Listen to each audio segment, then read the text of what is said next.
It is a fast-acting viral strain that infects the host immediately. Thick. The infected will become racked with coughs, sweat profusely, and start to get the shivers and chills. There he is, the legend. The man, the myth, the legend. Yeah. You can literally run a promotion just for the AEW, what do they call them, sickos? Thank you very much, TikTok and AEW. See you tonight. Tony Khan started telling people there's no such thing as long-term booking anymore. It's week to week. The best guy is Tony Khan. We just secured the bag. It's not like I tried to be a character. It was just sort of happened naturally. But it was never something I intended. It was just something that happened because the wrestlers asked me to do things in matches, and I do them.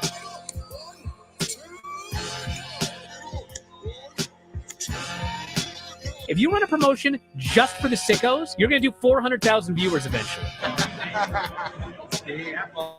Effing Meltzer. You know that Smackdown actually went over and everything? Yeah. You know, What's the point? the point of Smackdown. What are you getting at here? That the DVRs didn't pick it up. Did they not pick it up? Mine didn't. Let's get into everybody's favorite moment, and it is called Dave Meltzer's Dumb Moment of the Week. What would you like to listen to in your ears? I'd like to hear the flute. Well, if you'd like to flaunt your flute, then we can find you a flautist.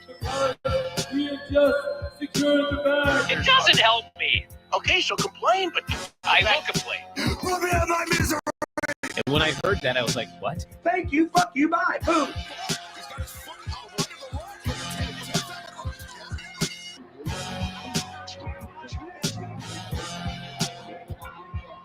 You got to run a promotion for everybody. The sickos can be the ones that buy tickets first and spend the most money on the merchandise. Because we have just secured the bag. But, like, you got to promote for everybody. Then you'll have a lot of viewers. I think we proved a lot of so-called experts. We made them look like idiots. We're not going anywhere. Tony Khan's not going anywhere. You'll also be there on TNT. You'll be in 2 places at once. You'll be live like my favorite movie. Smackdown. This is so great, Pittsburgh. It's not like I tried to be a character. It sort of happened naturally. The best guy is Tony Khan. Keep themselves safe.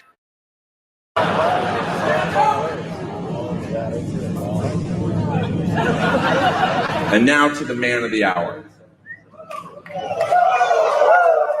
Can someone get him a vodka with Metamucil? Blonde, great in-ring wrestler, great on the mic, a womanizer, 16-time champion, but enough about Kurt Hennig. Ric Flair has been paid millions and millions and millions of dollars by Vince McMahon, and he didn't have to fuck him.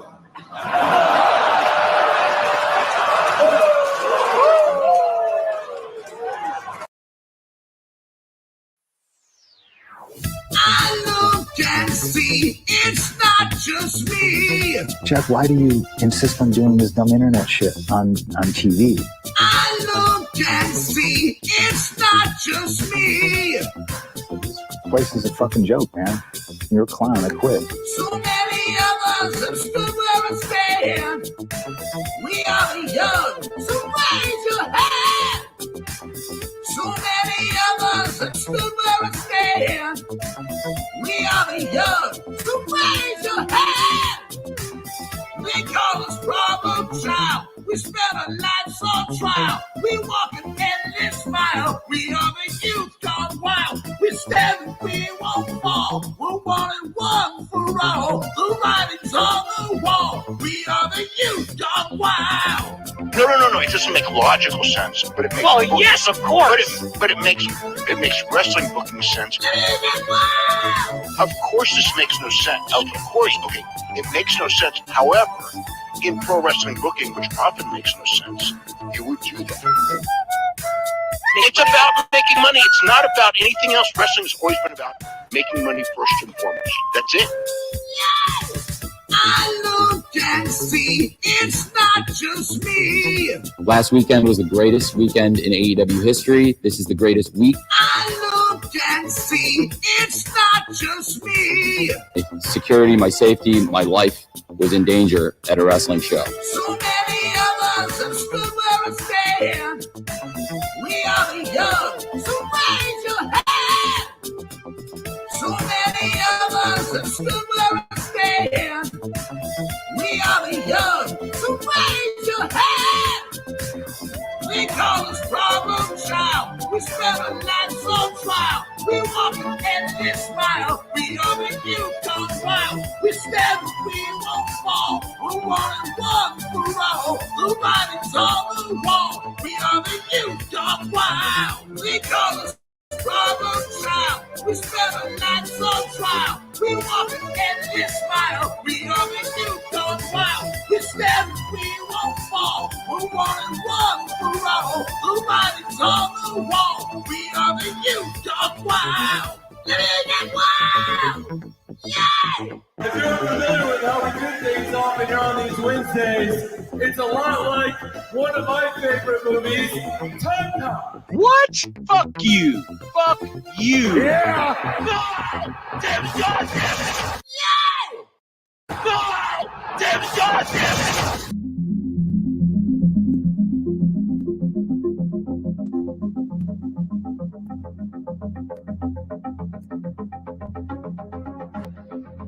Ladies and gentlemen, shit's about to hit the fan. The system is broken. It was time for a revolution. We could be the wrestlers that we want to be. We have our own stories. We make our own characters. Different. That's what makes us elite. I've been forced to vacate the AEW World Trios Championship. What's happening, guys? Welcome to another eclectic edition of PWT Live Show. Yeah. I am your host, the quite frank, the fanatical, the rather sickly Phil Marks here today on this lovely Saturday afternoon, evening, depending where you're at. TNA Bound for Glory has been going on. It started hella early, so I thought it started later. So the pre-show, I think, is done, or it's half done, and they're inducting. They inducted a couple people, one of them being Rhino, who's getting a "You Deserve It" chant right now into the TNA Bound for Glory Hall of Fame. What's happening, guys? We're here to watch TNA Bound for Glory tonight. We're here to react to some sickos. We're here to react to JD versus everyone, basically. And, yeah, we got Dave Meltzer on tap. We got WWE hot news. We got AEW hot news. And it's going to be a fun old time. I'm, of course, Phil Marks. Hit that like, hit that subscribe. Please run those likes up. Let's try and get her to 100 quick. And, yeah, I don't know, man. Check out youtube.com/@prowrestletimes, youtube.com/@prowrestleclips. And then the Patreon I've been uploading, like something on Friday just dropped, like once or twice a week. I've been dropping stuff on Patreon, and you guys voted, and we will give a drum roll as everyone files in here today. We're going to watch Tough Enough Season 1 on Patreon very first. You guys voted between the Twitter poll, the YouTube poll, and the Patreon poll. It was actually quite unanimously. I thought you guys were going to pick AEW All Access. No. The PWT universe rather spoke up and said, we want to watch Tough Enough with you, Phil. And so we're going to do that over on Patreon. So make sure you check it out at the bottom on the ticker there. If you're watching, you see the link. Consider checking that out. Consider becoming a member. 99 cents. We're doing a big giveaway. November 2nd is the cutoff day. If you're a member at any level, you get entered in. We're doing a PS5 or an Xbox 360 X1 or whatever the fuck they're called these days. You guys can tell I'm getting old now. I'm like, I don't know the name of these old consoles, right? Whatever, the Xbox S1 Series 245, right? We got one of those thingamajiggers, and then there's a it's tier 2. The second place gets a video game, and then third place gets a wrestler tee of their choice. Whatever level you are of member gets you more entries into the random draws. So make sure you get in on some of that. Speaking of members, we have members here rocking and rolling. Plenty and Pixel Art's been a member for 2 months. Bruv. Dude, StreamYard's I've had a rough day. StreamYard's going to be a B word too. Here we go. Okay. So we're so he's been a member. Thank you so much. George Capture gifted a Pro Wrestle Clips membership. So, I mean, yeah, if you're also a member, consider maybe gifting one to someone else, and then maybe they win a PS5 and you don't. What's up, George? Plenty in for $20. I hate that I always have plans when you go live. Ha ha ha. Good luck tonight. I'll catch the replay. Yeah, you always do, man. Thank you very much for yeah, I don't hate that you have plans because you check out the replay anyway. So it's all about that too. And you're always here anyway. So I feel like you're always like, oh, I got shit to do. And then you're never doing shit. You're always here. So don't feel bad, man. We appreciate you. Everyone, round of applause for Plenty and so generous tonight. As Rhino gets inducted into the Hall of Fame. You ain't hype. Did you hear about Devontae Rackley versus the Sickos? No. Fill me in. I want to know. I saw he posted a video I didn't get a chance to watch yet that said, I think it's time to step back or whatever, something like that. And then I know that like Devontae, we DM'd each other, right? I reached out to him on Twitter. He's got like a real low-key Twitter account. And I reached out to him. Well, he told me to. I commented under his video because I get asked all the time, like, yo, will you link with Devontae? You and Devontae. So I comment under his thing. I go, yo, do you want to collab or like, do you want to do a video or just come on my pod or whatever? And he's like, yo, now's not a good time. And this is like last week. He's like, I don't think now's a good time. He's like, but yes, for sure in the future. And then he's like, DM me on Twitter. So I got his Twitter. I DM'd him. He's like, yeah, cool. You know, in the future, we'll link up. Now's not a good time. I didn't poke. But if this has to do with that, you know, if that's why he can't do the pod, I would love to know any info on that. So, yes, fill me in, tag me on stuff. I know he's not big in the Twitter sphere. If the chat, I'll tap in with the chat here once I get through these super chats. You guys just let me know what's going on with him and the Sickos and how I can help him in any way would be amazing too. Thank you so much. You ain't hype. Rabid Wolverine LC Killer 17 says, my workday sucks ass today, but now I'm home and now I will enjoy myself listening to you. Thank you. Bro, that's what I do it for. Thank you so much. And yeah, my day sucked too, man. Everyone's mad. Listen, I got to say something too. If you guys are, I got to start the show with this. I hope you guys enjoyed the PWT run-in show where I talked about the mole. If you're mad that I covered the IWC when what I do is cover the IWC, I don't know what to tell you. You know, I was gonna say you're being a pussy, but I don't. It's like, listen.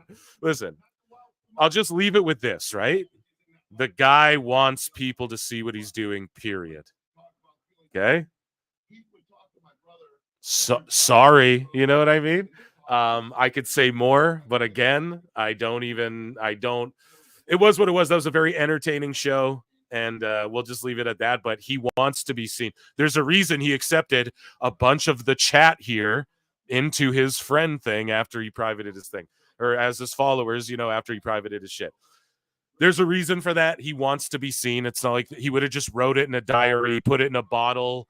You know, he'd have wrote it on a letter, threw it in a bottle, and threw it in the fucking sea if he didn't want people to discover the stuff he's saying. He made a public Twitter account.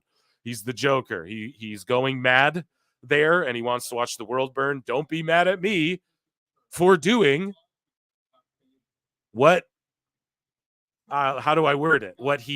I guarantee he liked. I promise you he wants people to know what he's saying. There you go. That's all I got to say about it. Thank you so much for the super chat. So I don't want to have a life. I wanted to listen to Phil be silly all day. Exactly.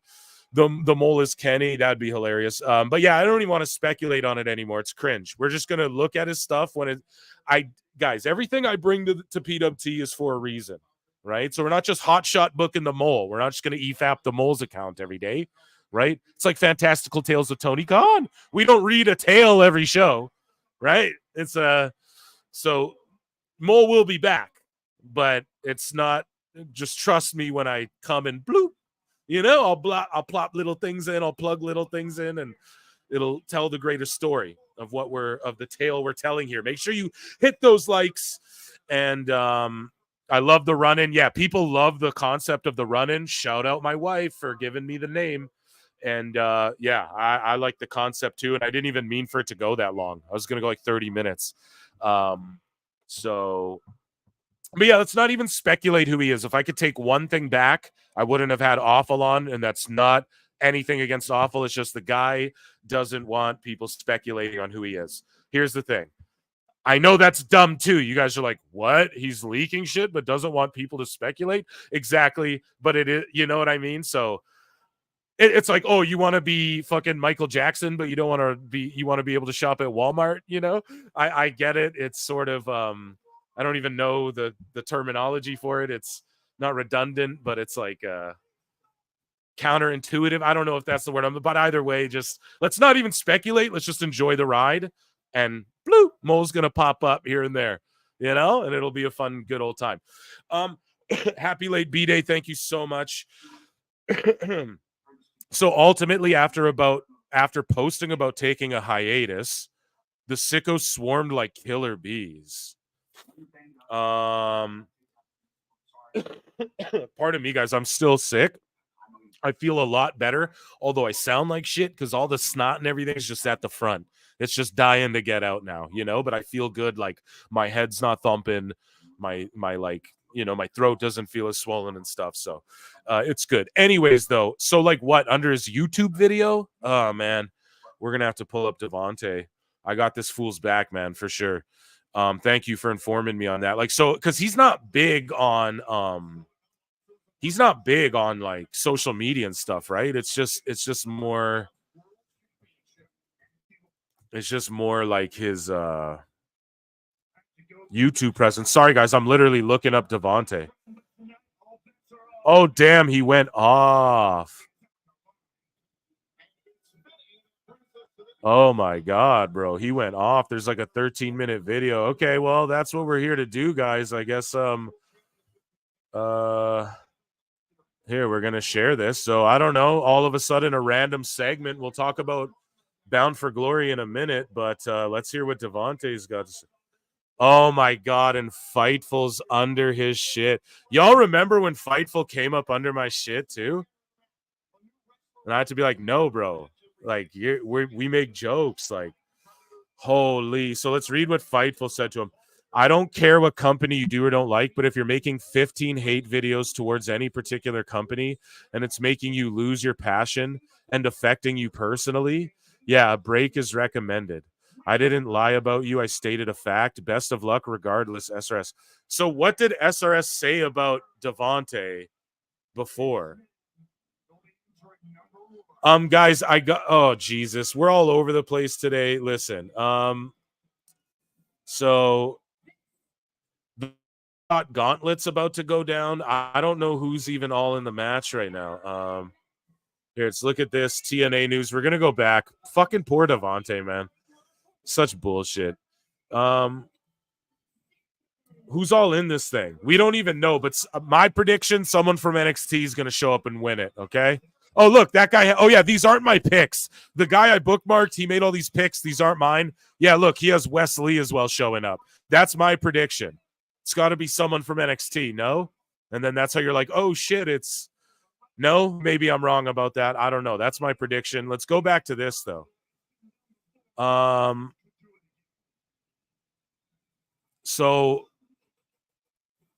Really? Then tell me what was the context regarding those videos. You don't lie, right? You're a journalist. What was the context? Some of which I cited your website and gave my opinion based on. Also, that was a video, as the title suggests, about wrestling in general and burnout for making content, not specifically AEW. There's no any particular. Did you actually watch the video? I saw the post. I looked at your page. There were 15 videos in the last week with titles of you hate watching AEW stuff. It could be WWE, TNA, Wrestling Society X for all I care.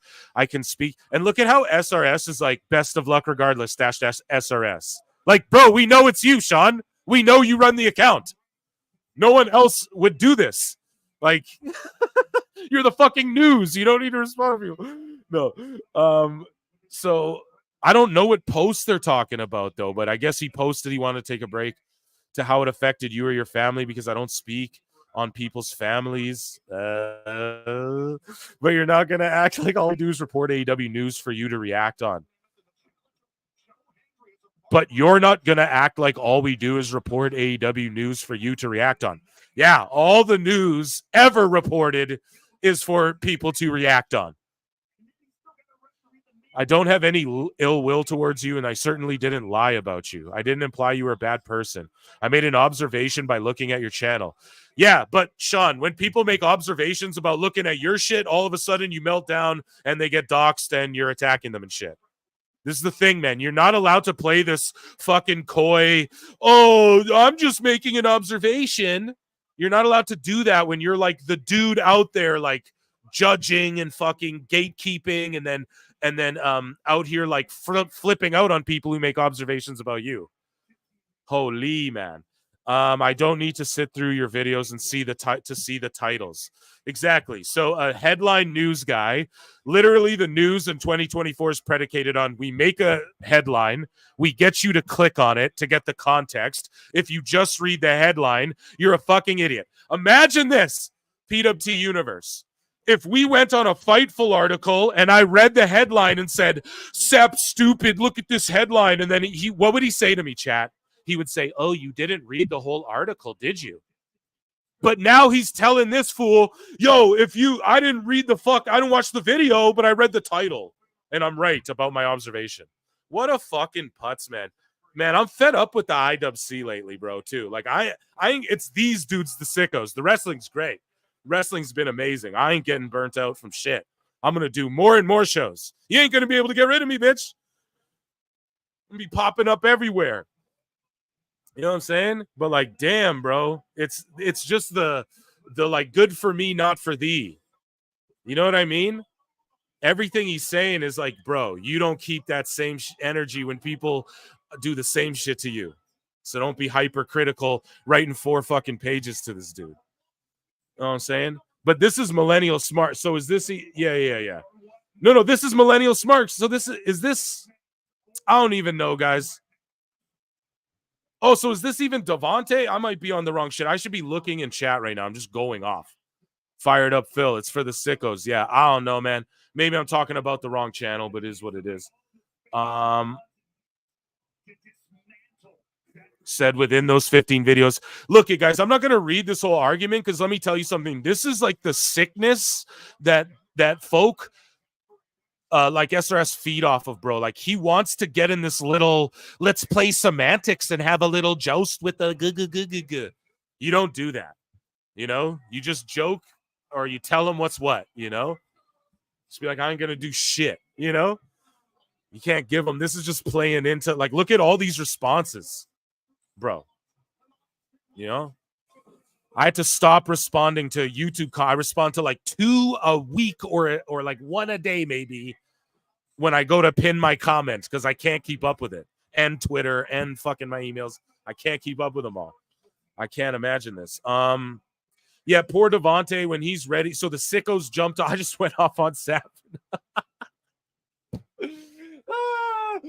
Oh my God. Yo, Devontae, man, shout you out, bro. I got your back and everything.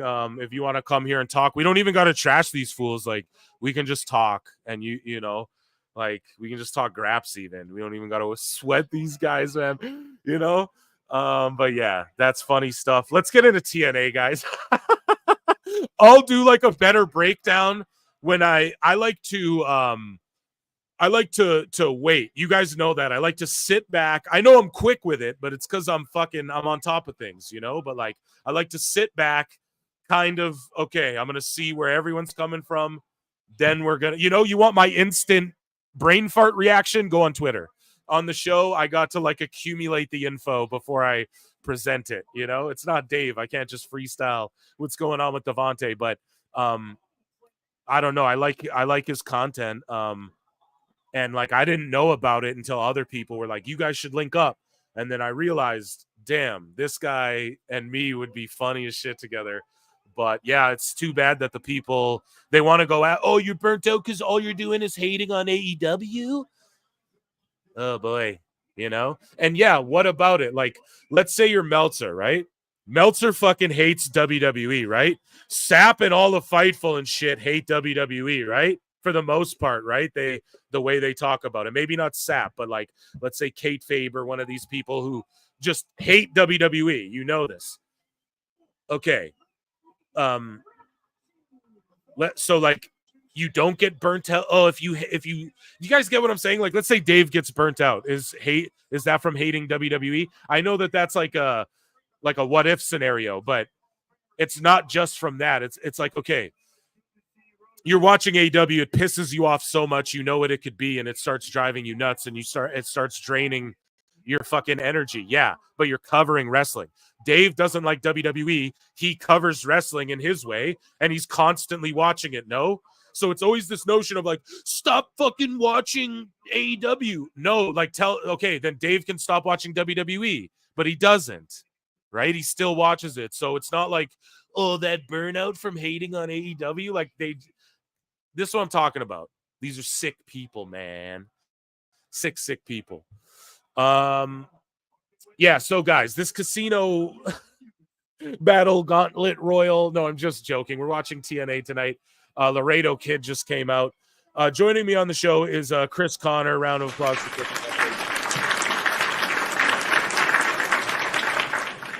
Chris, sorry, I be snapping lately, man. IWC's pissing me off as of late. So we just had 2 eliminations. Trey Miguel's been thrown out. Laredo Kid's been thrown out. Okay, there you go, guys. So 2 eliminations. Trey Miguel. We are at the gauntlet battle royal, or whatever the fuck they're calling it. Call your shot or whatever. And yeah, I think some NXT people will show up, is my prediction. Also, they inducted Rhino into the Hall of Fame. Also, they had a tag match in the pre-show, which was pretty solid. Was that the only match in the pre-show, Chris? No, you had Zaya Brookside and Brindley Reese take on Ash by Elegance, and her new tag team partner Heather Reckless. The heels won, of course. Pretty standard tag team match. I think they have something with Ash by Elegance and Reckless. I think that might be your next tag team champions down the line, because they know how to get heat, they know how to play the crowd, and it can actually work. Yeah. So we got to make more picks here too. I'm not going to ask like who do y'all think is going to win the fucking casino gauntlet in the poll, because that don't make no sense. But we have I guess we can't pick that pre-show match either. So Josh Alexander, Steve Macklin. These picks aren't mine on the screen, by the way. This is just who I bookmarked. I'm going Alexander. Santana, Moose. I'm going Moose. Cardona, PCO. I'm going Cardona. Bailey, Vikingo. I'm going Bailey. Spitfire versus Rosemary and Wendy Chu. I'm going to go Spitfire. Full Metal Mayhem, I'm going to go the Hardys, obviously. This is how you get them to win without pinning either team. The Knockouts title. When does Jordan Grace's contract come up again, Chris? Comes up in January. So to me, that's the one like surefire title change I know we're going to have. It's, Masha's taking the title. I think they want to get it off Jordan as soon as possible, since it's basically a month and a half, 2 months left, maybe at the most. Okay, so I think Masha takes the belt. Crazy enough, and they've been building her up lots, man. They're giving her lots of just promo stuff, and you're seeing them tweet a lot about her and shit. I think it's her time. And then Nick Nemeth, Joe Hendry. I'm gonna go Joe Hendry because it's Bound for Glory. It's your biggest show. End it with the baby face. Go home. Everyone's happy. And not that they wouldn't be happy with Nemeth, but he sort of had his run. You want to get Hendry versus Kazarian instead of this babyface scenario. You kind of want Kazarian sort of like playing Chris Jericho circa 2021. So he's like doing that. So we're going to get him versus Hendry. And then Nemeth, I don't even know if he sticks around TNA. Maybe he does for a bit, but he's on like per appearance, you know? And I could see even like him and Ryan feuding with the Hardys over those tag belts and really shaking that tag division up. So we'll see. But those are our picks. Let's see how we do with those. And yeah, I'll put polls in the chat, guys, all night long, but not for this gauntlet, because like I don't even think all the names, like the idea is like a Royal Rumble. We don't know who's all gonna. Mick Foley could turn up for all we know. God damn it! I'm gonna give you my pick for it. I'm gonna give you my pick for it. I'm going AJ Francis wins the whole thing. No, I didn't get that, by the way. Nikki knows. I don't see any super chats. Yeah, do we get a JBL appearance? Yes. Fuck, he says. Alt Jake, 185 watching, 55 likes. Yeah, guys, run those likes up to 100. I know people are hate watching, but run them up. You know you want to. And yeah, we're gonna dive into like stuff early on in this one here, guys. I didn't mean to snap, by the way, on about the Devontae thing, but that makes me mad. Like everyone who doesn't fall in line gets to get a talking to and gets comments about their families and observations made about them, but no one can make observations about you guys, or else we're assholes, but you're not assholes for making observations. Oh boy. That stuff makes me mad, dude. Not even mad. I legit got a smile on my face. It's just it's silly. It's like, for real? We're doing this high school, boys? You know?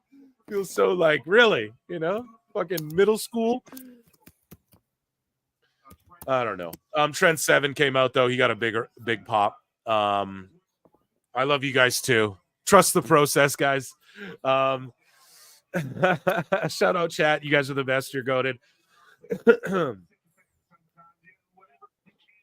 So I'll say this: the one thing so far that's pissed me off is Alex Hammerstone gets eliminated. I mean, that's one of the few guys I look at who he screams money. If you're TNA, he looks the part. He can wrestle.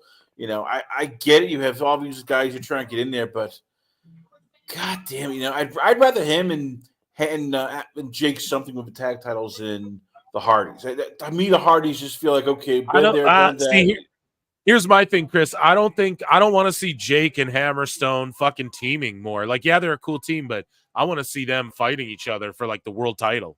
You know, that's my dream scenario. So, and then is this Sami Callihan, bro? What's up with him? Sami Callihan is back. He's also I haven't seen him in forever. He's a backstage producer as well. He's in charge of touring. He is. And of course, Millennial Smart is sorry, Chris. Millennial Smart is Devontae. I read that as I was yelling into my microphone at you guys. I read your thing. I was just, just sticking up for my boy. I don't even know him like that, but like I know what he's I know like what's up, like I get it. We're on the same type of energy, me and that dude.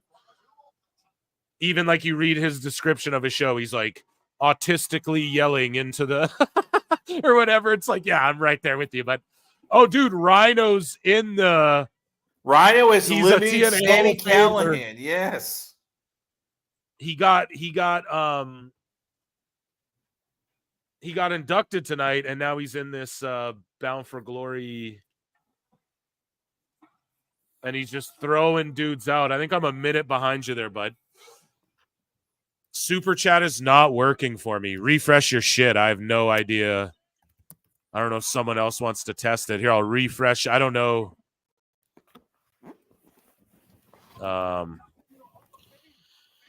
Yeah, I don't know. Looks like it. Yeah.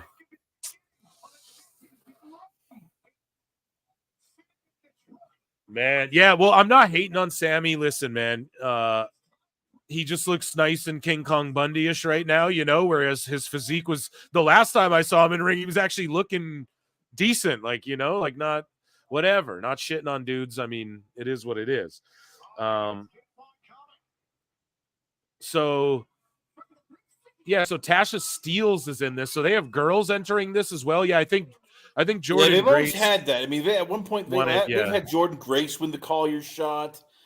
Super chats are working, man. I don't know what's up with your thing dashing per pool. That's you got to refresh your thing or something. And thank you, Jamie, for the test. Shout out to Jamie. I said that SRS had some karma coming his way one day. Sure. Yeah, I don't even like talking about him. It's just fucking cringe, you know? It's like, ugh, don't even out of mind, out of sight. You know what I mean? Literally affects us zero other than, yeah. We get a couple chuckles, you know? 200 of you guys run the likes up. We're going to dive right into some sickos today because I got a lot in there and I was already screaming about them. So we're going to do things kind of in a little reverse order. I'll save some Dave for later. Damn, Tasha's wiggling that thing on Rhino there, twerking on him. Everyone's twerking on everyone now in wrestling too. Oh, Lee. Dude, Xia Li in TNA is the shit. Leah Ying Lee. Is that her name, correct? That is her name, yeah. I'm glad she's there because they needed like female talent. They needed people who you could look and go, all right, they look like they belong, and especially with Jordan out or Jordan being WWE bound, I think this would be perfect for Lei Ying Lang. Yeah, just call her Lee for Christ. How about that, Chris? For Lee, yes. So Lee and Masha is a great feud for the title if Jordan leaves, or if Jordan can fight. Lee could be the one to beat Jordan actually, and not. But also, here's the thing though: Masha's been your girl in TNA for a while, so just like WWE, you're not just gonna have outsiders come in and just beat everyone. So let Lee earn it, and then have your girl Masha, who's been there doing that, get the title. You know, she deserves it. Jimmy B for $10 says, "Hey, it's Michael Jackson. I'm messaging you from a private account. I'm not really dead. Chamona, can you send $600 so I can come back to the U.S. and put out more music?" To the fourth. Oh my God, Jimmy B. I fucking love that. I love that. But no, I'm not going to give you $600. Chamona. But that's amazing. That was a great. What the fuck made you think of that? Amazing. Everyone, round of applause for Jimmy B for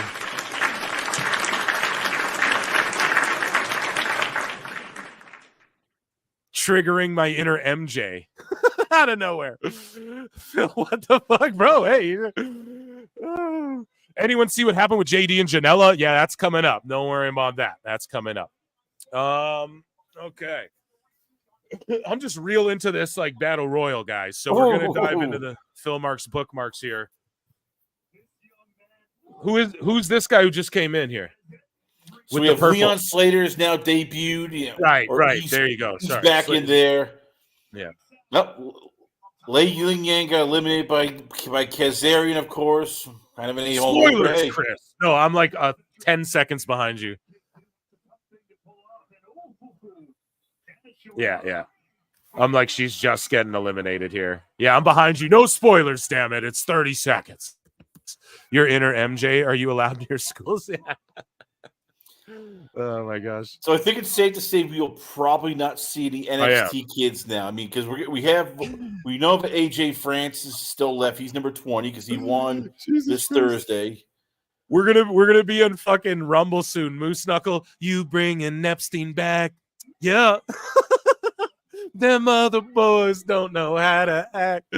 Oh my god. All right, so we gotta throw this out there because Kazarian, the winner of this gets to call your shot trophy.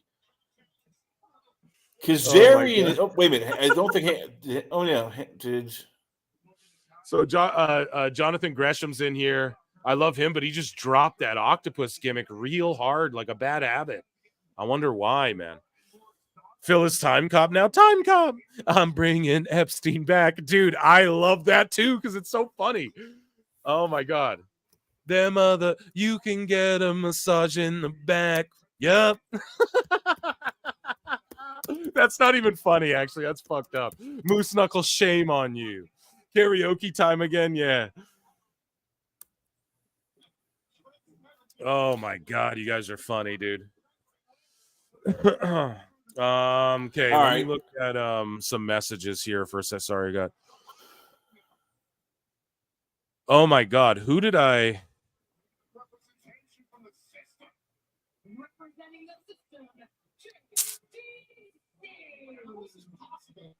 Hold on a second. Sorry, I'm watching this.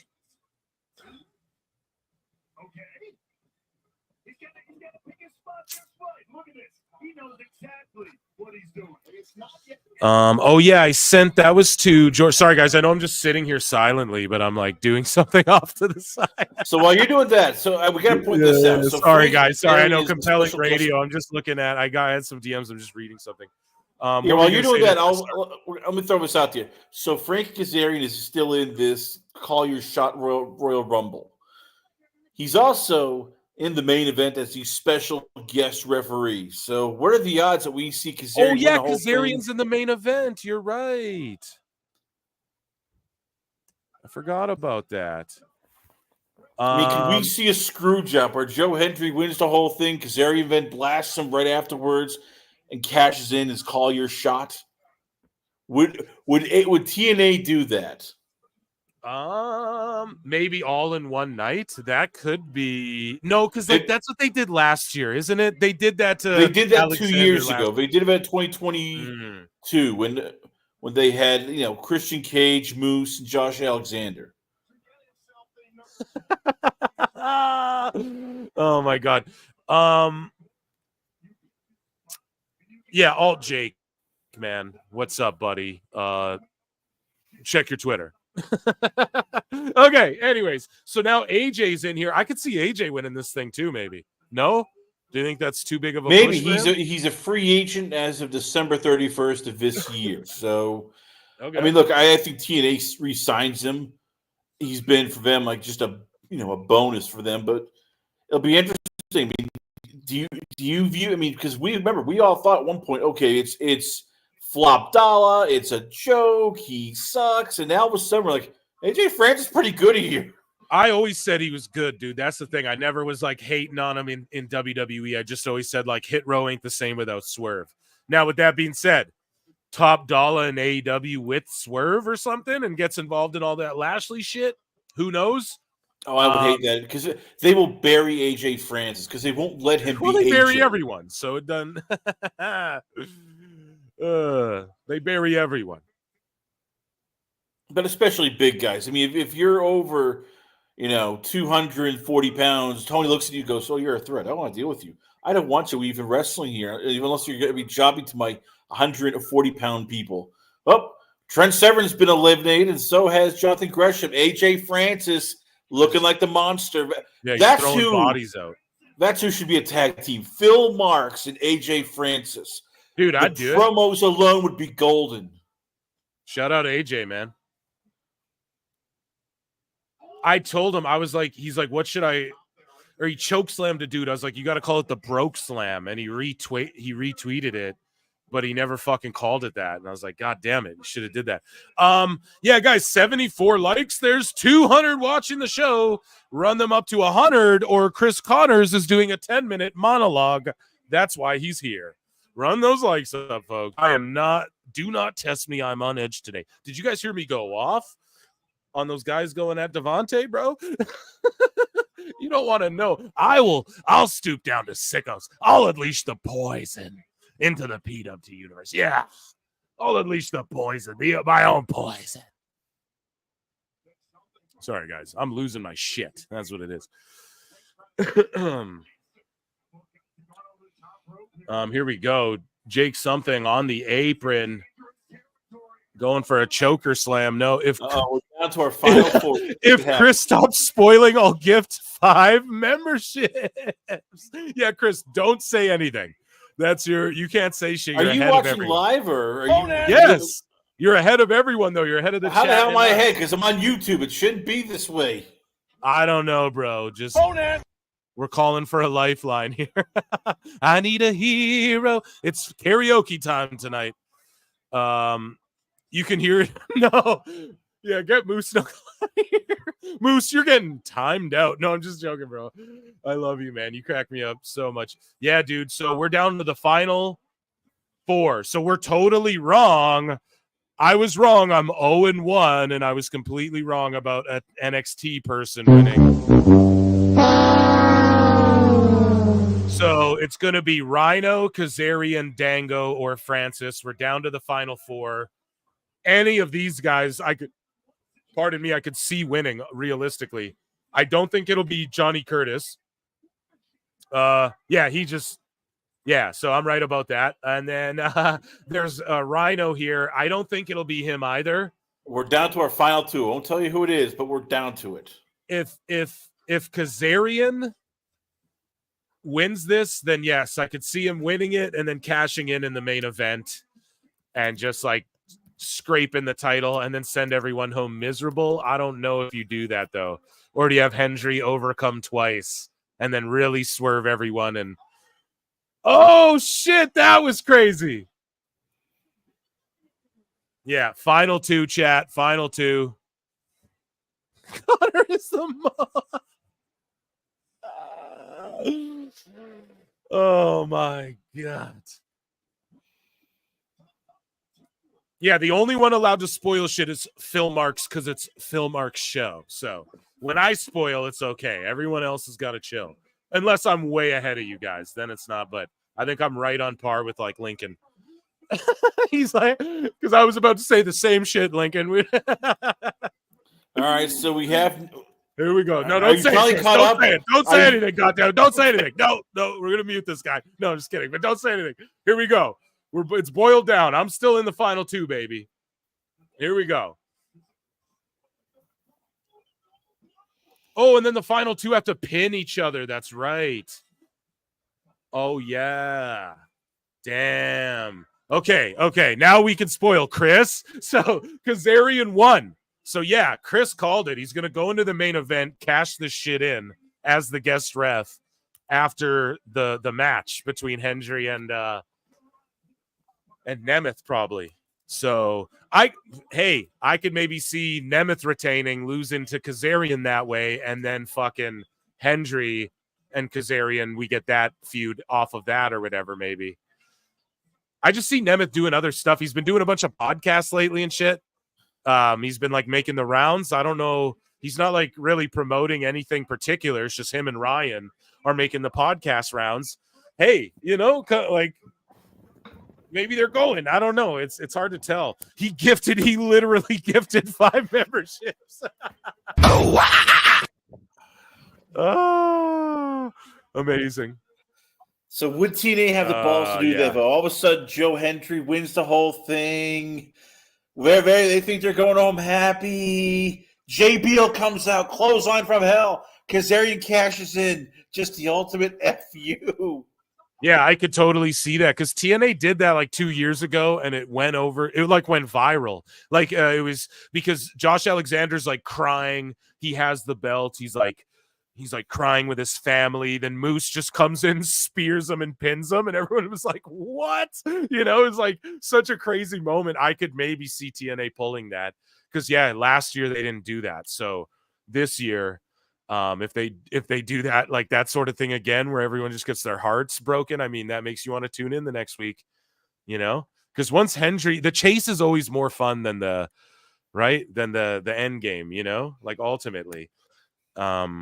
And yeah, anyone who got a membership from Lincoln Hawk, give him a kiss in the chat.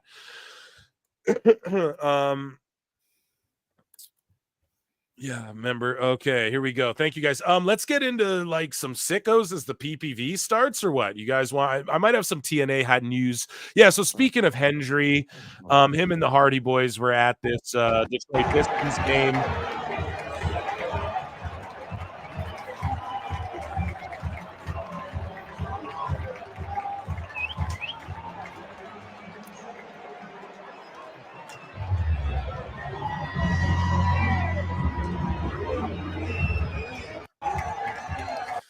Yeah, so there you go. It's funny because they call them the Hardy Boys on the big screen, but everyone knows Jeff Hardy. Like, let's be real, he's the biggest star of these three. But yeah, they played Hendry's music, and the crowd wasn't singing along. But yeah, so some recording artist named Alona is here to sing the national anthem. I'm Canadian, so I don't give a fuck about this shit. No, I'm just kidding. I love you all. I love all my American viewers, listeners. Next one, SDK becomes a new member. Yeah, so guys, don't forget November 2's the cutoff. And then you're entered in the draw. The draw, as Brendan Shaw would say. The draw for a PS5 and all of that stuff. But we'll talk more about that at Crown Jewel, and then at Survivor Series, it's the actual draw. At the Detroit game. All right. Blame Canada. Who do you hope debuts tonight in TNA? Because we've always had like one surprise debut or one person showing up every Bound for Glory. Who would you want if you could? I don't know. I can't really. I was expecting someone from NXT to show up in that gauntlet battle royal or whatever. So because that didn't happen, there's no real room for any other, like, here's a shocking return or whatever. But I don't know, maybe like, I don't know, man. I'm gonna go on a limb and say none. There won't be any. All right. I know there might not be any. I'm guessing that they've gotten to the point now, but like, would you love it if like Tessa Blanchard came back? That'd be awesome. Or Killer Kelly returns and helps screw over Jordan Grace. We get the Killer Kelly. No, listen, my guy. Killer Kelly is about to literally have a baby any day now. Like literally right now, she could be in labor for all we know. So, but you know what I mean. Like there was gonna be somebody on your mind. Like we haven't seen this person. Like as an example, like So yeah, give me somebody you're thinking like I'd love to have him debut in TNA. We're just hanging around. Let's bring him in. Yeah. I get what you're putting down. Let me think here. Like a returning or even a new debut. Somebody I'll throw this one out here. AJ Styles shows up. There we go, chat. How about that? If that happens, that'd be crazy. I don't know for what, but I'll just throw that out. Because I can't think of anyone, that isn't like on TV, who shows up. Eddie Kingston returns. Like, I know he's in AEW, but he was in TNA for a bit, right? Like, I don't know, maybe what's his face? Rich Swann finished his courses and he can come back or something. Maybe. George Capture says, blame Canada. Blame Canada. They're not even a real country anyway. Yeah, so let's get into some sickos. How about we do that? Phil Marks, bookmarks. We got a lot of sickos to get to. So yeah, we'll start with that. Then we'll do everything else after. So here's our sicko segment.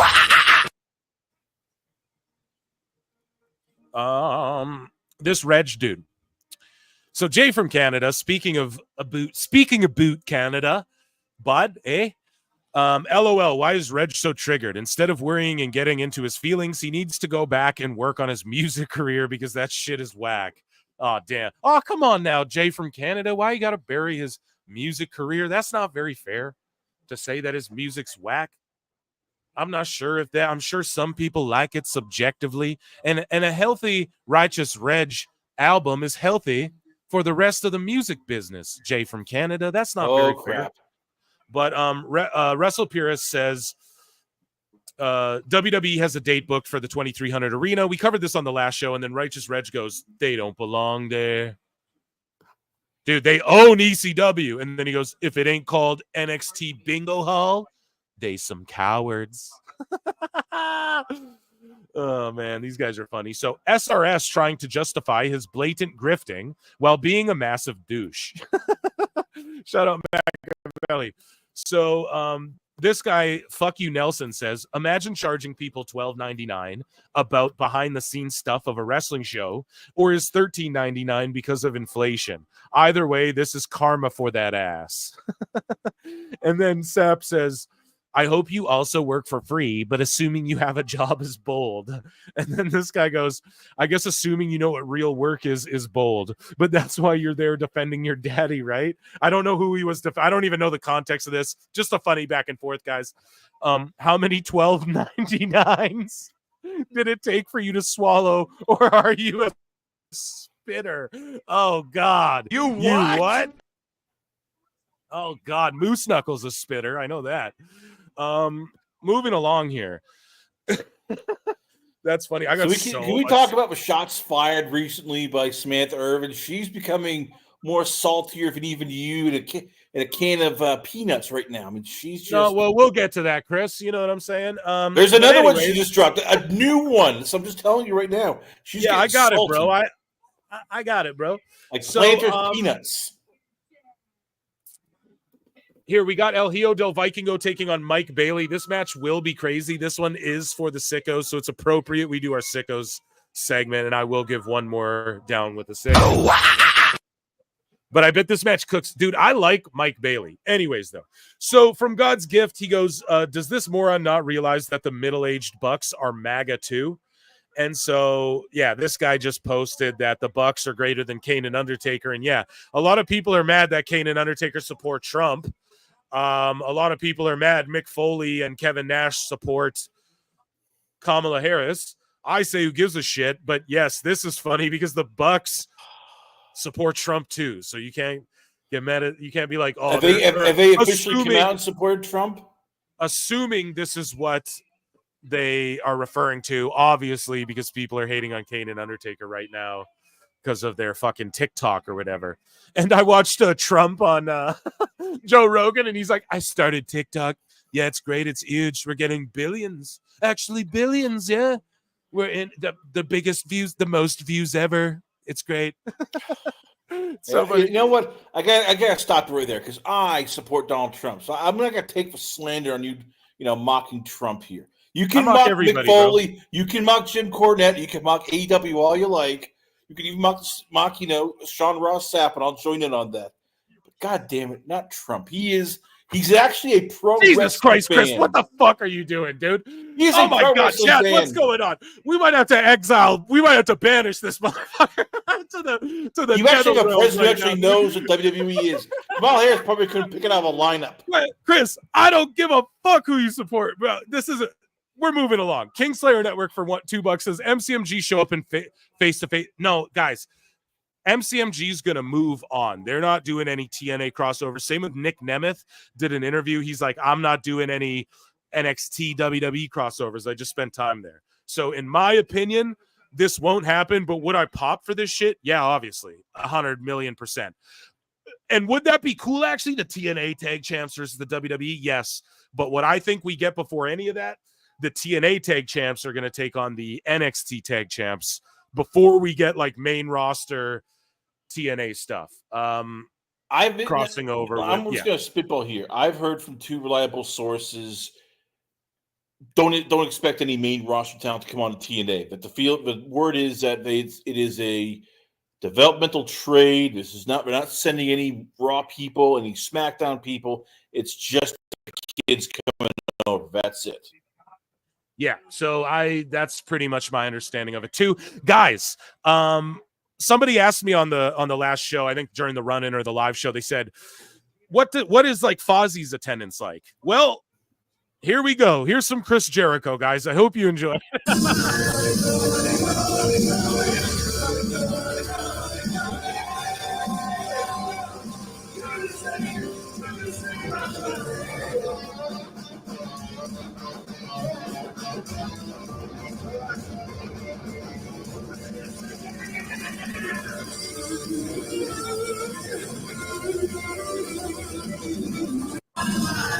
Jesus, Moose Knuckle has more skeletons in his closet than there are at this fucking Fozzie show.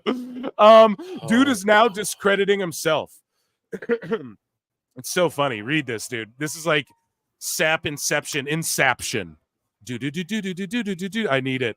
I need the sound effect. Wah, wah. You guys know that one? I need that.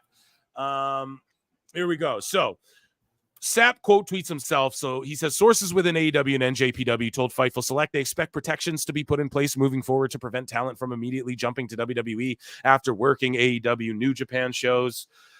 We covered that before. And after the Steph Vacker signing. And then Sapp goes, one of the most misrepresented stories I've ever covered by far. So he's like fact checking himself and being like, yeah, this was misrepresented. So who misrepresented it, dude? You. It was your tweet. Yes. Another one. Guys, joining us on the show now is everyone's favorite, Alt Jake. Round of applause for Alt Jake, ladies and gentlemen.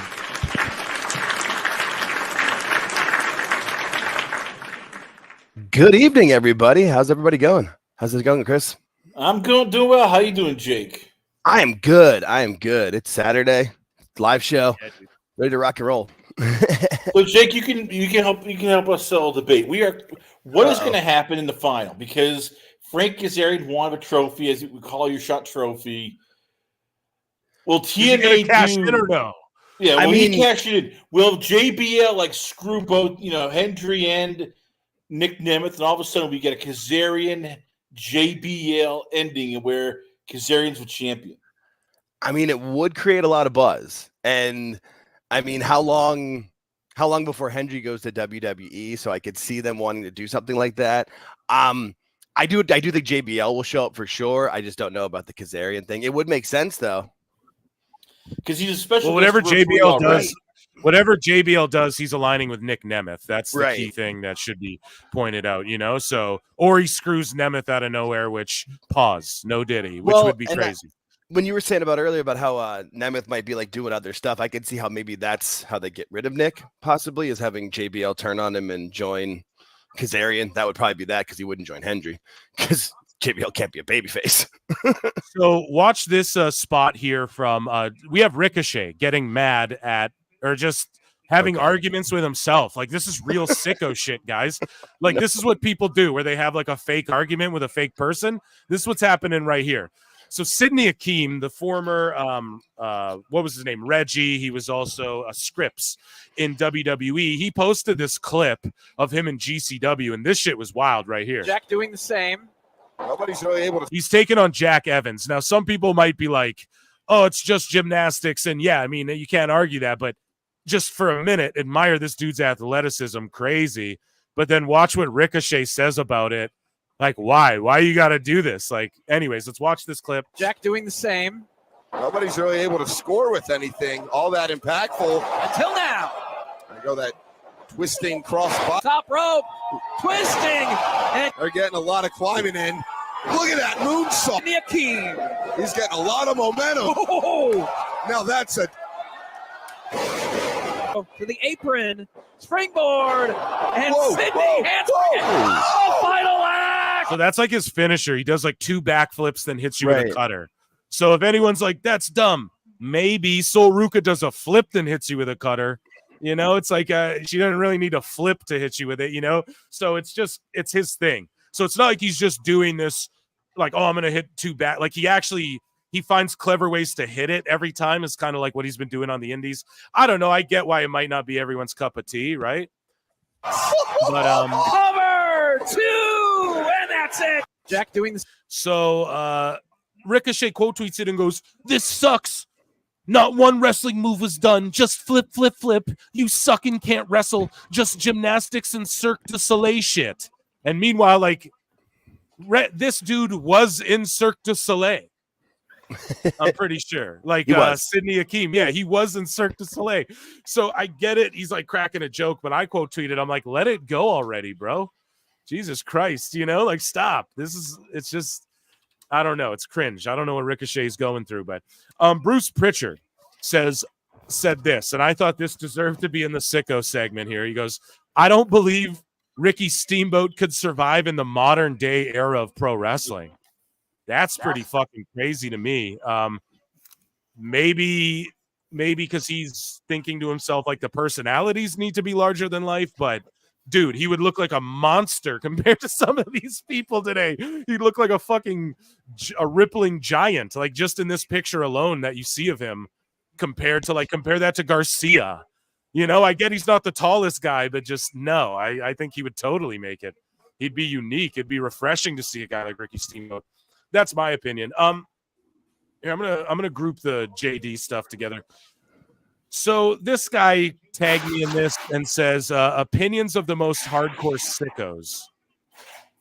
I don't know what this is. Should AEW re-sign Chris Jericho as a wrestler once his contract expires in 2025? The sickos voted in the AEW fan hub. They said re-sign him, but not as a wrestler. Okay. That's kind of shitty. And then they go, do you think the booking needs to change in AEW? And 59% to 73% voted no. So like, bruh, you know what? I don't know. They're saying no. So I think who knows if the booking, like, because people say Tony Khan's a good matchmaker, which I disagree. Like anyone's a good matchmaker. Any two wrestlers can have a good match at the right time in the right moment, you know? And some don't gel well when they fight each other. You know, look at Jimmy and Jay. Like they just didn't gel, and they're twins. They gel as a tag team, but when they fight each other, it's kind of like whatever, you know? So, yeah, I disagree. I don't think Tony's like because booking requires like listening to other people and like evoking this, like keeping the storylines consistent with the finishes of the matches and all that shit. So I don't know. And then knowing like where to book someone, you know? I know this match has been going on. I forgot to do this, so I'm gonna put a poll in the chat. And who do you think is going to win this match? Sorry, and I will put this in here. Mike Bailey and your boy El Hijo del Vikingo. And yeah, we're late in the match, but I just forgot until right now when I was checking in on chat. You guys vote on that. That picture of Ricky Steamboat, man, his arm looked bigger than Daniel Garcia's leg. He would be an absolute monster compared to this generation.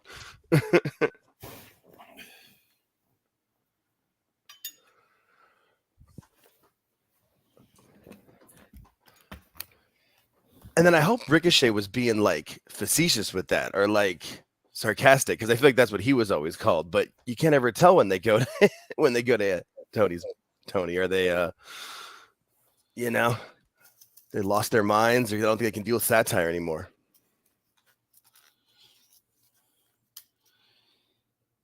Yeah, I don't know. I just think Ricochet is a very, very like miserable person, which I'm trying to figure out why. Who you're married to?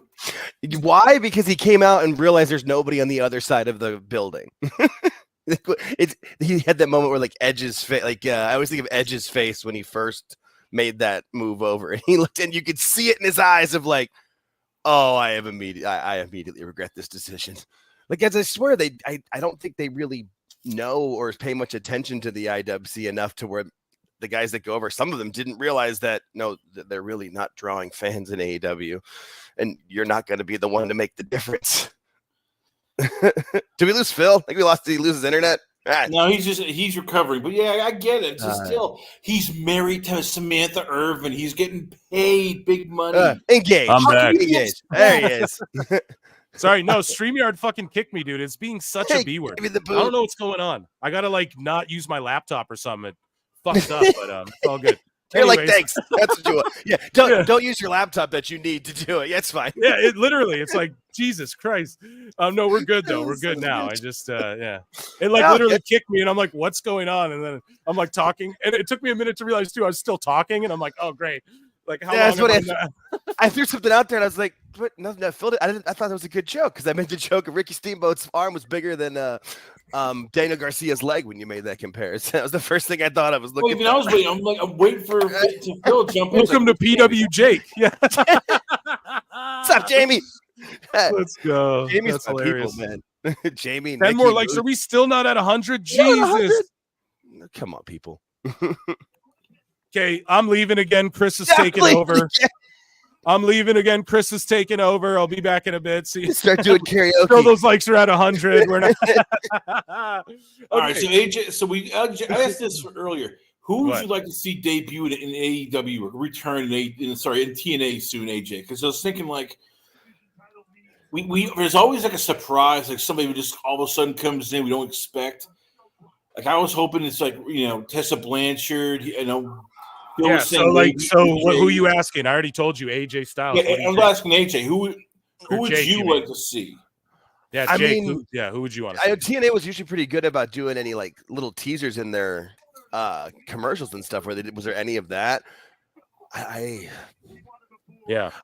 really I hope it's somebody from NXT because I really like that partnership.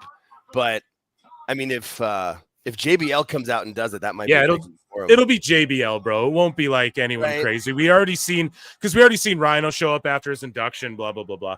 Anyways, though, listen. So we're still in the sickos, folks. Here, I'll give you another sickos, okay? And run those likes up as we do it. And yeah.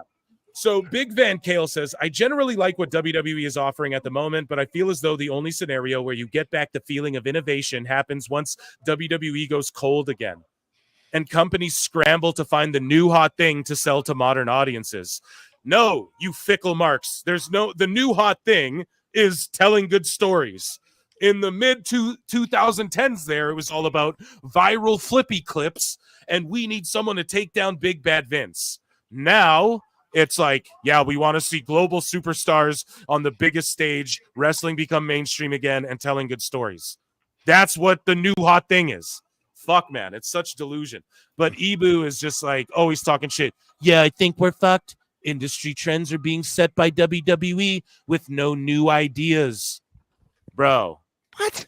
You guys cried about the bracelet. That was a new idea. Or traceable waves happening anywhere else. You guys are mad that WWE did. So the drone shots and walking through Gorilla aren't new ideas. Those are just things that people were doing before. Or are you just talking out of your ass and are salty and sour and you're fucking coping? Ibu. And so Ulbu. It should not be whatever. And then, yeah, he goes, WWE getting good again was bad for wrestling, right? And then, we read that before, I think, on the show, but it's just funny. He is really hurt by it. More JD stuff we'll get to in a minute. So this sicko responds to Raj Giri. So Raj goes, there's wrestling matches all over the place. Are you watching them all? And this guy goes, I follow 31 independent companies plus AEW, WWE, TNA, New Japan, NXT, and ROH. How about you, Raj Giri? Dude, he's flexing how he follows all these companies. I probably follow more than that. I follow 3,000 people, and I follow any wrestling fed. If you're like, Australian backyard wrestling, I follow you. So, like, dude, that's not even a flex, and, like, that's crazy. You know? Get a bit of a life, my good friend. You know what I mean? That's not a flex. It's just crazy to say that to Raj. So, Pro Wrestling Counselor says there's no such thing as an AEW freakazoid with morals. And this guy posts this. Wow, that was really racist to SRS saying, Carlito said I got to learn Chinese when Io Sky and Kairi Sane walked off. Right? So this guy goes, wow, that was really racist. But then he gets receipts pulled on him and he goes, every time that Durant commercial with the Asian lady comes on, I think she wants the D. Okay, well, that's not really racist. LMAO at whatever. I think my youngest child is Asian or something. She keeps trying to cook the family pet. Yeah, that's pretty racist. Moose Knuckle. Is that racist? Is that racialist, bro? Let's check in with our resident racialist expert here, Moose Knuckle. You kept it all right that first one, and then it took a left pretty hard. Yeah, it took a left right there. According to Kirby Hicks, every Asian male or female looks like the dude at the end of Bloodsport, LMFAO. Yeah, way to whoop the Chinamen, Duke. Yeah. Kind of racist, bro. You know, keeping the same energy. Pro Wrestle Counselor posts, how much do you want to bet that this page didn't go to shows, buy merch, and buy the pay-per-views? I mean, they don't even have the website the page is named after. Dirtsheets.net says, see, this is why WWE being good again is horrible for the wrestling business. This is what WWE is doing to AEW, and it's hurting them. What? What? Yeah, it's like, bro, what? How is that hurt? WWE being hot helps everyone else. The only people hurting is New Japan, AEW, Ring of Honor, and they're all connected. They're all bros. So think about it for a minute. It's not them. It's them who hurt themselves. Take accountability. WWE goes, hey, we're going to start telling good stories now. And then you guys are going to get mad about that. It's fucking dumb. If AEW did the same thing, you wouldn't be mad about that. Aubrey Edwards got her own t-shirt with Japanese writing on it, and it's like 8-bit. You know, she loves Japanese wrestling. She's a referee, so of course her and her ref shirt, Japanese writing. She's trotting along here on the front. I'm not sure, perhaps taking a gallop through this like fantasy, sort of looks like Scott Pilgrim, versus the world in that. So, yeah, someone send me one. Oh my! I don't know. The shirt design's not bad, but it's funny. She's got a shirt and Charles Robinson does it. Like, I'm just the greatest referee ever. The guy with the greatest referee run in the history of WrestleMania. She goes, it's not my job to fucking be a character and all that. Has her own shirt. I'm not here for me. It's not about what I want. And not like a Brian, what was it? Earl Hebner business where he was selling fake shirts. Yeah. I forgot about that either. Yeah. I'd actually maybe respect that grind. No, I'm just joking. So Triple H's thought says, the timeline is more upset about Carlito's ignorance than Drew Gulak's actions and Max Caster's open support of it. We covered it before. Gulak did that thing with Masha Slamovich where he turned his Ronda Rousey thing into an angle, and then Max Caster applauded it. I mean, heel's healing, I guess.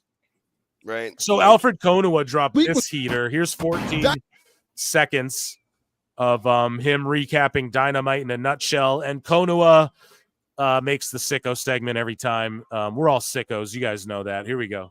Dynamite this past week was a mix of random matches, Shelton Benjamin straight stunting on these hoes at 49 years of age, and the Whitepool Combat Club Crackers staging a show-long insurrection. The only thing missing was a QAnon shaman and shit on the wall.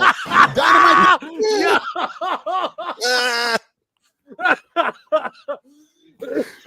Yo, that popped me at the end there. Oh my god. Oh my god. Alfred's just got a way of piecing everything together, man. His stand-up's really good too. Delivery. He has the perfect delivery. He sets it well. That was great. Alfred was on the infamous Kill Tony episode, one of the most famous ones where Bill Burr was on the panel and just wasn't having any of he fucking was hating on the concept of the show, like the whole show, so Bill Burr wasn't having any of it really, but Alfred did so good and his interview portion went so good, and he was the very last guy on the episode to go up.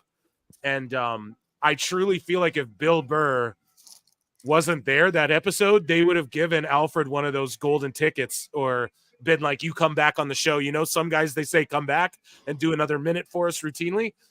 He did so good on that show, but Bill Burr was such sour grapes that the fucking mood of the whole show was messed up. Go check it out if you have time. It's amazing. Jamie Earhart for $2 says, me being not hot helps all other guys. Just saying. Yeah, because I'm ugly as fuck, it helps all the hot dudes get chicks. Yo, that's a good one, man. That's a good one. So we have this next match going on here.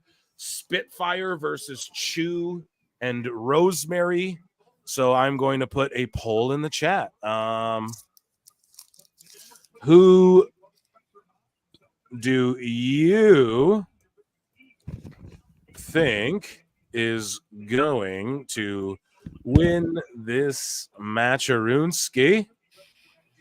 We will go Spitfire or Chew and Rosemary. Okay, we started the poll, guys. You guys vote, and I'm actually surprised how split it was. For 40% of you thought Vikingo was going to come in and steal a win, so I like that. Yeah, I was surprised also because they're not going to put the tag any title on somebody who's just there by appearance, like a one-shot deal. That's what Vikingo is. Until he can get like visa papers full time in the U.S., he's basically shows up for once in a while, and that's it.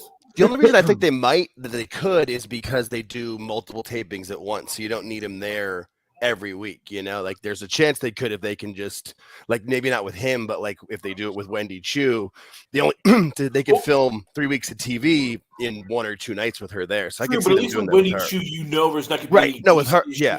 Like visa. Oh yeah, that's different. It's visa issues. Right. No, and that's the thing is with the visa issue, you're absolutely right for sure. But I could see them doing, even though somebody, because everybody keeps saying they're not going to put a title on somebody from NXT, and it's like probably not. But because they film 3 weeks at a time, yeah, you could, especially too, you could film that and have her, they have it for 2 weeks, and the third week they drop the belt to somebody else or whatever. Like, obviously. I think NXT and WWE are more flexible, so that'd be cool if they did that. I hope they do. I hope they win that tonight. That'd be fun. Well, speaking of flexible, I put out this tweet. I don't know, guys. I put out this tweet about Ricochet, and it was a fake one. I guess I screen grabbed it. I saw it on Instagram. I saved the picture. I put it on Twitter. People were like, "It's fake." And that's where he's like, haha, she's not coming to AEW. There's no way it'd work with literally no bodies on an entire side of the arena. The echo would be too massive to cover up. You can all rest easy.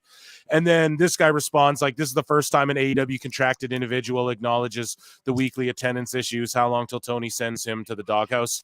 And then this guy goes, WWE trash, says, it's fake. I checked all his replies. And then I quoted, I'm like, every single one? Yeah. He probably stalks them regularly. Every single one of them, bro. So moving along, speaking of Samantha Irvin and that cringy wrestling stuff posts, it is unacceptable that last night on Raw, there was no video package saying goodbye to Samantha Irvin, even though Tessitore brought her up and said Lillian Garcia's taking her spot. But anyways, you failed, Triple H. I can't believe you didn't take a spot on the show to say goodbye to the best ring announcer of all time. Jesus. I like Samantha Irvin, but who cares? She's a ring announcer. You can find them like a dime a dozen. They come and go. Right. They come and go. And Wrestling Mark 16 says AEW have undone 6 years of WWE neglect with Shelton in a fortnight. Bro, he went to the limit with Sammy Guevara. So I don't know what you're talking about, man. That's pretty crazy to say shit like that. This guy says, do not click any of these links shared by Humble Wrestling. Many got their accounts hacked and lost money. They have been paying this guy to promote their crypto gambling betting apps. He doesn't care about his followers getting scammed. Be aware. So yeah, you see it like Humble Wrestling just be retweeting like all these random, clearly like bot fucking the Pix Pro. Like it's like a bot fucking scam gambling site, because that's the new phishing hustle is you get people to click on your gambling site. We're the new hot upstart gambling, whatever. So yeah, guys, just bringing it to sickos. Look out for that Humble Wrestling guy. He be drug dealers, man. They give you that. They give you a little taster free. Bet $5 and get $200 back, and spend all your money. First one's free. They get those kids, man. Those things are always scams too, because when you hit and then you try to withdraw, they go, you can't withdraw like your any earnings won from the credits aren't eligible for what, bro. It's always so slimy. Those betting sites are slimy as shit. Unless you want to sponsor me, no, just kidding. But like, I use DraftKings and shit. Like, there's certain sites I'll use and stuff like that. But like, depending on what I'm betting on, But yeah, like they do slime. The first time, like years and years ago, when I like it was a new hot thing. I did that. I signed up for something. I forget what site it was. It was for a poker thing, and it was like spend 10 and we'll give you 100 or whatever. And then that happened to me. And I was like, and then I couldn't pull the money out. I won like $300, couldn't pull the money out. And I'm like, what the fuck? And it's like, no, these are credited, whatever. You got to, it's like, okay, you're just sliming people. You know what I mean? So yeah, just look out for that shit, man. That's so scammy. Powerful King JJ says, notice how Tony had to mention Big Bang Theory in hopes to get a little bit of that lead-in boost. Even the cheerleader AR Gold knows it, LMAO. And Tony goes, it's less than 24 hours away, Dynamite. There are so many exciting things happening now in AEW. Don't miss Wednesday Night Dynamite right after the Big Bang Theory on TBS tomorrow night. It's great. And then AR Gold goes, we love Sheldon Cooper. Well, they're getting another new spinoff. So here's MJ from NJ saying, this time try not to let him say more crazy conspiracies, like how he tried to say somebody pushed Owen Hart. So here's Pollock sitting here while Bixenspan tells him that someone pushed Owen Hart off the fucking rafters, guys. Clearly, but you look through the police report, they did talk to a fan who said they saw. Oh, you looked through the police report and you even talked to them. And there was a guy who came from behind him. Listen to this fucking asshole. I'm so these people are gross, man. Clearly, but you look through the police report, they did talk to a fan who said they saw someone push Owen Hart. So, like, on that night, and Pollock's like, Jesus Christ, did he just you talk to the fans and they even say that they saw a guy push Owen Hart. One crazy fan said that they saw like a shadow. Like, are you? Yeah. Bix is the worst of them all, dude. He really is. God. Are there any good ones? I mean, outside of Bill Apter and maybe Mike Johnson, are there any good, like full-time wrestling people that you look at and go, all right, I trust them. It's most of them are creepy. Yes. And I don't count Alfred because he's, more of like a mockumentary, some of those guys. Most of these guys, like, they have an agenda, and their agenda. They are. They would love to get hugs from Tony Khan. And Alfred has a real journalism degree. Like, he actually has gone to school for it. Like, and actually funny and actually knows how to write with punctuation. He's actually talented, right? Yeah, he knows how grammar works. And throw in a period or a comma in there once in a while, Dave. So our good friend Awful Wrestling, who's been tapping in a lot lately, he took some shots, man. The death of WWE at unbiased rating, but then they created an awful parody. So I'm an unbiased guy, man. The unbiased rating guy is how he started his Twitter, but then Awful triggered him so bad that he literally made his own logo, like death of awful wrestling with the WWE logo and the death of WWE, all this shit. And he goes, guys, I'm writing a book that will never get published. Death of WWE, the Titan who has felled not Alfred Kanua.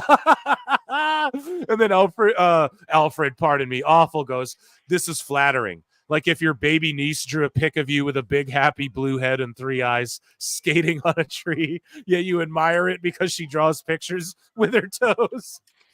That kind of flattering. Yeah, dude. Oh, man. Yeah, this is a redacted. Like, if he took the time, he could have actually made this funny, And he used like the Becky Lynch glitch picture from the 2K game.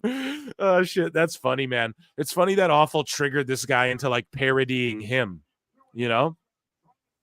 But Awful's book will get published one way or another, even if they don't ever die.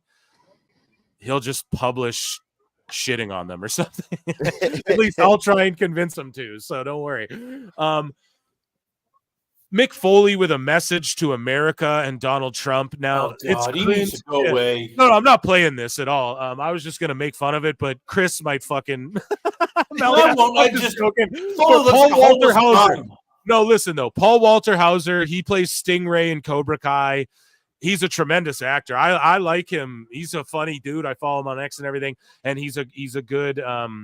I like him in like whatever he pops up in, but he goes, I know Mick Foley. He's a quick-witted, good-hearted, sacrificial man who you ought to have more faith in than Donald J. Trump. Okay. Hey, Paul, I do have more faith in Mick Foley than Trump, but I don't have, you know what I'm saying? But like other people might not have more faith in the other person. You can't start telling people this shit. Here's the and thing. isolate people. But he goes, Mick Foley and Batista are greater than Kane and Undertaker. It's like, God damn it. Now you are putting your fucking line in the sand and you're a celebrity. You don't even got to do that. That's what I just got to. Here's the thing. As an American, I can tell you, as an older American, I've been voting for 24 years now. Congratulations. Good for you. Thank you. No one is undecided. Like, there really shouldn't be anybody who's undecided at this point of it. Like wherever people lie, like, and the fact that people think them voicing an opinion is really going to make a difference one way or the other. It's just ego. Like they just think they're that important. Like I hate all political commercials. Like it drives me insane. They're all cringe, bro. And this is somebody going through high school, I loved politics. Like politics in the 90s were pretty entertaining, and like there was bipartisanship and there was stuff that actually made sense. And then the 2000 election was kind of crazy, and then it's all just been bipartisan crap and they all hate each other and no one gets along and everybody sucks. And it's just like but I just don't think there's really anybody who, at least that I've seen, considers himself an undecided voter still. Yeah. This is my whole thing. I was going to do unhinged Mick Foley doing like a Mankind promo where he's ripping his hair out like, and that Donald Trump. I was going to do all that, but I'm not doing it because it's cringe, bro. Okay. Chris already melted down earlier. No, I'm just joking. Here's my problem. AEW neckbeards. No. Let me finish here. Let me jump in. I'm going to be polite about this stuff, bro. I'm going to be polite. No. It's not about that. We just don't want to talk about politics and shit. Rosemary. No, let me get my 2 cents. I have a lot.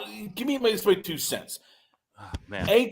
And my biggest problem with Mick is just like, okay, I get you don't like him, but give us a reason. Like one person's better than the other instead of just, this person is just blah blah blah blah blah. Especially when there's a lot of people who look, money's tight. Inflation is high. People are having trouble paying bills.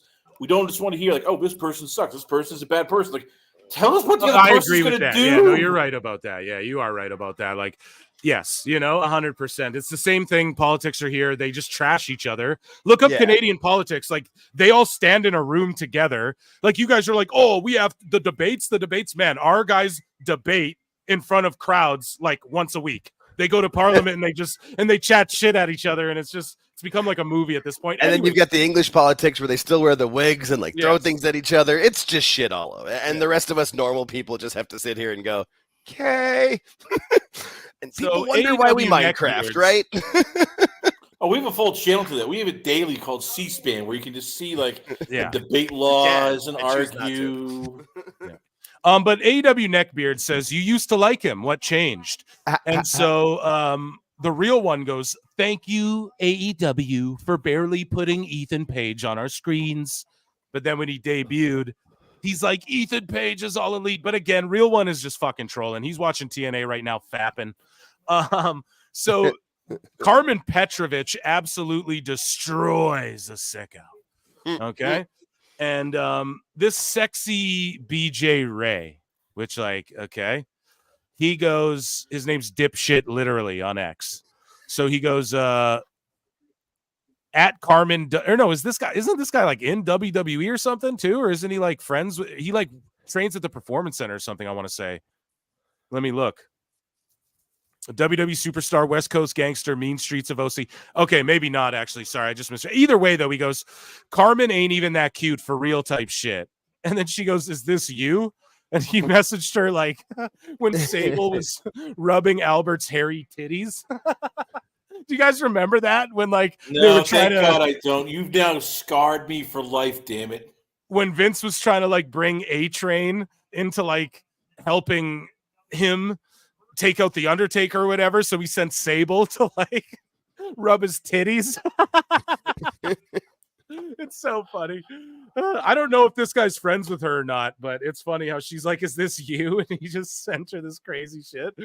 Oh man, that's funny. So what match is next here? So next we got MacLeod your and, new favorite group, the New North, with Josh Alexander and Sin and Sinner versus MacLeod.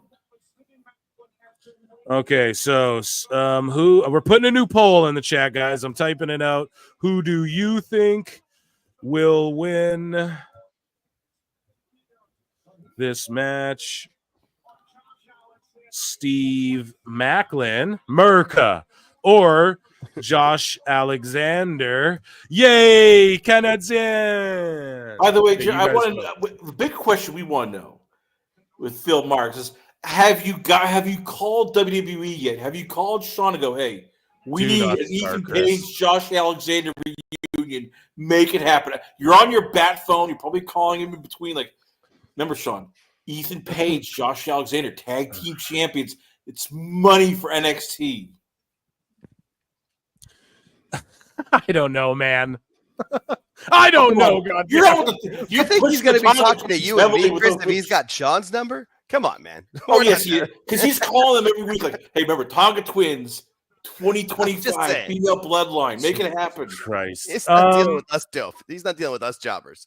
At Rhodes Coda Era says NXT. Oh, sorry. So she responds to this tweet saying that we covered Zarya FKA Delta has arrived in WWE.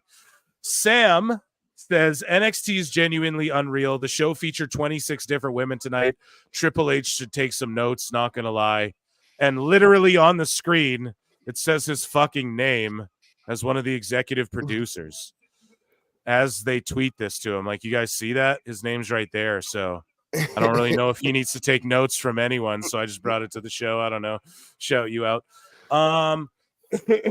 This ST Hole Leary guy, we've covered him before on the show. He goes, Meltzer said today he thinks the huge rating MJF and Cole drew. This is in 2023. For their collision match was the beginning of the end for Punk because it confirmed he was longer the biggest draw. No longer the biggest draw is what this guy meant to say. Punk thought he was Hollywood Hogan, but he wasn't him, brother. And yeah, you just fast forward now, and it's just funny. We talked about this tweet a long time ago, so I wanted to bring it up. This guy, WWE botched parody. He like disappeared. I guess he just got nuked. He nuked his accounts and everything, so good for him. He goes, you leave hundreds of replies on pro wrestling accounts. Oh, sorry. So this needs to be noted, right? This is Botched Parody's wife got a hold of his account and tweeted this out. This WWE Botched guy.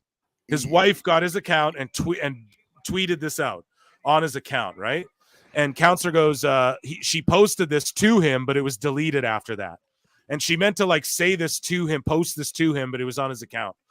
So she goes, you leave hundreds of replies on pro wrestling accounts and pro Democrat accounts every day, and 90% of them go ignored. Your humongous wife and 2 kids miss you. Try spending some time with them instead of being on here 20 hours a day. Oh, shit. And we're just pointing out the sickos, folks. You know what I mean? If you think they're that sick, they're probably that sick. Moving along here. This guy says, WrestleMemia says, WWE is always copying AEW, bruv. AEW is doing the best angle by recruiting Orange Cassidy to step up to the BCC, bruv. Just like Jimmy Uso is trying to recruit Jay, bruv. E-Drones can't admit Tony Khan's booking is the greatest, bruv. So they're just like obviously making fun, but yeah, I don't know. I've never seen anyone say that, but if that's real, that's hilarious. This Andy Gooner's like, if they really think that, I don't think this guy thinks that. I think he's just fucking clowning. Now I leave you guys before we jump into I tried to fly through it, guys. I should have had no Drumpf shit fucking bookmarked. I'm so sorry. Okay. Usually I can make it funny, but god damn it. Anyways, here's another performance, guys. Here is Fozzy with Swerve Strickland. I think we played this one before. Did I unbookmark the Jericho empty building? Whatever. Well, they're all easy to find. We've all seen it too. We watched this one before. Let's watch it one more time. Just a quick refresher. Here's a little Jericho, and then we're going to get into JD versus Joey Janela, which is hilarious.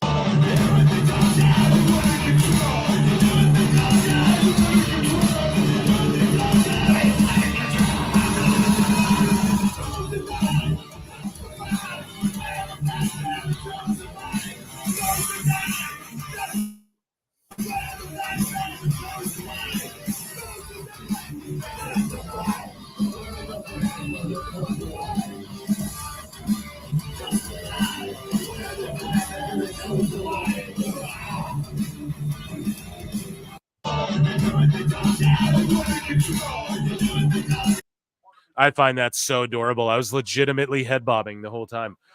Okay, so Josh Alexander well in control of this match. I'm gonna hydrate with some soda water. I have a lemon flavor again.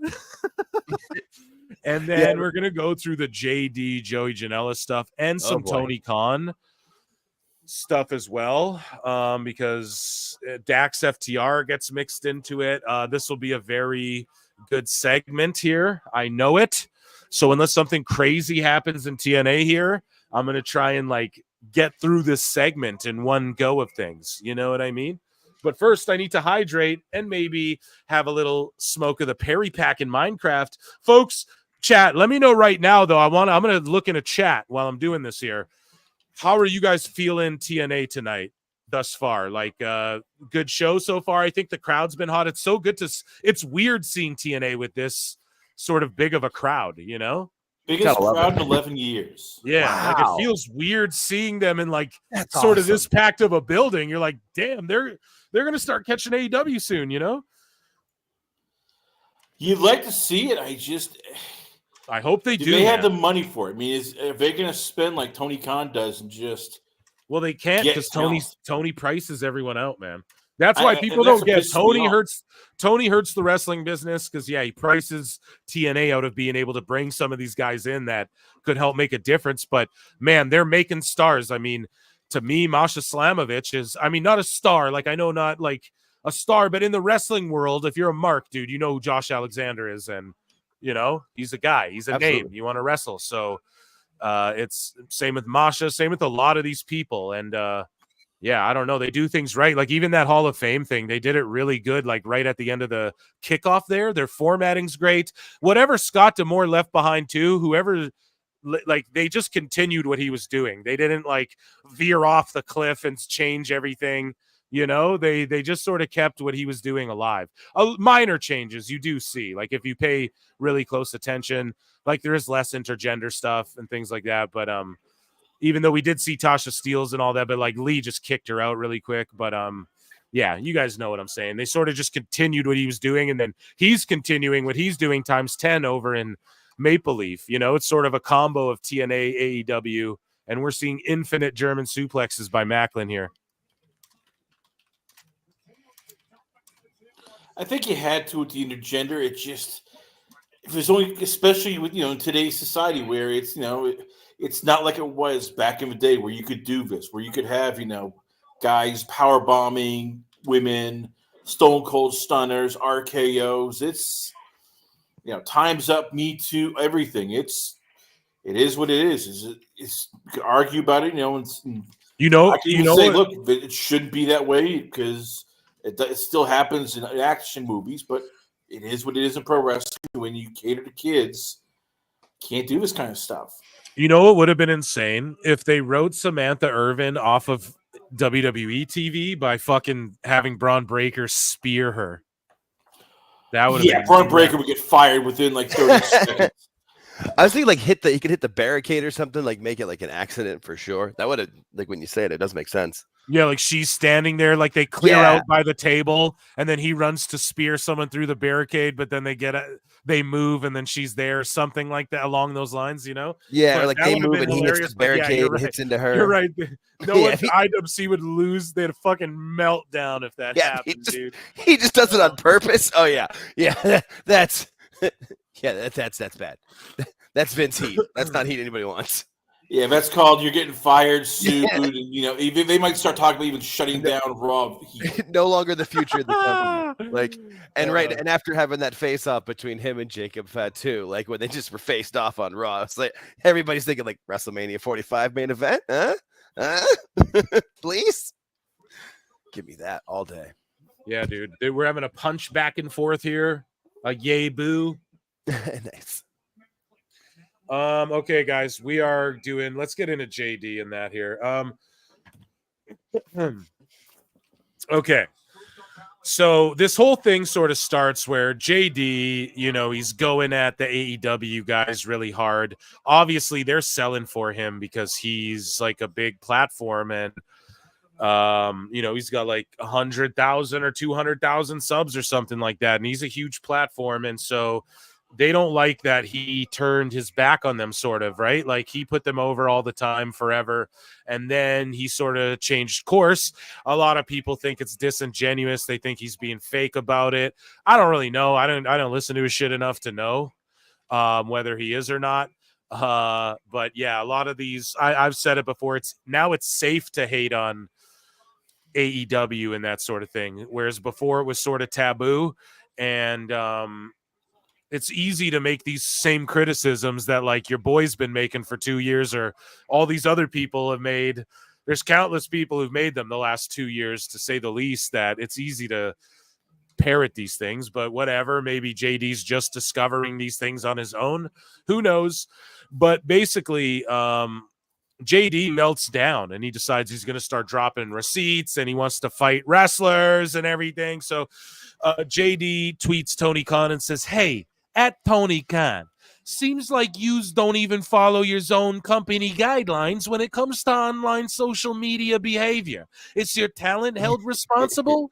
At DaxFTR, why do you keep willingly breaking the AEW guidelines when it comes to online harassment? Gabagoo. Is talent fined? Or better yet, does AEW condone their talent getting away with online bullying?" Okay? And then he credit great Brian Last. So here's what Brian Last leaked. We covered it last show. I think we covered it during the run-in. So check that out if you haven't. Tony Khan, though, mixes it up a bit. And we covered this before, too, but it's just a little bit that happened after the fact. So I want to show it to you guys. So, LOL, JD posts, LOL, Orange Cassidy. This is how it all started, right? On my birthday, no less. It was amazing. I love it. Such a treat for me, right? So he goes, LOL, Orange Cassidy has been overexposed. Daniel Garcia, nobody believes him. Private Party, Tony Khan has booked them into obscurity for 4 years. It all reeks of desperation instead of planned long-term investment. And then this guy goes, "We do believe in Daniel Garcia." And then JD goes, "No, you don't, LOL." Well, come on now, JD. You're going to tell him who he believes in. He goes, "You only believe because you're fucking stupid to what actually is going on." And then Tony Khan goes, "Why would you tell a fan that they're stupid for just expressing their opinion? Everyone is allowed to have beliefs and opinions. It doesn't make them stupid. Hashtag AEW collision." Yeah, so he's tagged the show. He always tags the show. It's like, bro, this is Twitter beef. And then JD goes, "Because I can, Tony. It's all subjective, eh?" And Tony goes, "Yes, exactly. It's all objective. That's why I've never called you stupid once in 5 years, despite the fact I've often disagreed with your opinions." And then I think JD responds. He goes, "Well, you couldn't call me stupid for the first 3 years because I was on your payroll, supposedly. And the last 2 years, as a fan, I disagree with you creatively. That's coming from someone who desperately stood for what you served us. Now I feel no emotion. Fix it." Fix it. Like, I don't know. It's just like, okay, fix it, bro. All right, but yeah, you have to, like, now it's shitty. He just woke up late. That's my honest opinion on JD. I think he just woke up late. A lot of us were on this wave before. And that's why I was pissed, because AEW slapped me in the face, dude. It was so good at the start and it lost all its momentum slowly but surely. And it just happened in front of our eyes. And when we pointed the little things out early, it just gets thrown in your fucking face. And then you realize, okay, we're just not allowed to critique this thing at all. And pretty much all of the gatekeepy dirt sheets are in their back pocket type shit, So Tony in this exchange said, we covered it here. Like, why would you tell a fan they're stupid, blah, blah, blah. So the reason I brought this all back to the show is to say Glenn Gilberti goes, this guy called, I can't do it. My throat's too fucked up to do a Kermit the Frog. I can't do it right now. My throat is stiff. This guy called me irrelevant parasite. I can't do it right now. Damn it. I have a good Kermit, I swear. This guy called me an irrelevant parasite when I gave my opinion on one of his shows. So Yeah, it's exactly that. Good for me, not for thee. Tony Khan will call people bald assholes. Why would you call someone stupid? He'll call people bald assholes. He'll call people irrelevant parasites, all of that sort of thing. But he can't. I don't know. He doesn't like when other people call other people stupid. Not. Yeah, so it's always good for me, not for the mentality. I've pointed it out ad nauseum, but I just wanted to bring Disco's with a very bad impression of him to the show there, his rebuttal. And then JD from NY calls out. Sorry, we already covered this one. My bad. So then he gets into it. JD starts getting into it with Joey Janela out of nowhere, who, if you guys aren't familiar with Joey Janela, he wrestled in AEW. He's the guy who lit his foot on fire and then lit his leg on fire by accident. He most recently got slammed through a burning table and lit himself on fire again with Matt Cardona. He's dating Megan Bain. He also dated Penelope Ford, which is crazy. Like, what a track record. But yeah, he's a funny dude. I like following him on X, and I know people hate. Like, I'm not gonna sit here and go, he's the best wrestler, man. But like, I like Joey Janela just as a character and as a dude. Okay, that's all I'll throw out there, right? So, whatever. His wrestling aside, like, I think he's just like a funny dude, you know. And he's a great follow on X because this shit blows up, and I get such a kick out of it. But either way, where do I go? This might be out of order, guys. Just bear with me. It's so much here, but JD it's definitely out of order, but you could put it out of order. Yeah, we just got to play it. We just got to play it how it is. So JD goes, "Hey, Joseph, I thought you were seeing me soon. You were in the same." Oh, sorry. I should preface this. So JD was doing commentary on a wrestling show that Joey Janela was wrestling on, and this is why this erupted. Okay. And then they tried to go to an after party. Like, JD was trying to get into an after party and he wasn't allowed in or something. We're going to cover it all. It's hilarious. Here we go. So he goes, "Hey, Joseph, I thought you were seeing me soon. You were in the same building as me a few weeks ago and knew exactly where I was. You were as quiet as a church mouse. Should rebrand yourself a bitch boy." And then he drops DMs, right? And Janela messaged JD and goes, "I'll be seeing you soon, man. You talk too much shit, man." And then before that, though, he was responding. So Joey tweeted this out: "They don't make fans take off the famous Jim Cornette face t-shirts. They certainly aren't making a fan take off a JD from NY shirt, LMFAO." So this was someone was wearing a JD shirt in the crowd. And they're saying, like, they don't make people take off the Jim Cornette shirts. They're not going to make someone take off the JD from NY shirt. Josh Alexander won, by the way. I'll put a new poll in the chat. Let's continue along here. So that's what this was a response to. Him just saying, like, they're not going to make someone take off a JD shirt, LMAO, which is pretty funny, like, you know.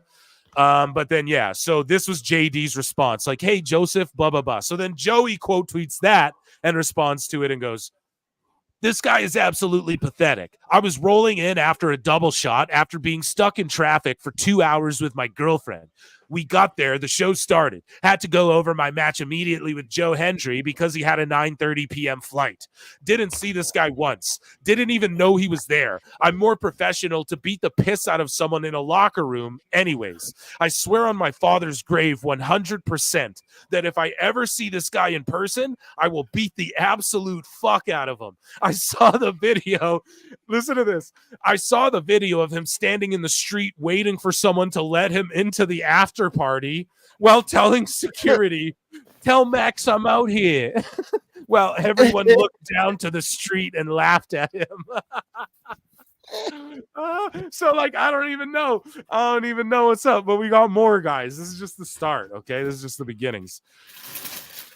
So apparently, like, JD's outside this after party, whatever.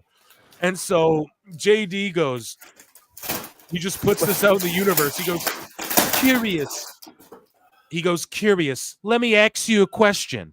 if I have DMs from said pro wrestler who basically told me he would drag me outside by the throat as long as it gets done, do I screen cap it for everyone to see? And do I alter the promotion that he is actively a part of so that he suffers the repercussions?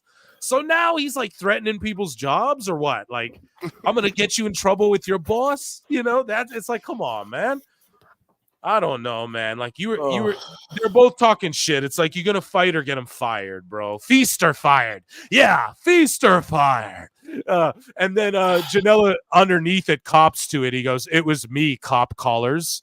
And then fucking Vince, he quote tweets it with the Vince, it was me all along. So he just owns it, like doesn't give a shit. That's hilarious from Joey. That's what I mean. He's funny as shit. So then JD goes, you got it, NJSP. So here, hold on. Yeah, you got it. So he tags New Jersey State Police. Right? He tags them. So they're literally tagging cops and shit. I didn't even see that till today.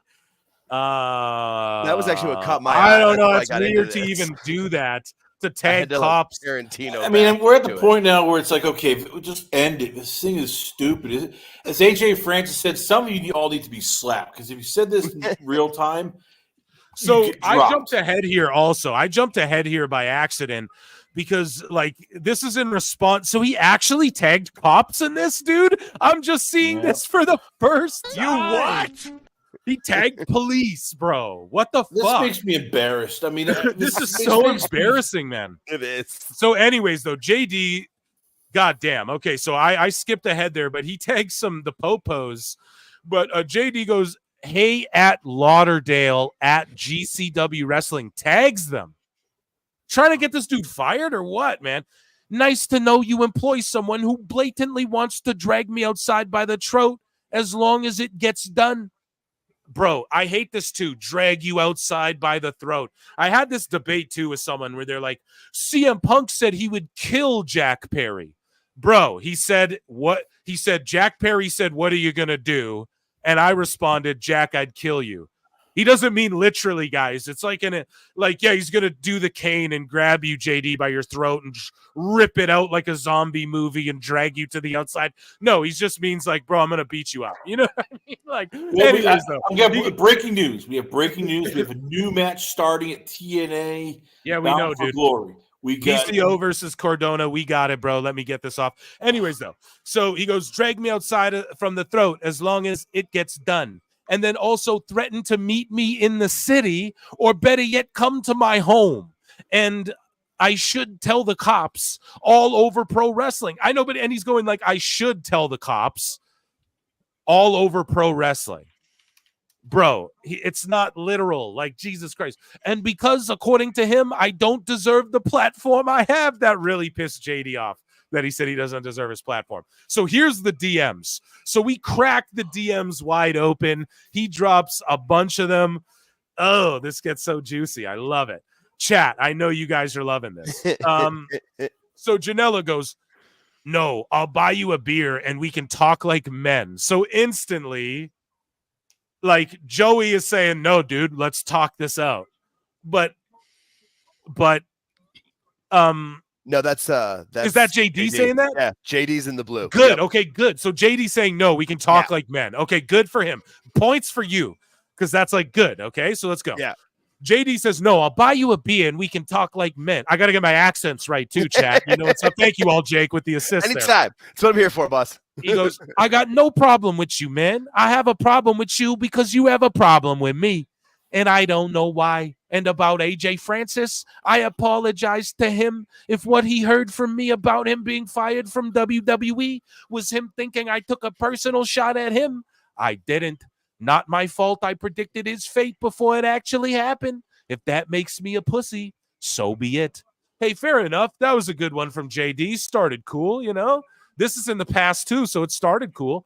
But then Janela just goes, that video of you in London is embarrassing, LMFAO. You look so sad. You're such a pussy mark loser you are. Oh, come on now, Joe. Janela, that's not very fair. He was trying to be cordial, and then now you're going off, firing off, shooting from the hip. as good old JR would say. Anyways, though, I don't know if this is this is in order here. Joey goes, I can give two fucks what you say about AEW. I just think you're a clown who doesn't deserve his platform, and I'll make sure to really embarrass you for the boys and girls. Oh shit. And then JD goes, that's a cool story, bro. Where were you September 29th? Oh shit. And he goes, I got there extremely late as the show was starting, had to call my match, didn't see you once. I swear on my father's grave. I think this is a continuation. We saw like the snippet of this, but he goes, I swear on my father's grave, I would have dragged you outside by your throat. You thinking I'm kidding, man? Like, I don't care about the repercussions as long as it gets done. Damn, that is pretty intense. He goes, nah, I don't think so, man. That totally would have not happened. That's such a chill response too. Nah, I don't think so. I love that dude. JD now. JD's rallying back in this one, folks. You know, I was leaning more Joey, but now JD's rallying back. He's landing that jab, hitting that fucking right cross, man. He's making it happen. And then Janela goes, 100% would have happened. I don't think you know my reputation. It would have been ugly for you. Wasn't there a video of him trying to fight Enzo or some shit, dude? Jesus. Oh yeah, like the Blink-182 concert or something. Yeah, did they even throw down? Like, what was the? Yeah, I forgot about that. That was years ago. Yeah, that's the only. Forgot about that. It did happen though. You're absolutely right. That did happen. So Janela goes, I'm not trying to embarrass my girlfriend either. Fair enough. You don't want to do that, bro. In front of my colleagues and staff, probably unlikely.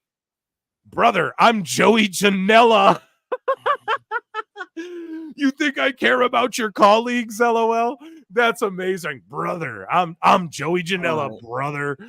Oh God. I didn't need to say, but why do we care? I mean, this is hilarious. It's bro. Not though. It's kind of sad, and it hurts you and people like you and me because this is why. No, it doesn't. Do you see how many people are watching this show live, Chris? Let me explain though. When we try to get now pro wrestlers from WWE and AEW say, "Oh yeah, we have our own internet podcast," immediately they think of guys like JD from New York, all these other goopers. Oh, well. Yeah, we don't want to be part of this.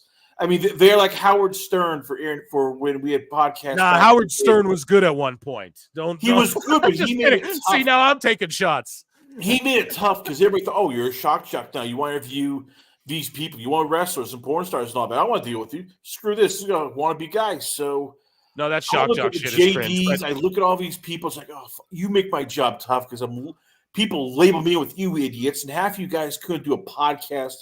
If he wasn't involving, talking shit, making jokes, acting like an a-hole, and not knowing anything about pro wrestling really. Fair enough, fair assessment. But when you prove yourself that you're not, that's the win. That's what you got to do. It makes it just much harder just to get in the door. Like that. Rabid Wolverines LC Killer 17 for $2 says Andrew Baydana is on sicko mode. Yeah, hit him with the sicko mode.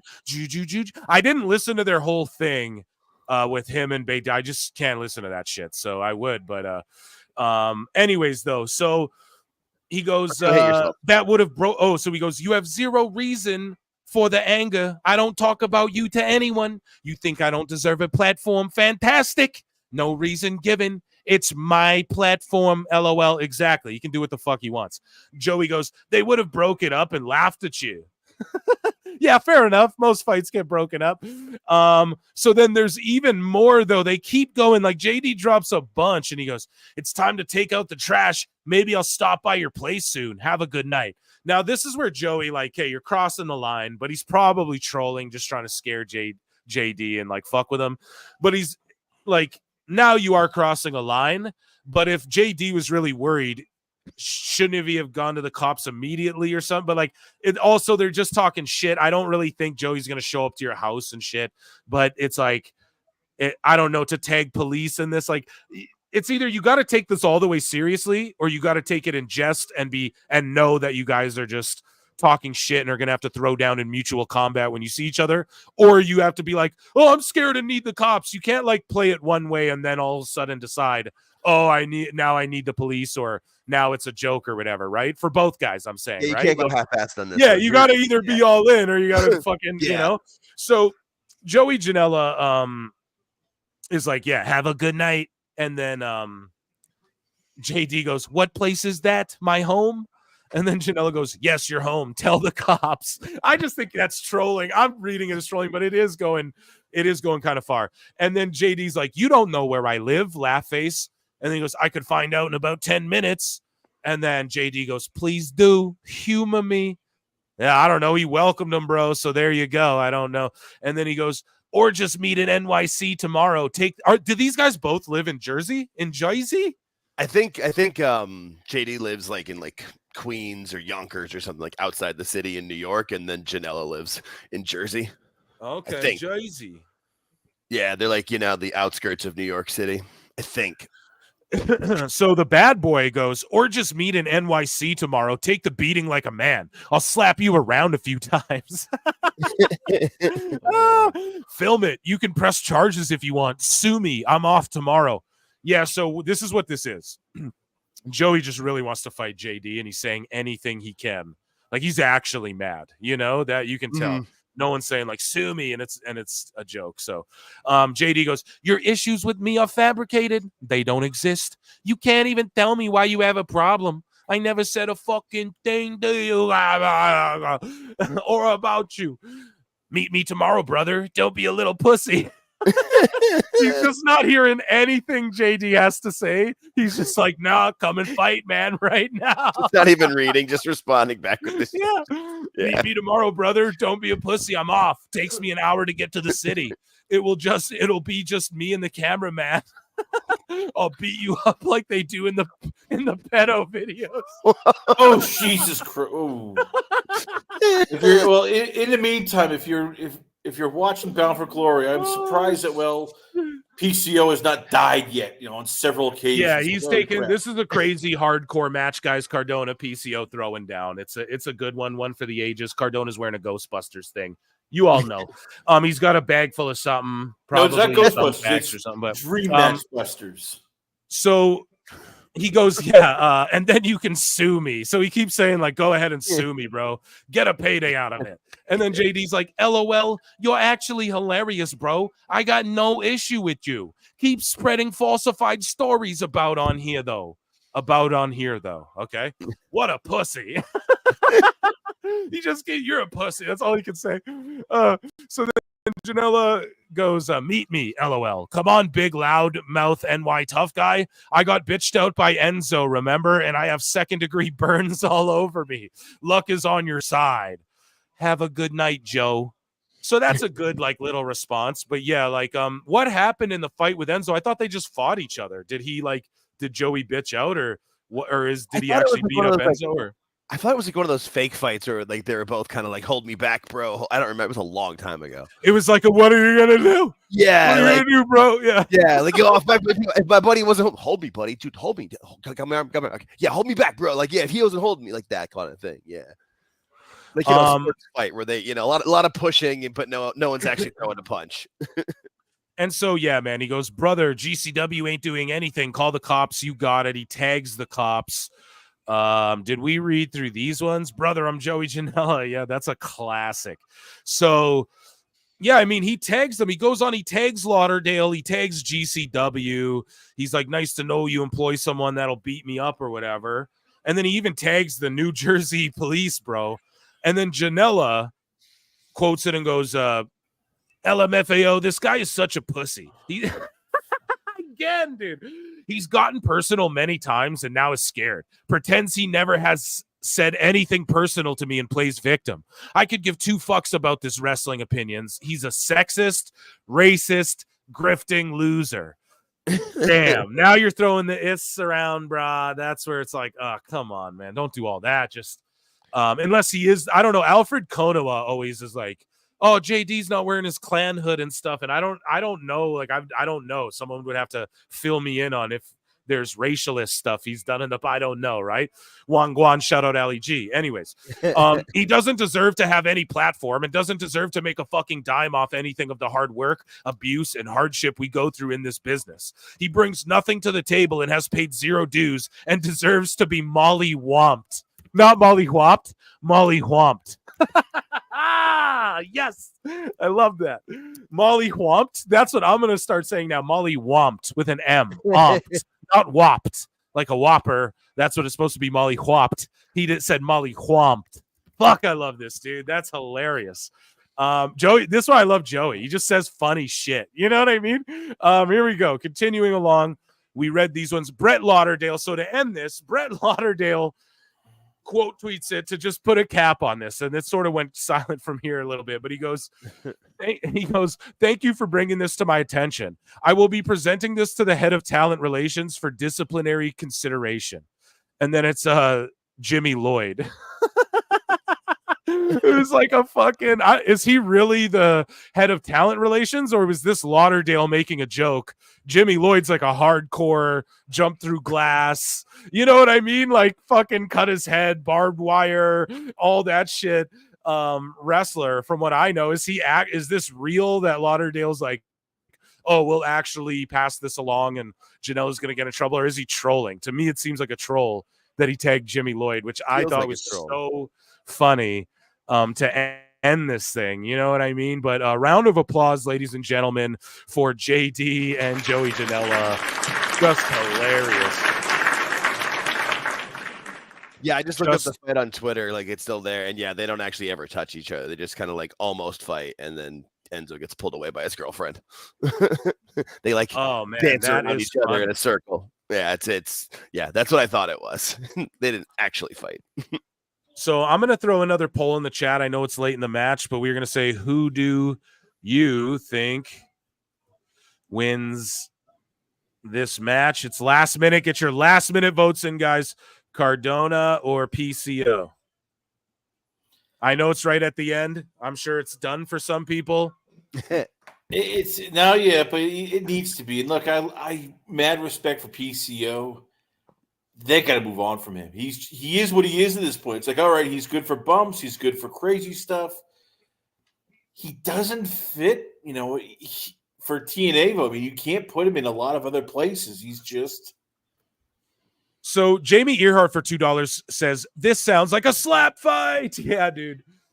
Okay, poll is closed. Poll is closed. You cheaters. Exactly ended on 50-50. But PCO won. Look at 20 votes. Got in on time. 10 of you said Cardona. 10 of you said PCO. Yeah, he's got like thumbtacks in his head.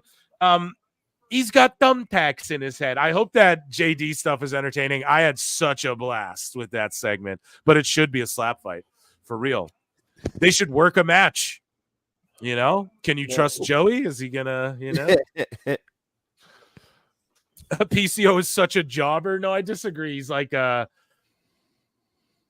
he's just like a zombie. Like he's their Undertaker, even though like not by. No, don't ever say that. Undertaker. No, he is as far as their character, as far as like the character. He's like their resident dead guy who just is old and will backflip and jump, put his head in thumbtack. Like he's just a zombie or whatever. He's just. But that wasn't Undertaker.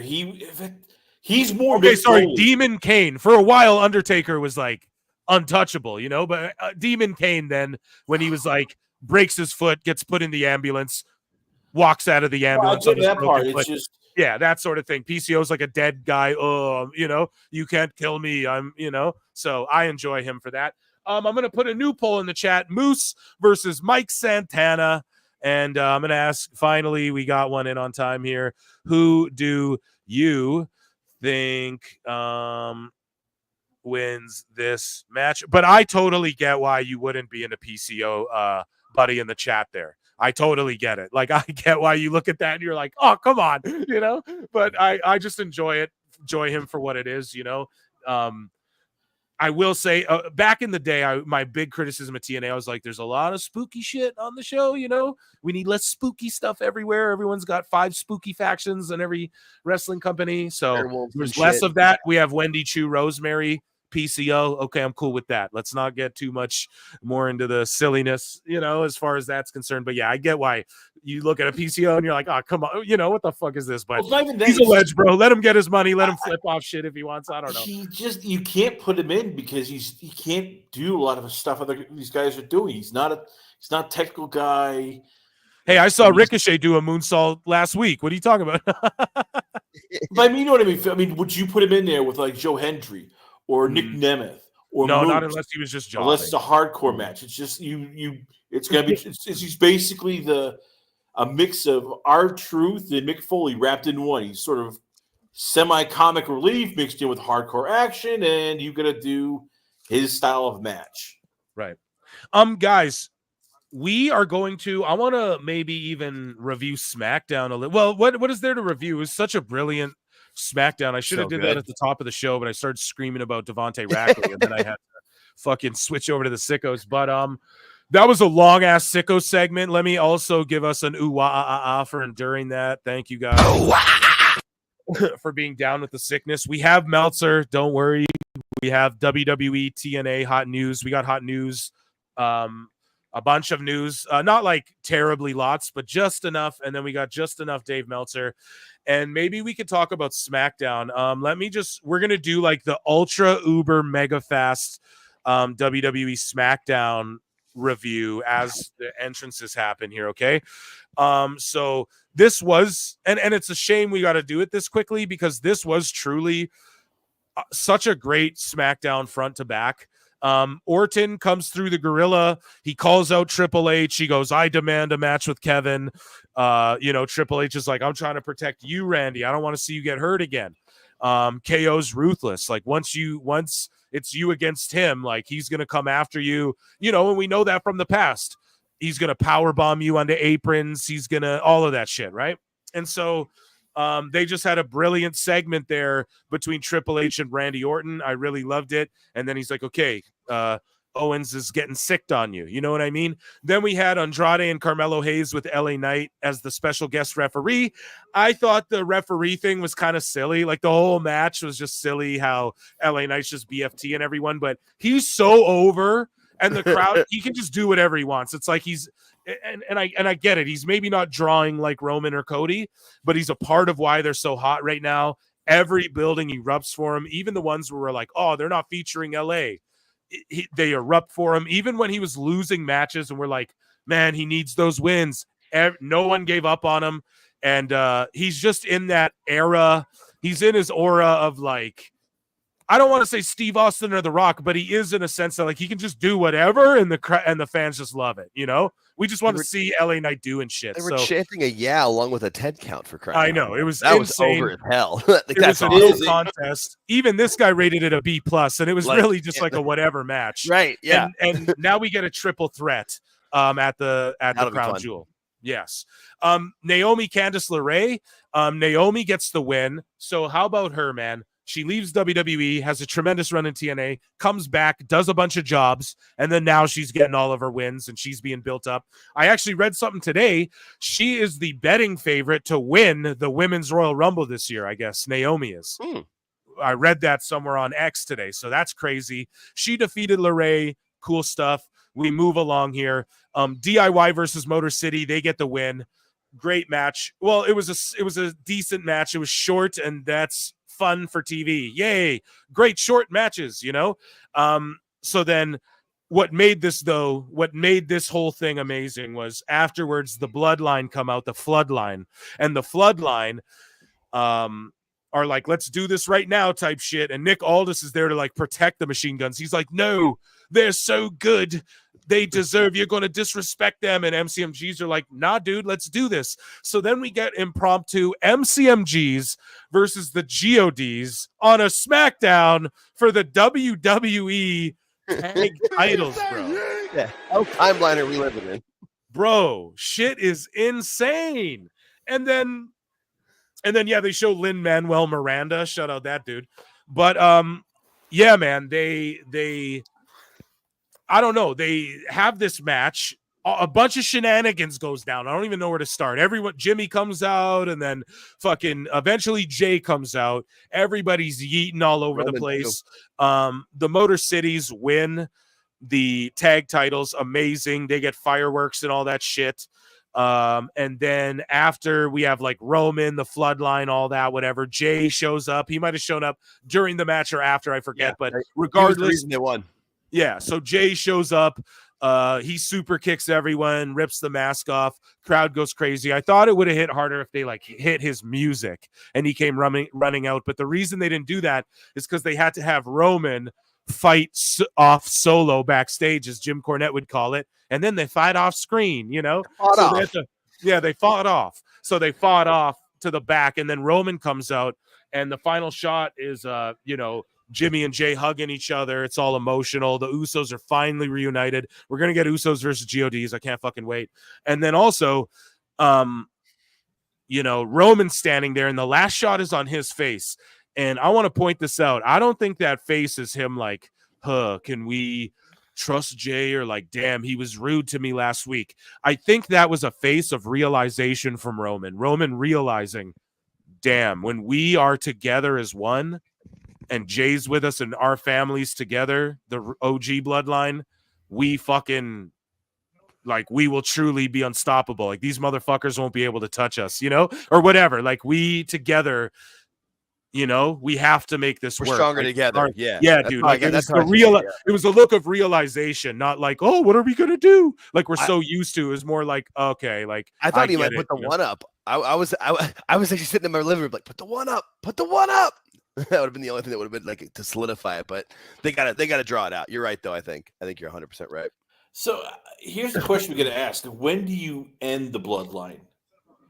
Because but you have to, because you have so many people who sort of feel like second class because of them. It's not a bad thing. I mean, it's doing great for ratings, but like Cody Rhodes feels now like.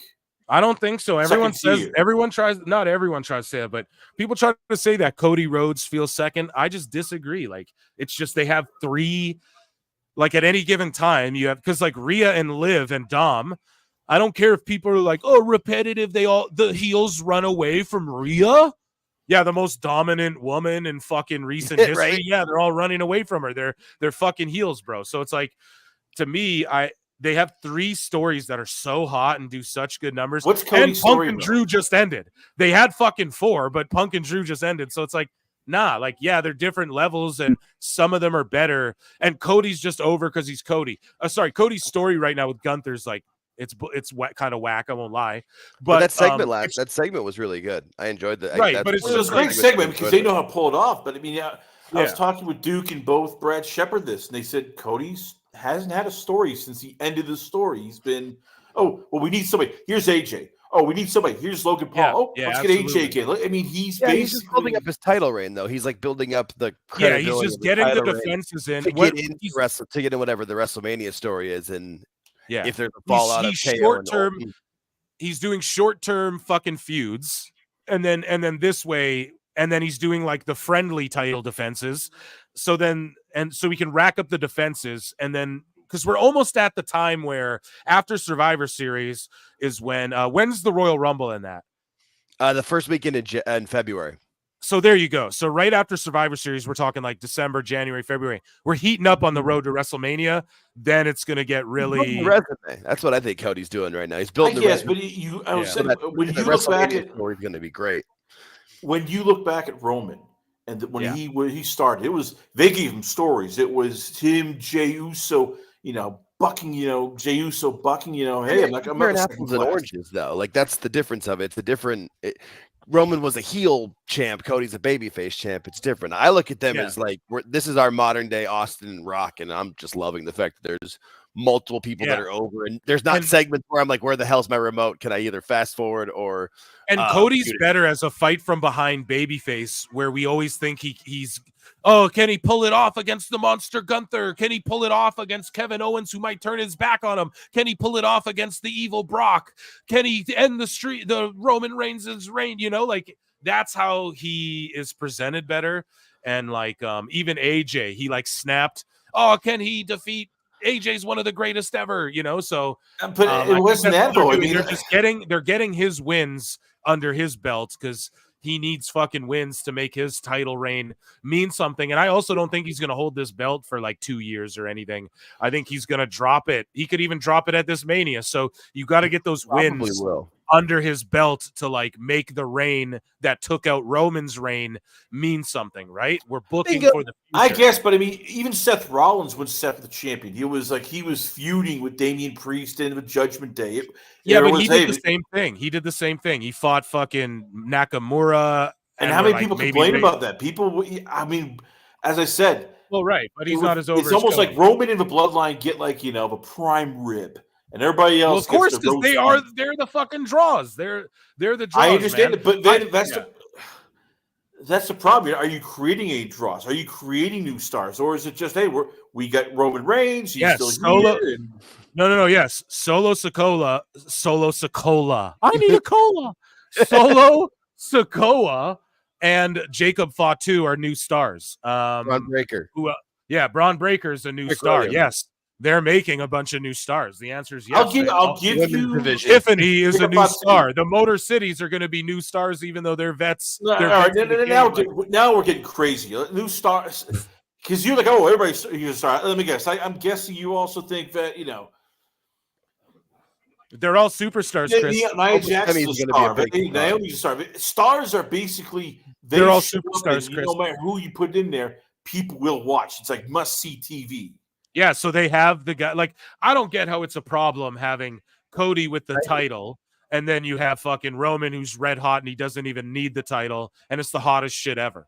I don't see how that's a problem, like, at all. Let's say we took the bloodline shit out of WWE. Would it make it better so we could, just so we could push Cody because his stories aren't hitting right now, even though his story was hitting so fucking brilliantly for the last year. It didn't hit that good the last 4 months, so let's fucking let's just reroute everything and not be like, come on, that's ridiculous. How about LA Knight?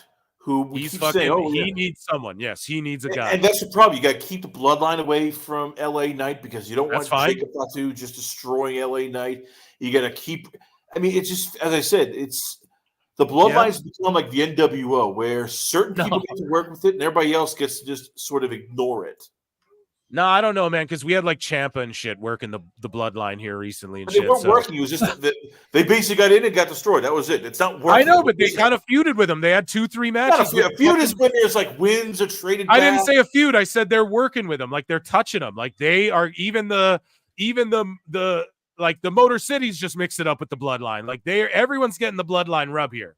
You know what I mean? But they're not getting the bloodline rub. I mean, DIY. They are, bro. They are. The whole product's hot.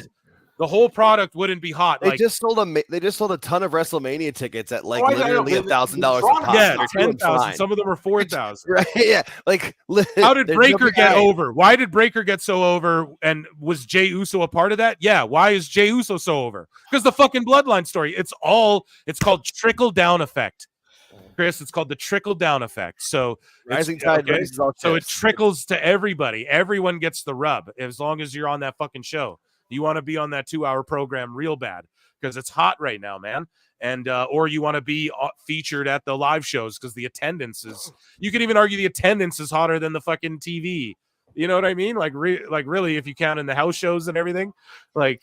So I don't know, man. I think yes, it's not a problem. Cody doesn't have the most compelling stories right now because the most compelling stories are happening elsewhere, but the title elevates whatever he's doing. And I like this too. I think it's by design too, because they knew they were going to Saudi Arabia with this crown jewel shit. You can't have them in a long-term program where now they want to give someone a diamond belt and it fucks up our whole situation. You know what I mean? What you need to do is like Saudi loves these super fights. They do it for MMA, boxing, all that shit. It makes sense they're doing it now. And I think this is how, like, at the end of the day, we're like, oh, Roman, whatever. Cody Rhodes with the Fanatics thing outsold everyone. He's like number 3 or whatever on their list for everyone. Athletes, fucking Roman Reigns, everybody, man. Cody outsold everyone with Fanatics. So it's like, no, he's still hot. There's no problem. Again, when he's just as over, the crowd goes, whoa. I just saw a video. Phil, yeah, think about like the people you see like big like it's like Cody and Joe Hendry are the 2 wrestling themes that you hear in like memes and shit. You know what I mean? Trust me, these guys are over. Like it's not a problem. You know, it's not a problem. Cody will have. Think about when, and they have to do this now because on the road to Mania, we're gonna get Cody mixing it up with Bloodline again. Eventually, when The Rock comes back and all that shit. And then we're all going to be going, man, this is the best shit ever. Oh, my God, it's firing on all cylinders. Man, Rhea Ripley's story really isn't heating up, huh? It's like, fuck all that. You know, they're killing it right now. Until they start doing shit like AEW, I ain't fucking hearing it. You know, so basically until it falls flat and it stinks like hell, don't do anything. My feeling is you got to have a plan soon. I mean, you don't want this to be, you don't want to become like WCW where they just. Dude, Triple H has got plans for days, dude. Come on, Chris. This is just No, but you know what I mean? you're WWE looking to like complain. You're WCW. wanting it to be bad. Buddy. No, I don't. I'm Like, not saying. yeah, you do, man. It's you're making it up. Like I'm they're not doing making it up. fine. I'm saying You it's gonna- are. I'm telling you, bud. It's fine. They're doing great. They got Saturday night's main event coming up. They Yes, got dude. Oh yeah, SummerSlam, that's like, gonna they're cook starting too. Survivor Can't Series. wait for that. They're man. doing fine. So when, The all right, stories are so heating up. Things are general percolating. question, when do you end the bloodline? Like, how do you end? No, that's a good question, but I just wouldn't right now. Right, with how much they can influx with it, like you're gonna end like the Floodline whole situation at this WrestleMania. Yeah. Like that will part's break gonna up, and then come we'll in. just have the Yeah. Tongans together teaming, and then like shit like that. But together or whatever, yeah. But as far as like the bloodline, they can just do the thing where they all just kind of remember like when DX ended, and then they kind of were still together, but they kind Triple H is kind of just doing his own thing. It'll just be like that. It'll be like they're all off on their own stories, but you know, it's not going to be like Jimmy and Jay and the Tongans are. It'll be like they're feuding, and then Roman's feuding over here with this guy, whatever. But we still have like Hikuleo and Zilla and them coming in, bro. So we got a long time. This is Paul Heyman wasn't lying when he's like, we're in the third inning, when he said that shit like 2 years ago or whatever, when Roman retained against Cody. They're like, where are you in this story? And he goes, the bottom of the third. Makes sense to me, bro. This is going to go forever. 5 ever, 6 ever, That's 7 also ever. his baby. I mean, that's Paul Heyman's new baby, where he had Brock Lesnar. Now Brock's sort of on hiatus, we'll call it. This is a new baby. This is Paul, and look, Paul's having fun. This is also his big thing that he gets to do and has to, I say, almost complete control over in terms of. Right, Moose Knuckles said it best. When there's no more Samoans, that's when it ends. There you go. When there's no more Samoans, bro, that's when that shit ends. Don't worry, guys. We're diving into more Phil Marks bookmarks. I was just that JD one segment was long. I'm actually going to grab a Red Bull. Jake, you and Chris argue some more. That was funny. All right, so let's get back to down from where we got Rodriguez. Santana, Moose. This is pretty good. And you look and this is another AEW like mistake. Like, why could they not? I'm ending the poll. You cheaters! I see you cheating in the poll. They always do, right? So Moose, you guys picked Moose, but fucking Santana got the win. Good for him. I didn't expect that, and yeah, he's really stepped up since coming to TNA. And yes, Chris, what you were saying. This is another example of a fumbled fucking AEW guy that. It's so sad that LAX had to break up, or what were they called? Proud and Powerful they got a physical altercation over AEW, bro. They were such a good tag team. Yeah, they really did kill that tag team. Jesus. Yeah, I thought Moose was winning though, guys. I'm sorry about that. Yeah. I gave you the wrong choices tonight. So what's the next match? We'll see. I'll put a new poll in the chat. We'll dive into more bookmarks. Hey, they're not being predictable though. That's always a good thing. I never am too upset if I mispredict if it was something where. Yeah, it's a good story. Keeps it going. I will say this: I've noticed that all the baby faces have won so far. I mean, that's the one thing. It's like, okay, wait a minute. When does a heel win? Like, when do you have that one heel who just sort of like peas in the punch bowl? Where? I don't know, because it's every TNA pay per view. You start noticing, like, oh yeah, the baby faces all win. Because somebody I know, yeah, they do that a lot. Yeah, the baby faces always win a lot at TNA shows, big time. It's funny too, because in every package they're showing, whenever TNA shows like a package of like one of their wrestlers, the first thing they show is them beating like a WWE guy. So like they had Jordan Grace pinning fucking Naomi first thing in her package. For the last match, they had who was it? What's his face taking the L there in WWE? Fuck, I forget. Slipped my mind entirely. I botched. It's all good, but yeah. Well, Jordan, I mean, at least Jordan made sense. Like she beat Naomi for a title, to become. Yeah. It's just funny that was. I noticed that in both of the packages, they showed them beating their guys, beating WWE guys. Good marketing. Heck yeah. Yeah, it is, dude. Legit. Everybody knows who they are. Yeah. I like that they got the white ropes as well for this is like their WrestleMania. It just makes me sick that AEW does the white rope thing. Like, they have your own identity, AEW. Just get orange ropes, dog. Make your ropes orange. or something. Or like that gold color in the Elite. Well, what they should have did was have the top. This when I started AEW, guys. No, if I was the one who made AEW, I would have had a black rope, a gold rope, and then a black rope. You know what I mean? You guys get what I'm saying? Yeah, absolutely. yeah. Like the logo. It'd be a black rope, then a gold middle rope, and then a black bottom rope. And then I would have kept the AEW logo in the middle of the mat. They don't do that shit anymore because they want people to think who are flipping through channels that it's WWE, which I've covered on this goddamn show. Okay, let's dive into, we got Masha Slamovich here. I'm going to put a new poll in the chat. Start a poll. Who do you think is going to win this match? Question mark, question mark, question mark. We are going to go see Jordan. She spells her name so weird, but that's why I remember it. Jordan Grace or Masha Slamovic. And we'll start that poll. You guys vote. Okay, let's dive into some Phil Marks bookmarks, though. Let's see what we got going on here.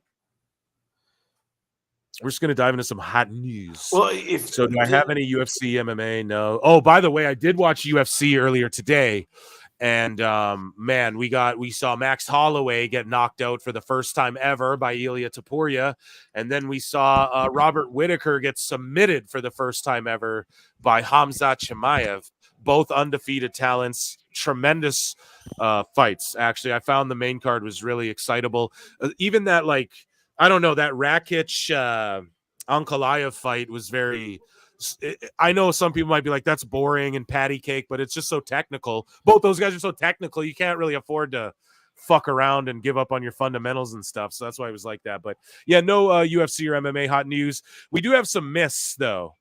So TKO Group to acquire PBR from Endeavor, not the beer guys, Pabst Blue Ribbon, but the bull riding, professional bull riders, and on location from Endeavor for $3.25 billion.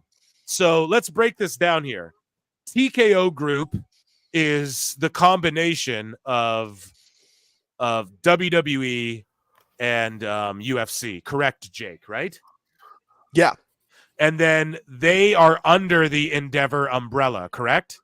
That's my understanding of it all. Yeah. But TKO Group are buying from Endeavor. So they're funneling money into their own money. That's that corporate America stuff where somebody's getting a cut or a paycheck. I wish I could buy things from myself for billions of dollars. What the fuck? So stocking myself somehow. Yeah, I don't understand that whole part. So all right, so here's how I can try to make sense of it. Endeavor founded the TKO Group. Endeavor was a separate company, but then they merged with a bunch of others, sort of like Time Warner, AOL, that whole rigmarole. Yeah. So now because they're so big, now because they're just like swimming in money. They're just going, all right, we already have pro wrestling, we already have MMA. What else can we get? Oh yeah, let's get this here, the professional bull riding. Why? Because it's a big thing. It makes money. They can build it up. It's one of those things where I agree. I think it's a good acquisition. It's something they could market to as like a sports entertainment. It's fucking bull riding. It's like a sport, but kind of not really, but you're kind of like competing with an animal, I guess. So I think it makes sense for their whole sports and entertainment shit. I totally see that. TKO Group is paying $3.25 billion for 3 sports related businesses. It's increasing Endeavor's ownership in TKO to 59%. The 3 businesses are PBR, On Location, and IMG. I'm not sure what the other 2 are, but sports and entertainment, baby, they're building up, man. This thing's getting bigger and bigger. So here, I want to play you guys this. I was putting Lexi Nair over the other show, okay? And she gifted Athena a spinner belt. And I'm not kidding. In Ring of Honor, guys, we're going to get Don Stevens, but watch this. Hopefully we don't. I have such a surprise for you. Everyone's been working so hard on it. It's amazing. Wow. She got her a fucking spinner belt. Watch this, dude. Like John Cena. Isn't she beautiful? That's thoughtful. Okay. Timu John Cena. That's the original Ring of Honor Women's Championship belt. It is It's wow. But do you see like the man, Athena and Lexi are doing just pure sports entertainment shit, and it's actually good. And I'm so mad that they are not on fucking AEW Dynamite every week doing stuff. It's the biggest travesty in wrestling. I hope Big Bill, I've said it before, and look how she's chained to the table. She's like her fucking slave. It's hilarious. She's like a minion in training. I don't know if they still call her that, but yeah, you guys go and watch that if you can stomach Tony Khan's rendition of what is fucking Ring of Honor. Anyways, this was fun. I thought this was fun. Roger Clark, the voice actor of Arthur Morgan in Red Dead Redemption 2, one of the greatest games ever made, has recited Scott Steiner's Steiner Math promo. Oh my God. From TNA. Let's go. I have not heard this. They say all men are created equal. But you look at me, and you look at Samoa Joe, and you can see that statement is not true.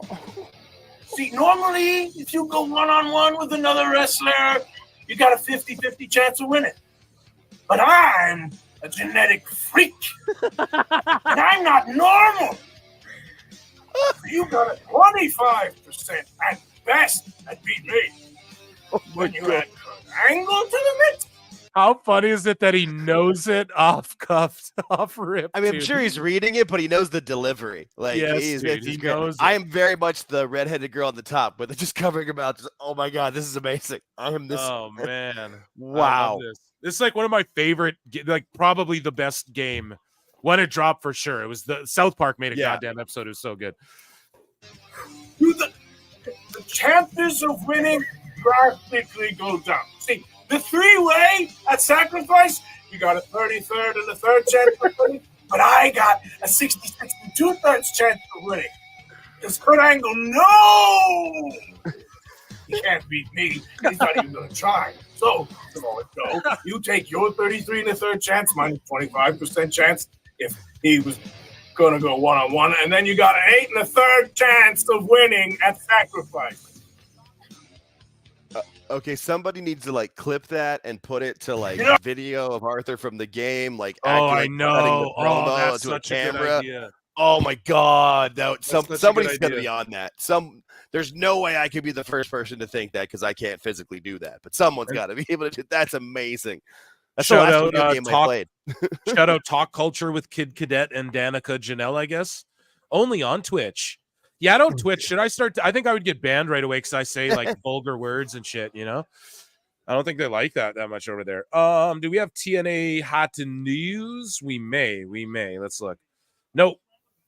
Okay, let's get into chat. Do you guys want WWE news or do you want AEW news first? Chat lets me know what they want.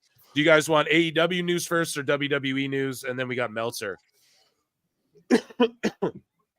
Chat will let me know. I'm giving y'all a minute. So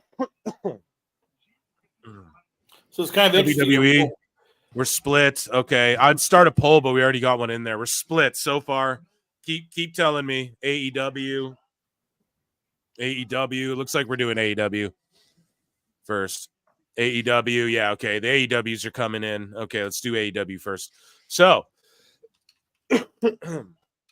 excuse me. We got quite a bit here. So, Awful Wrestling says 4 years ago in the same month, can this goof dream up anything on his own without using Vince's whole playbook? And so, yeah, it's MVP. Offers Ricochet, Cruz, and Ali a spot in the Hurt Business. And then, yeah, it's MVP over here offering MVP and Benjamin rudely interrupt Ricochet to offer him a spot. And then Awful pointed out, he's like, this motherfucker's even wearing the same goddamn suit and tie. He's got a gray suit with a purple tie. He's got a gray suit with a purple tie. He's even wearing the same shit. So I thought that was funny, man. Moving along here. Death taxes and AEW zoom in when their wrestlers run the blade. This is Jefferson Jr. tagged me in this. So cameraman still doing this. They're so bad at this, dude. So he goes to blade again. The cameraman's right on him both times he's blading. They couldn't hide it one The time. best guy is Tony Khan. Crazy, man. So I don't know. Thank you for whoever tagged me in that. Alfred Kunua says a small AEW crowd is chanting "Wrap it up" at Kyle Fletcher. Brother, that's not heat. And yeah, during his promo, I was ranting and raving about something during the live show while Fletcher was talking, but they were chanting "Wrap it up" at him. The AEW fans were chanting "Wrap it up" at Kyle Fletcher, bro. It's crazy.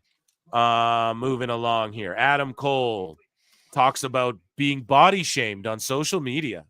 Says he just ignores or blocks it out as best as he can.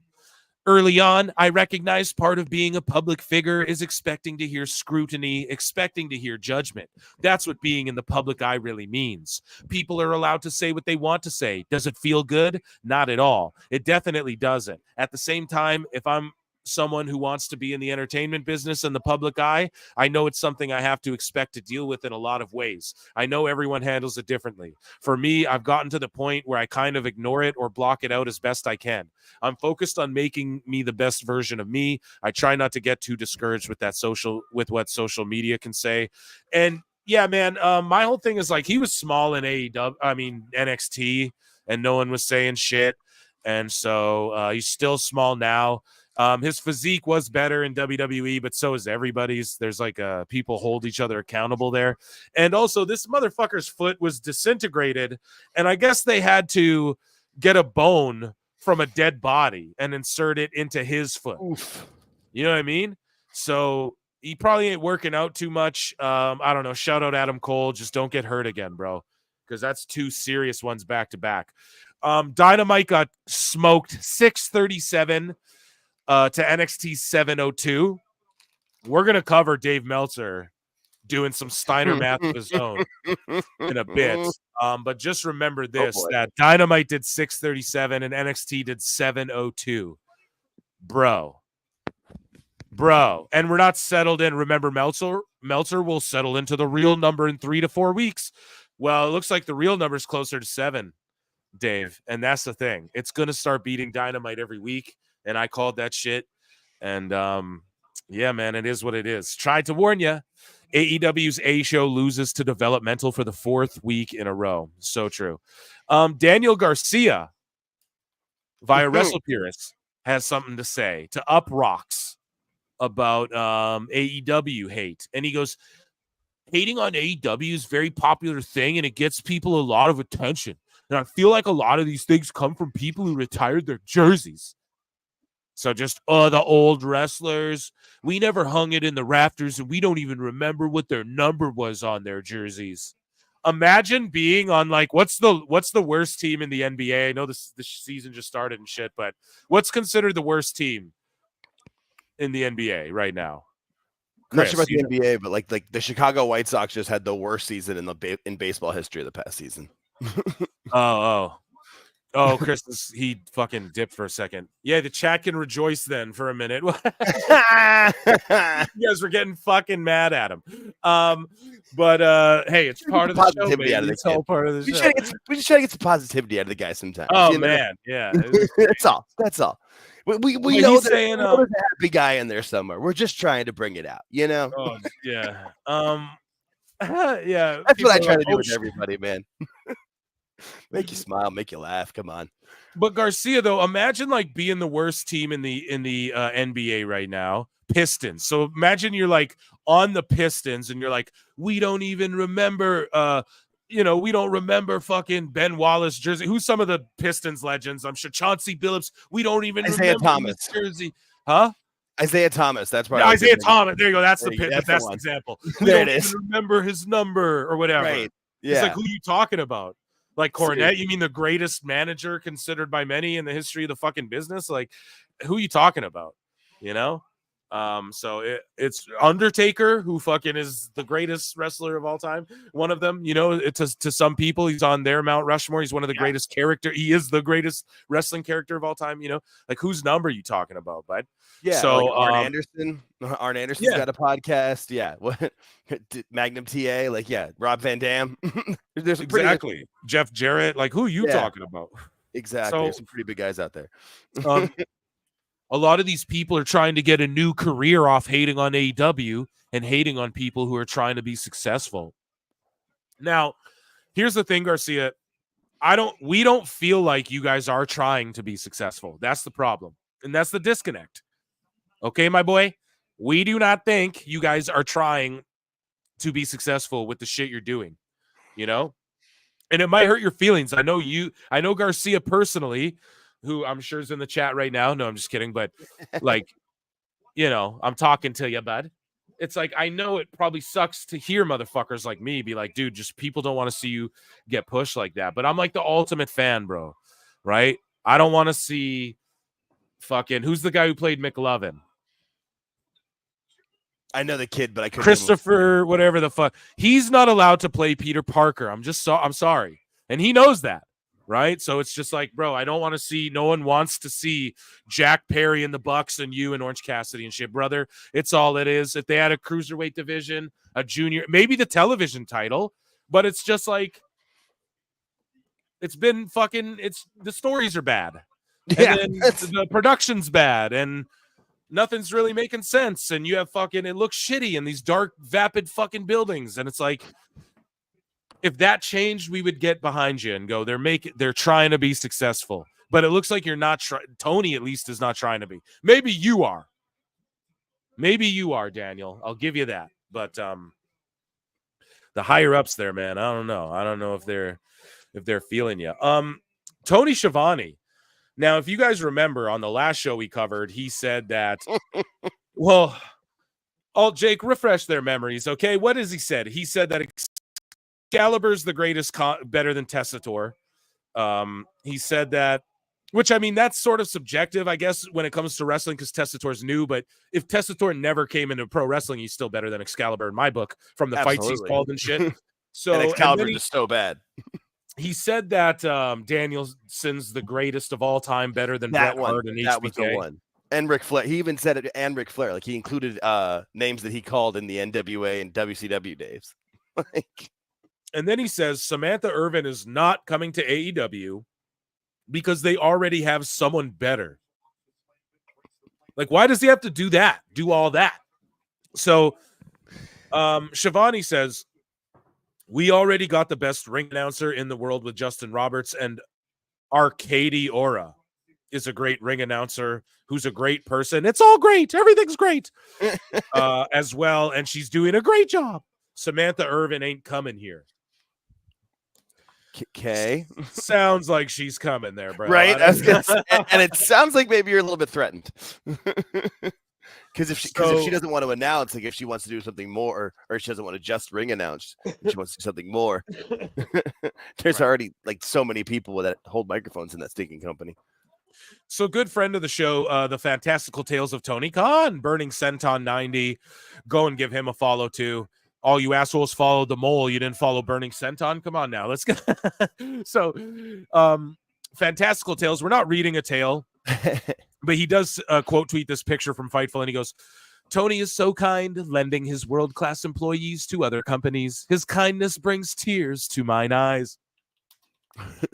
And so Aubrey Edwards is making her CMLL debut as one of the referees for 2024 CMLL Women's International Grand Prix. Good for her, but it's funny that they sent Aubrey's ass out there. I wonder if she does the cucaracha or the fucking salsa dance or something while she's out there. I was just going to say that she do a little salsa instead of her other thing. Oh, man. That's funny. That is funny. Okay, moving along here. Chris Jericho, Triple H's thoughts as he really did become the new Hulk Hogan. And Jericho has a new vodka seltzer, bro. Grape is Jericho. VIP vodka seltzer. Such a bad name. VIP. Vodka seltzer. That's so. And then it's a snake. And yeah, grape is Jericho, and it's a vodka seltzer that he's got. So he had a little bit of the bubbly. I'm sure Tony helped him with this too. And do you know why? It's because they all drink White Claws and soda water. We've chronicled it since the early days of PWT. Anyone bringing up soda water, that's because of PWT and the 10 minutes of Tony Khan video. I remember that shit had like fucking 100 views on it. No one was watching, you know. It blew up way later. Like all the views it got came way later. And So the coolest backstage, just Chris Jericho's seltzer and the freaking woo energy drink. Dude, yes, that was so they got the seltzer back there, they got some wings for catering, and they got fucking soda waters on deck, bro. And I love it. And I know Jericho made this because him and Tony love White Claws. I know it, bro. Yes. So they're like, oh, let's make our own. Grape is Jericho, baby. Grape is Jericho. And blueberry. Grape is Jericho, mama. Oh, my God, dude. I love it. Let's go. And, I mean, Grape is Jericho. That's way too close to what got Nick Hausman in trouble. It's all I'm going to say. My bad. Could pass it up. Oh my God! Trauma in the chat's with me. Trauma in the chat's on the same boat. It's just we should have made blueberry or something as the one that you have the first picture of. Just saying, just bad wording. Bad wording. It's all tough. That was tough. It's a little tough. But I mean, that's classic AEW. Completely oblivious though. Like they wouldn't, they're just oblivious to everything. That shit is hilarious. Fantasy world. Pro Wrestle Counselor says this is fucking sad. And Tony Khan tweeted this out. I saw this right before. I saw this yesterday, I believe, before I hopped on the air there. Masha Slamovich won. We were right about that. Nice. I called it because, Jordan's going to be in this year's Rumble again and is going to fucking eliminate She's going to go and she's going to stay. Yeah, because last year's Rumble, she had a great showing, but she didn't eliminate one person even. However, this year she's going to throw out like fucking 10 people and they're going to be like, yeah, she's here now, Yeah. Anyway, former TNA star. Yeah. Jordan Grace and now WWE superstar. She's definitely going over. So, yeah, Tony Khan goes, it's TNT drama Ricochet weekend. Ricochet weekend. Yeah, we're just putting you on Rampage and Collision for now. After but I know some people think it's a burial, but we're gonna call the weekend Ricochet weekend. It'll be great. Oh my God, man! I didn't know Ricochet weekend presented by AEW. My Tony's like slowly transforming into Hughes. Yeah, that's what it is, dude. I'm telling you, that's what it is over time. It's just like regular Tony, it eventually gets a little bit more disheveled. Yeah, he's just getting disheveled until he's in his final perfect cell form, which is like Hughesy's impression. But Friday night, AEW Rampage on TNT, King Ricochet versus the Nick Wayne. Saturday night, AEW Collision on TNT, Ricochet versus I Am Leo Rush. Sunday on TNT. Would be cool if we had Ricochet starring Denzel Washington and John Lithgow. Can't compromise. Time Cop. What the fuck? What the fuck? Yeah, Sunday on TNT. It would be amazing if Ricochet starred as Time Cop. Oh my God, dude. Would be cool if we had Ricochet starring Denzel Washington plus John Lithgow. Can't promise. On Sunday on TNT. That's called brand integration and cross promotion. It'll be great, right, Dad? Oh. And then Ricochet responds and goes, haha, this is awesome. Is it? Getting a whole weekend named after you, huh? You guys make a graphic for that? Or what? Huh? Yeah, that's what you want. Yeah. I'm going to put and a million people won't watch all three of those shows combined. Yeah. Jesus. So, guys, that was AEW News. Round of applause for AEW News. So, we're going to move along here. I got a new poll in the chat. Who do you think will win the TNA World Championship? So we are going to say the champion Nick Nemeth. That's an obvious one. And I'm throwing a curveball in here, guys. I'm sure you can predict what it is.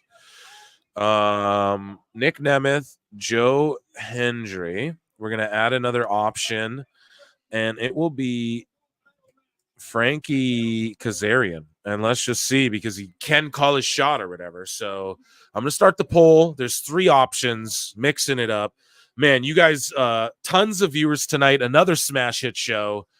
This channel, everything's been blowing up, so I love you guys all so much. 114 likes on that bitch. You guys are goated. Nice. I will acknowledge chat tonight, as I always do. I put you guys over more than anybody, right? So, yes, absolutely. There's a couple other videos I watched of live stuff about this chat. It's by far not only the most fun, but like the most engaging and like actually like picks each other up. Like it really is an amazing little community you've created, buddy. Seriously. Yeah, and we can piss around. That's got to be key, you know. Yeah, I mean, like people are there just have fun. Like nobody like leave the BS world over there and just have a good time with it. Like it's awesome. The goal, guys, is to get Meltzer on the show, though. Okay, if we if we can all come together and get Meltzer on the show, okay, that will be give him the Golden Flute Award. So Thirst Trap. Thirstcast. We'll just leave that there for a minute, as because we want to hear Hendry's entrance. God damn it! All of a sudden, I'm losing my mind. I'm turning into Dave Meltzer slowly over time. I'm losing my mind. Your brain is Dave Meltzing. Yeah. So damn. Natalia says that she was legally blind in her left eye, and she got surgery over the summer to fix it. You what? That's crazy. Thank you for wrestling and continuing to show up on NXT, and prayers up for Natty. You know what I mean? Like, holy shit, her eye wasn't working. No one knew. She didn't tell anyone. None of the dirt sheets knew that. And she's like, yeah, I fixed it over the summer. We've seen her have a couple matches recently. It's like, whoa, you don't even got to wrestle. Like, you don't even got to get in the ring, girl. Hopefully your eye is good. I don't know. She said it's fixed. Let's go. Jamie Earhart for $2 says, I would F Meltzer up. What? Also, Jake, check your DMs. Yeah, no, Jamie tagged me the thing from Elbu, and apparently he blocked me recently because I didn't. Good for so him. I'm pretty sure he listens to PWT confirmed. They do, that's bro. the only reason he blocked me. They hear me covering them in like the Yep. clips, and they see all Jake, and it's Yeah. It's all it's good, great. It's awesome. I love it. Yeah, it's all good, man. It's just like here's the thing, bro. It's just you can't be like so blatantly obviously. Man, I get my ass kicked trying to defend AEW, guys, you know, but you got to be honest about it, and we're not going to fucking you can't just be so blatantly biased one way or whatever. It's so silly, you know? It just gets fucking we just can sniff it out, you know? Well, yeah, and they think they're smarter than the rest of us too. Like that's what they're doing. They Yeah, that's what I don't like. That's what I don't right. fucking Like like. that's the part that pisses me off. Like, dude, like even if you are smarter, don't act smarter than people. So the Joe best Hendry people are just people got that are a. smart and don't act like it. Sorry about that, Jakey Poo, Oh, you're but good. fucking Joe Hendry just got a talking to from Ace Steel. Nice. So look out, young bucks. Look out! A chair might go Don't say his flying. name. He'll appear and punch you in the face.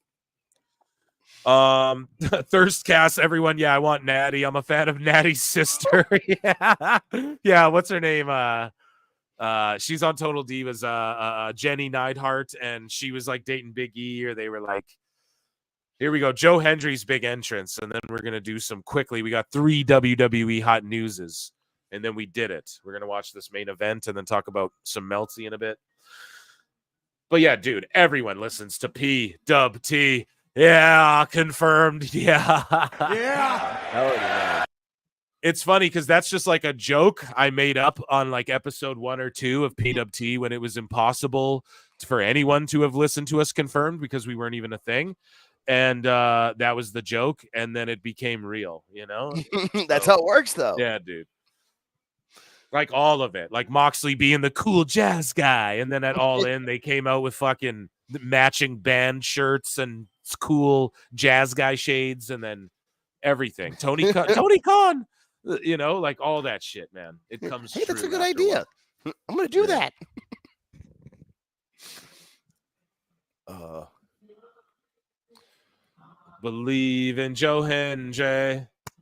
Okay, well, I know he's not showing up here tonight, guys, because he is at Bound for Glory, okay? So, but the other shows, you never know. He might just show up. If anybody would, man. That guy. Yeah. You gotta be Chat's happy enjoying that guy Natty can work being his there. career. Yeah, me too. We'll just leave her there for now. Just glad my wife's not home. No, babe, it's fine. We're just chatting. So yeah, I think I mixed this up. I think they just submitted this song, or I think they did say it was a remix, but it's in the Eurovision thing. So like I don't know if they're doing like a if it's gonna be like a club mix or whatever the fuck, but that's what I'm assuming they're gonna do with it because I don't think they can. I think he said it'll be a remix, so hopefully it wins that shit. Or like, I don't know how the process is for that, but I know he was trying to go for that, and then his big goal is to be #1 at Christmas this year in the UK because that's a big thing over is he there. dropping a Joe Hendry Christmas album? Or He said something on Twitter maybe like last week or the week before that he was doing something with that as the goal. It doesn't have to be a Christmas song because there was a couple years ago where people fought and got Rage Against the Machine. Can't remember the name of the song now. The Fuck You, I Won't Do What You Tell Me was the song, that they got that as the main song. Killing in the Name. They got that because people were trying to get a Simon Cowell X Factor person song. There's a documentary on it that I saw, but UK's #1 at Christmas is like a big thing over there, and he's releasing something soon for that, so maybe it's going to be for both of those.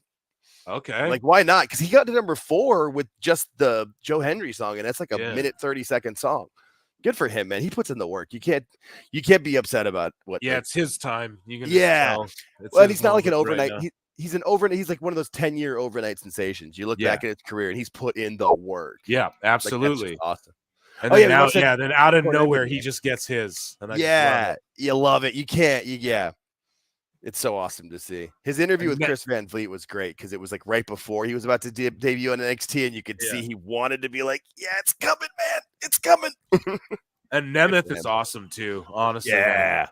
If there's anybody you want to work with, that'll make you look good. MVP of TNA this year for sure. Like definitely. Just because of like the quality of the matches, and people could say Joe Hendry, but I don't know. I think Nemeth is the guy. Like they've advanced so much with the world title around him, and he's fought everyone in the fucking business. Like he's a guy everyone was like, well, why can't he be WWE champion? You know, like for how many years? So, come on, Vince, do something with Dolph. Like push him further, and he did win world titles, but it's like he's a guy you put the belt on, and he's real. He can really wrestle, you know. So yeah.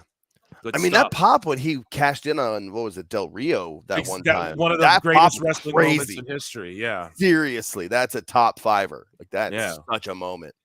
So Triple H dropped this little nugget. We'll Yes. watch here quickly. It's 25 seconds. He goes, hang on tight. The road to Netflix begins. So they're just like filming shit with green screens. Who is this guy?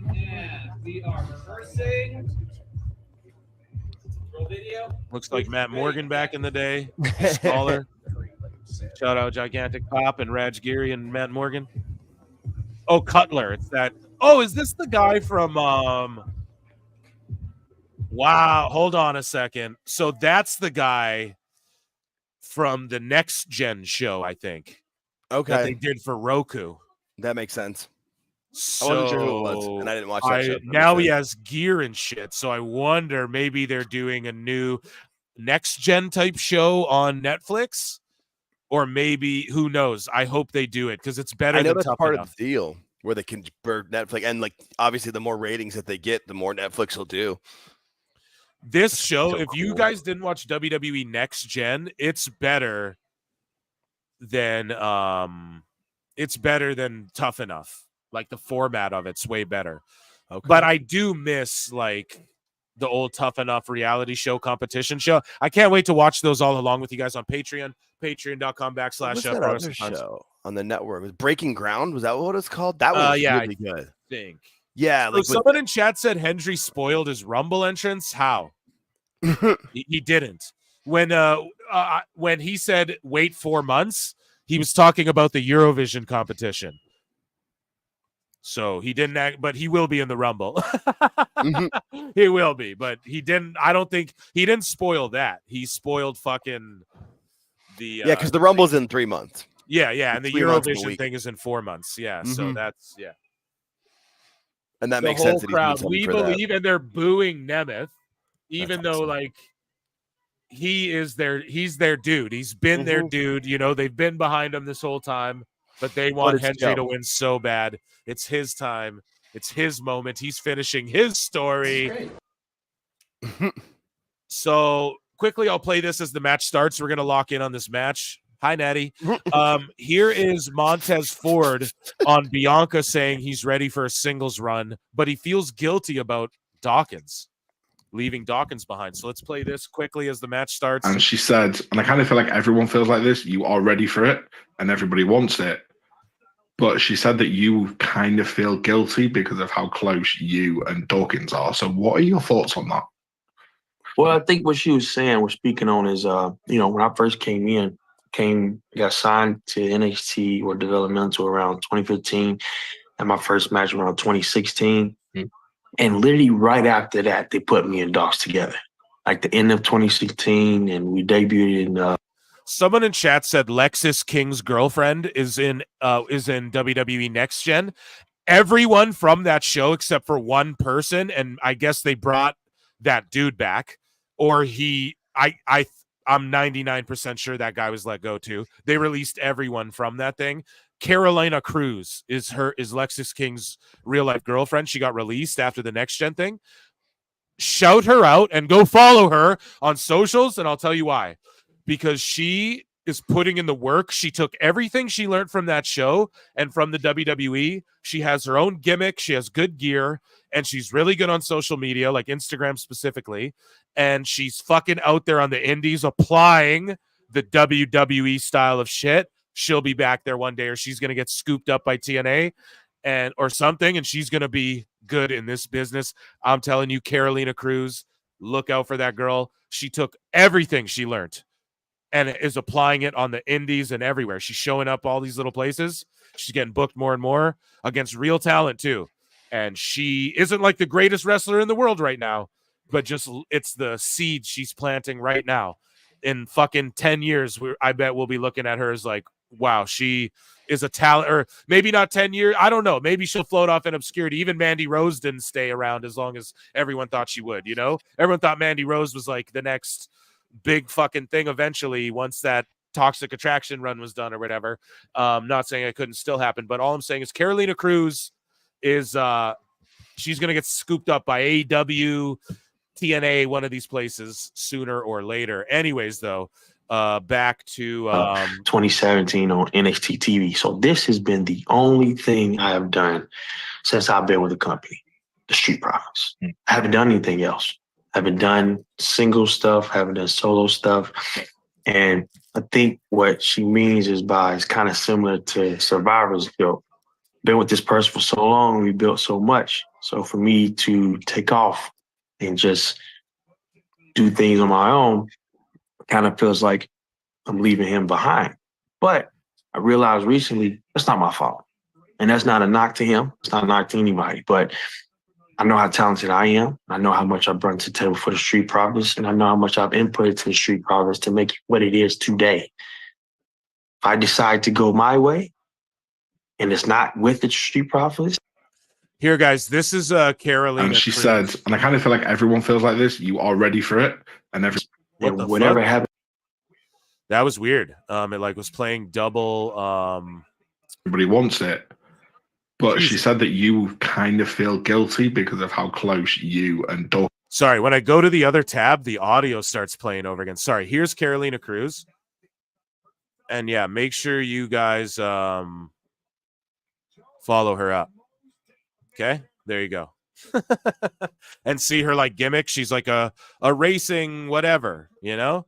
And there's her with Lexus King. And yeah, she's like, I'm like, what are they called? One of those like Miami street girls, or not that, like not calm down, Moose Knuckle, not like that, like a street racing girl. I don't know what they're called, but yeah.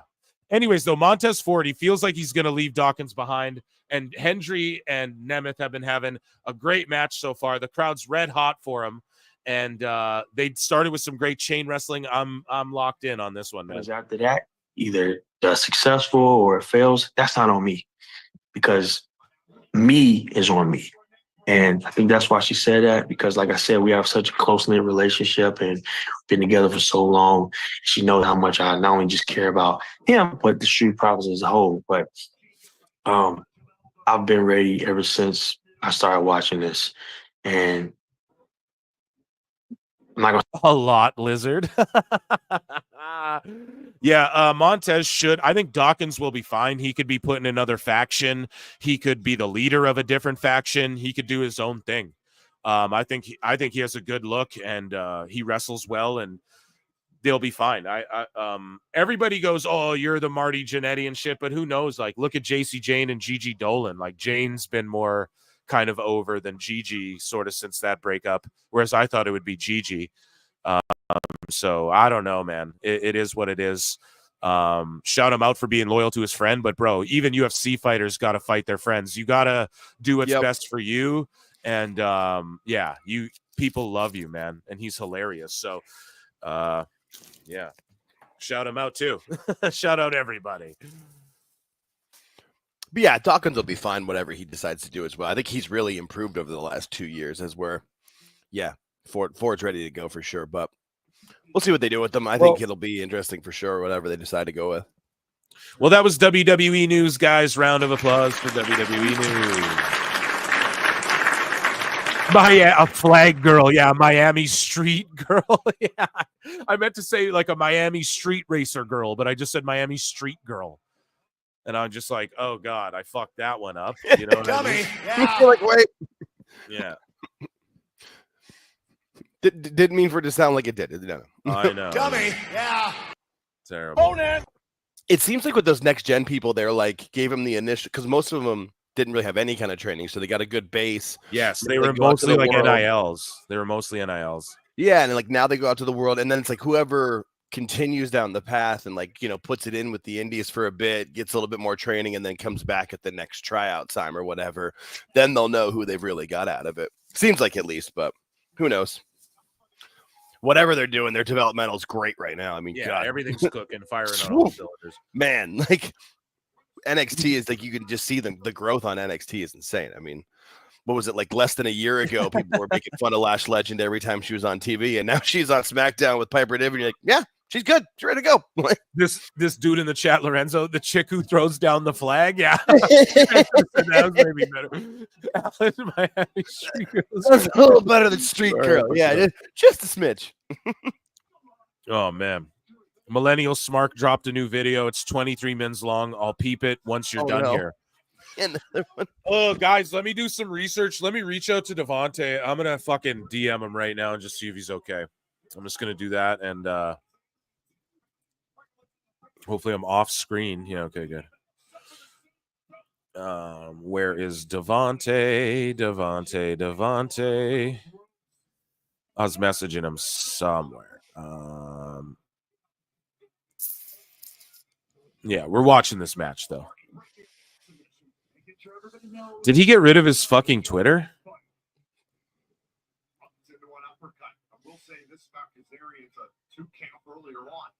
No, I got him right here. Thank God. I was like, man, did they bully his ass off Twitter? I'm gonna fucking scream again about.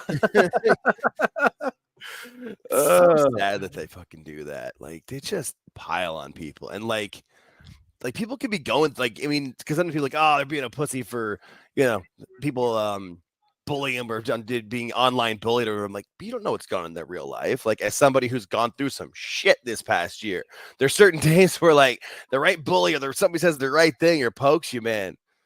Like, you just don't do. These are real people with real lives. Like, it's just wrestling. Everybody calm down. We're here to have fun. Stop Stop taking it so seriously. Yeah, man. not So here, where I hope he's all good though. Oh, here I need to close that. I see the sicko.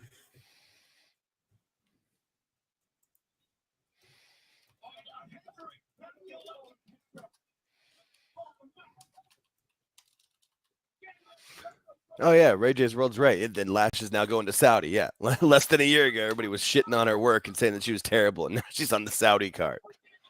That's the difference with the PC. That was like when you said earlier about Adam Cole, why his physique was better in NXT. Having the PC right there, where you're going to do shows and having the rings there and the full gym there, it just makes a difference. You don't have to like go to the local gym. You can get all your work done in one spot. You show up there at 7 a.m. and freaking work your ass off and then put on a show that night for NXT, and you get better and better and better. And then you can see the payoff. Like fucking Ren Sinclair is but her first day, you were like, who is this goof? Because I hadn't seen her on AEW Dark, and now she's in the No Quarter Catch crew, and she's one of the more entertaining parts of the show. I love it. So cooking.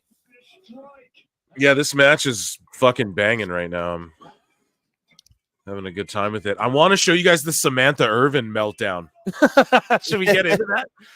Yeah, Jamie shared it with me. I hadn't seen that yet. So yeah, it's all over the place. I don't even know. Yeah, now I'm seeing. Yeah, but it's yeah. We'll do this, and we'll save Dave Meltzer maybe for next show then, and we'll go over the Samantha meltdown because this is pretty intriguing, and I know you guys love playing your flutes, but I'm sure Dave will catch I'm just straight gonna somewhere. say, he's always got it. If there's ever a bounty of material that doesn't ever stop, it's Dave. I'm being sabotaged. No, you're just an idiot who doesn't verify anything. If you vetted it with more sources, you might. I did title it though. Dave is sabotaged by WWE. Maybe I'll just talk about that one quick. We can, yeah, that's a good topic. We can everybody get a good laugh at the end. I don't even think I have too much Meltzer. We'll just stick. There's a lot of you hanging out tonight. Maybe we just stick around doing both. Hey, my wife's out of town. I got nowhere to be. Yeah, chilling and this pay-per-view. It's only 8:30 here too, so yeah, I mean it's 7:30 for me. Although I live in Arizona and we don't change our clock; we change our time zone. So in like a couple of weeks, I move to Mountain Time. Oh, really? Yeah, I always make the joke because it's Phoenix, or Arizona. Like we have enough daylight; we don't need to save any. So we just switch to we spend half the year at Pacific time and half the year in Mountain Time. It's weird, but I grew up here, so I'm used to it. It was weird when I moved to Boston after college for 3 years and had to change my clocks. What the hell? So this will probably be all out of order, dude, because I don't know how to start this, but this guy's going Samantha the Bomb. It is really pathetic. You are throwing blame on WWE when you professionally left WWE the day of your duties. At least they have some competent who doesn't make sneaky shots at the company, especially Triple H and Michael Cole. And then Irvin goes, I'm so glad I don't have a boss anymore so I can say this. Shut the fuck up. Woohoo, feels great. So, and I mean, from hold everything on, though. Like, what's going on? I don't know what's even going on. So well, I think he's trying to think because it was reported on the Monday that she left. There was a lot of people in the IWC that thought that was when she put in her notice, but it was immediately said by WWE, no, we've known for 3 months that she was. What is she flipping out about though? Like, what happened? Where did she? Oh no, I hope I get fired. She said, "Thank you so much for having me." Here we go. Okay, she responds to comments on her Instagram post about leaving WWE by saying that she doesn't love being an announcer and that WWE didn't see any other future besides that for her. Damn. So she just fucking pulled the wool. So she's like, we all love her as this ring announcer. And she's like, no, I want to have a music career and shit this whole time. And it's like, that's fine. That's totally fine. But like, JBL's coming out here getting involved, guys. But of it's like, course, we nailed that one. We that's knew that fine that you don't like, or that, okay, so he's preventing that from happening. Fuck yeah, JBL. So Samantha Irvin, yeah, so she responds to comments on her Instagram post about leaving WWE by saying that she doesn't love being an announcer and that WWE didn't see any other future besides that for her. And it's like, oh, man. I mean, I get that. But She you were wants so to be more great than at it. just Like, an what did they want her to do? What were you gonna do? Sing? So, like, what were you gonna do for WWE? So I'm not even hating on her, but it's like, well, what else were you gonna do? Were you a wrestler? Manage and she said I wanted to become a manager, maybe even become general manager. Okay, so let's see this. She goes, that's I in can't. the top one. She says it. Yeah. So she goes, this guy, humble N-word 8, says, I can't prove it, but I know Ricochet's behind this because he couldn't stay in the big league. And then she goes, I don't like announcing. I'm serious. Announcing was only supposed to be my way in. I wanted to manage. Then why wouldn't you learn how to wrestle like all the other wrestlers who, like all the other girls learned to wrestle and then fucking became a manager or a valet or whatever? And then she says, maybe even become a general manager. That could have absolutely happened over time if you stayed in WWE. But like what? They're going to pick you over Pierce and Aldis? Right after 1 year with the company? Yeah, but WWE saw no other future for me besides announcer. Well, you were good at it, Like, I don't know. You were like, people consider you the GOAT. And it's how long like, was she on the main roster announcing? Like a year and a half? Imagine like Wayne Gretzky to some people, or like who's another good player who's not quite Wayne Gretzky but is up there. Imagine like right now in hockey, Leon Draisaitl's like, yeah, I don't even really like hockey. This is just my way to become a coach or whatever. It's like, what the fuck? So I don't know.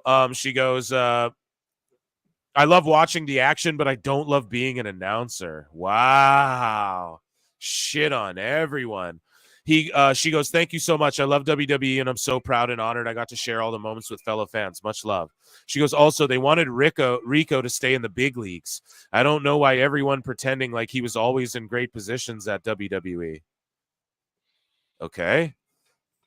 He goes, your untalented husband did this, huh? And then she goes, my husband is a millionaire, so yes, I don't have to do a job I don't like anymore. Damn, it's fucked for her to be like, yeah, I don't have to do this job that I don't like because my husband. But like, I told y'all, see that? Like, I told y'all, Ricochet's a fucking. Hendry didn't get his moment. Nemeth retained. The crowd is fucking angry. They're gonna start throwing trash.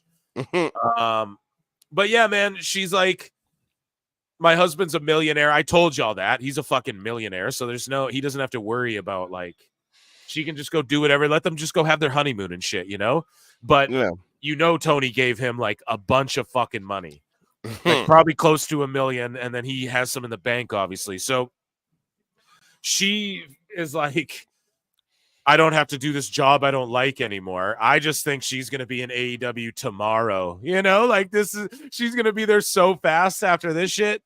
And I'm in her replies and shit, so I think she replied to this, or maybe not. She retweeted it or something so people could see it.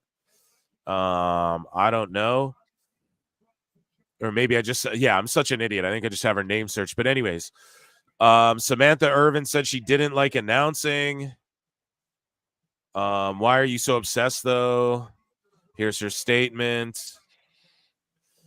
I don't know, man. So is that the meltdown? Like, Jake, did you see any more of that, or is that just pretty? No, that's what I had seen about it. I mean, I didn't see the one where she said I didn't like announcing. I saw the one where she's like, I didn't love announcing and I wanted to manage or do general manager, which that didn't bother me. I just felt like have a little patience.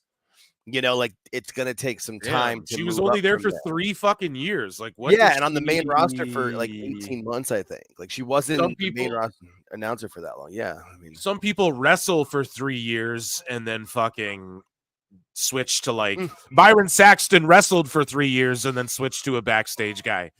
He probably wrestled longer than that, but it's like you didn't even wrestle and you thought you were gonna be a manager. I just don't get that at all, man. Like, what the fuck made you think you were going to be a manager if you came in as an announcer? Unless you're, like, taking bumps and, like, know how to wrestle. Is she trained to wrestle? I believe she tried to when she first was, like, when she was at a tryout and, like, tried to wrestle and wasn't that good at it. And that's what led her to ring announcing from she like an interview with Sam Roberts that I saw once, like, for, like, on a stage from WrestleMania. And, I mean, it just seems like if she really, really wanted that would have taken some time and to put in the work, which she could have done. But I thought and until this, I thought she'd gotten the record deals, but it kind of felt like that she'd gotten signed by something and was keeping it hush hush while she cut the record and stuff. But now who knows? No, Tony's gonna put her. Yeah, in Tony's studios offering her and money. shit. Yeah, he's yeah. AEW music and that. Right. Oh, so she should start singing theme songs. How does everyone feel about Joe Hendry not getting the title, chat? Boo. Yeah. I mean, hold on. They're announcing the two newest they already fucking did this earlier. But yeah, there's like some weird ending going on now. But yeah, JBL came out, clotheslined everybody, and then Nemeth still retained. The crowd didn't like it, but I get why you still go with Nemeth. And but I think they should have put it on fucking Hendry. I think they flopped it by not. He's just the guy everyone wants. And I don't know, man. Who knows? I think he's still signed with them for. I think he made it public. Like there's still another year or some on there or something like that. I think it's till the end of 2025 is what it seemed like when I saw about it. Yeah. So maybe they're just like, we'll wait. Like now's not the time. Let's still go with Nemeth as things are progressing, and then you'll eventually get it off him. But TNA Genesis is going down. Dallas, Texas.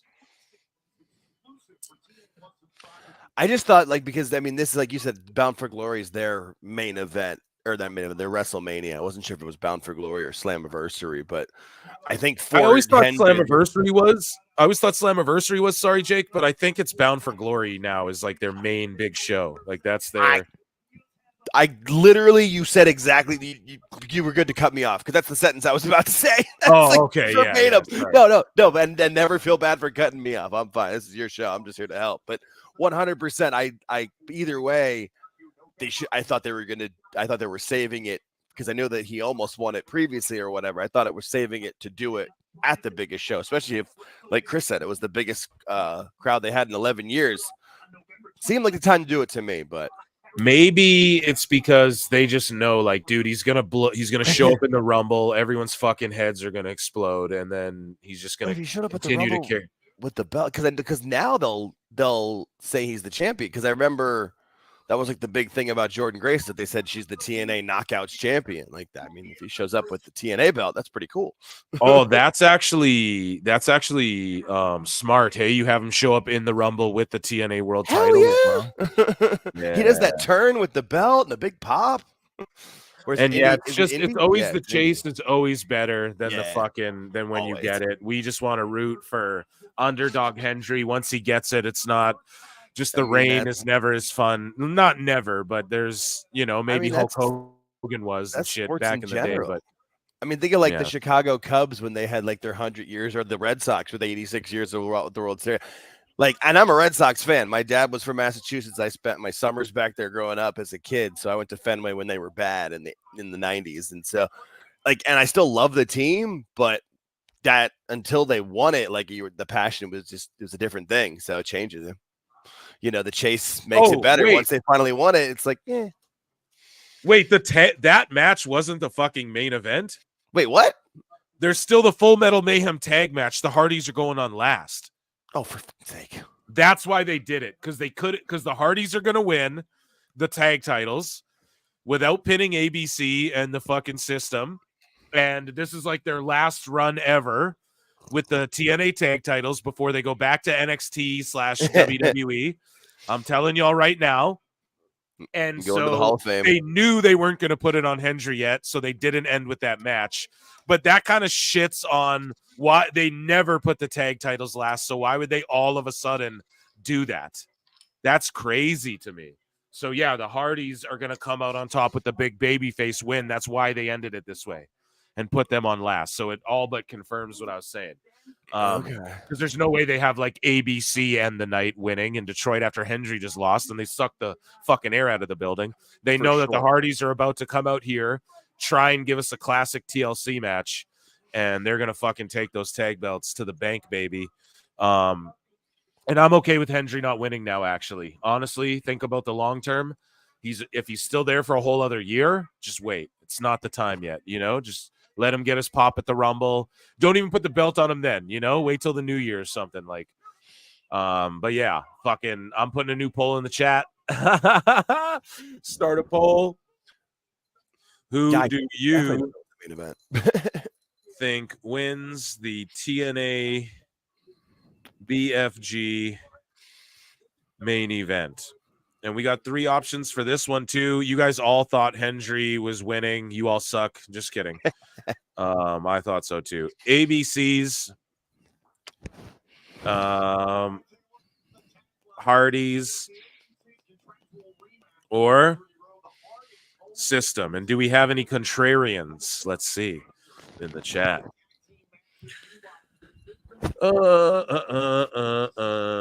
Amazing. I'm actually pumped that this is last, because usually these matches get so crazy that like it's hard to follow, like a chaotic fucking TLC match or whatever, you know?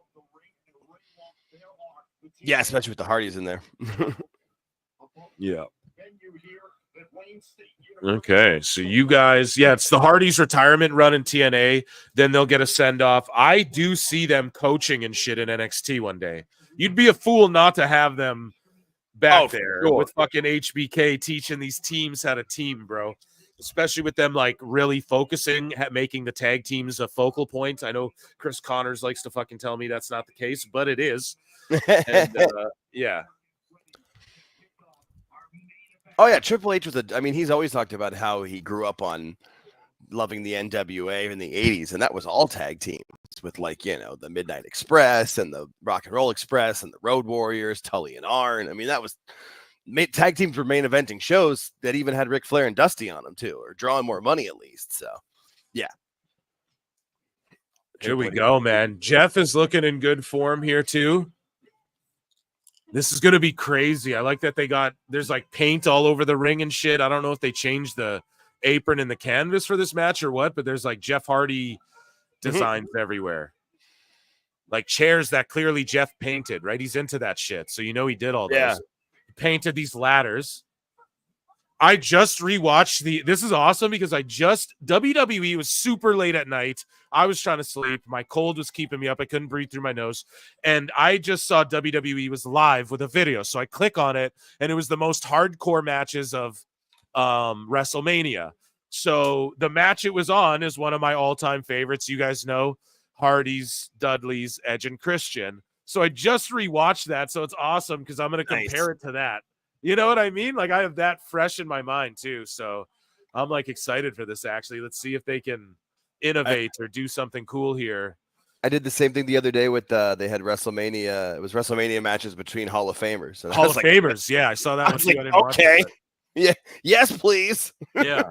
I was clicking in my house doing such do that on. Like, yeah. And then Triple H Batista came on and I switched it off. But,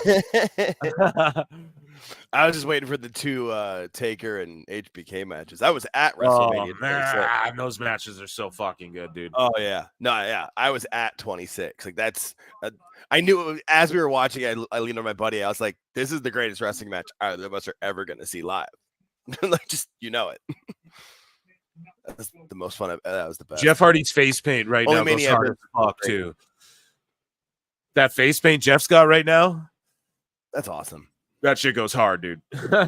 This is one of Jeff's hardest attires for sure. Seems like dude, they got well. Oh, sorry, Jake. What were you saying about? I was gonna say it seems like he's doing well, like he's clean and sober. Yeah, dude. I was gonna say actually, look at his physique too. Looks like that's what I said when he walked out. I'm like, he looks good. He looks in good form. But look at like on the outside of the ring, they got those ramps or what are those like wooden boxes? They're gonna ride skateboards or someone's getting slammed into some shit. What is that all about? I get skateboards. I love ABCs too. They need to get the fuck to NXT like yesterday. They've been fucking TNA tag champs like 3-4 times. I think 3 times actually. They need to go. You know, they're just too good. There's only so much they can do. Yeah, they've done everything in TNA, and they really took the being a team seriously, man. And they need a team like this in NXT, I think, to switch it up from like Fraxium and shit, especially because Motor City's not in NXT. Bring these dudes in, man, and just plug them in the way they did, the way they plugged Motor Cities in with the Lucha Bros. I don't think the Lucha Bros are going to beat the Bloodline in that shit so early, though. I think that's a change because it's Motor City. That's my opinion, guys. That's my little X-Files, I guess, like an X-Files myself. But, yeah. That's one of the great things about this current leadership is that they can, adjust. Like if it was the old days and it was Vince, like it would have just literally been, all right, we'll just plug them in the exact same role, doing the exact same things, and stuff might not have made as much sense. But yeah, all right, well, here's the cards we're going to play, and here's what we've been dealt. Let's play the hand we've got, as opposed to Vince. I'm playing a different game because I want to. Yeah, Vince would be like, "Where's Bobby Lashley, pal? Right? Yeah, get another black guy and go win those goddamn belts." Right, Vince would have had the Motor City Machine Guns with Conan as their leader. with Mexican accents. They're the Mexican City Machine Guns. It's fine. Mexico City Machine Guns. Here's some lawnmowers. Get out there. Oh God! Ride these to the ring. Yeah. See, we're in a much better place right now. That's what I was trying to. It's like a take on the border crisis. Chris was trying to like project bad things. I'm like, if you start to see that happening, okay, but that's just not what's happening. We're not in that world anymore. Chris was losing it, man. Chat was fucking Chris. Listen, guys. I won't traumatize you on the live shows, maybe with them as much, if that's what you guys really want. I'll just do pods with the pre-recorded stuff, but and we'll preview shit, And I really enjoy doing his show. So, just he did.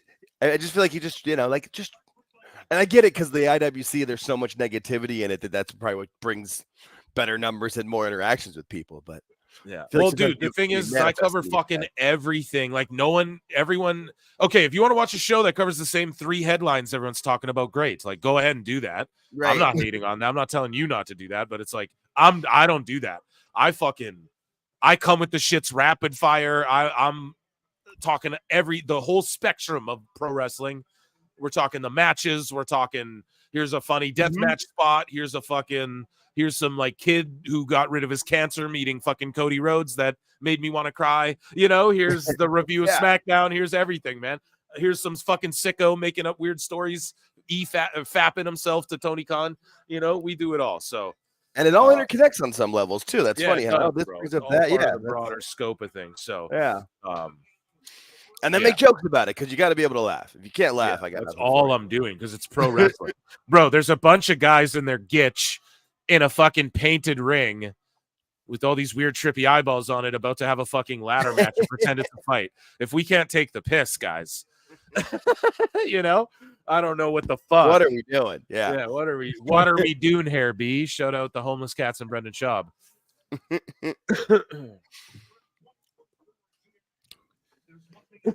Excuse me. Yeah, I'm locked in for this one too. I'm excited. This is going to be carnage. We got Dave. I'll do Dave with you guys, man. Fuck it. It is getting kind of late over here. I guess it's almost 9. They're starting this one, but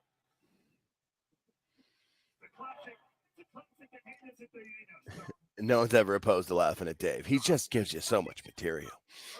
I'd be an NFL reporter. Yeah, he's the GOAT. He's the GOAT of the IWC.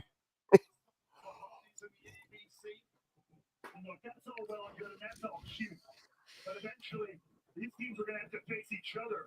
Only one team can win. It's insane to think that the ladder match that sparked the Hardys' rampant popularity was just about 25 years ago. Here we go. Big dive. Boom. That was sick. Here we go. Yeah, Bay's a phenomenal athlete, too. I could just see Shawn Michaels doing so much with this dude. I am the guy, his tights say. Okay. That and just it seems like all of the coaching that is going on in NXT right now is so great. Like I know Joe Hendry was talking about how Terry Taylor like basically reinvented Joe as a wrestler and made him so much better just by a little bit of coaching. He's always putting it over. So like anybody who can get some time down there can really, really improve themselves. Yeah, Dominic Webb says, speaking of Chris, now we're not burying. Oh, come on now, guys. We're not going to bury Chris. No, but just be honest. Honestly, speak your shit.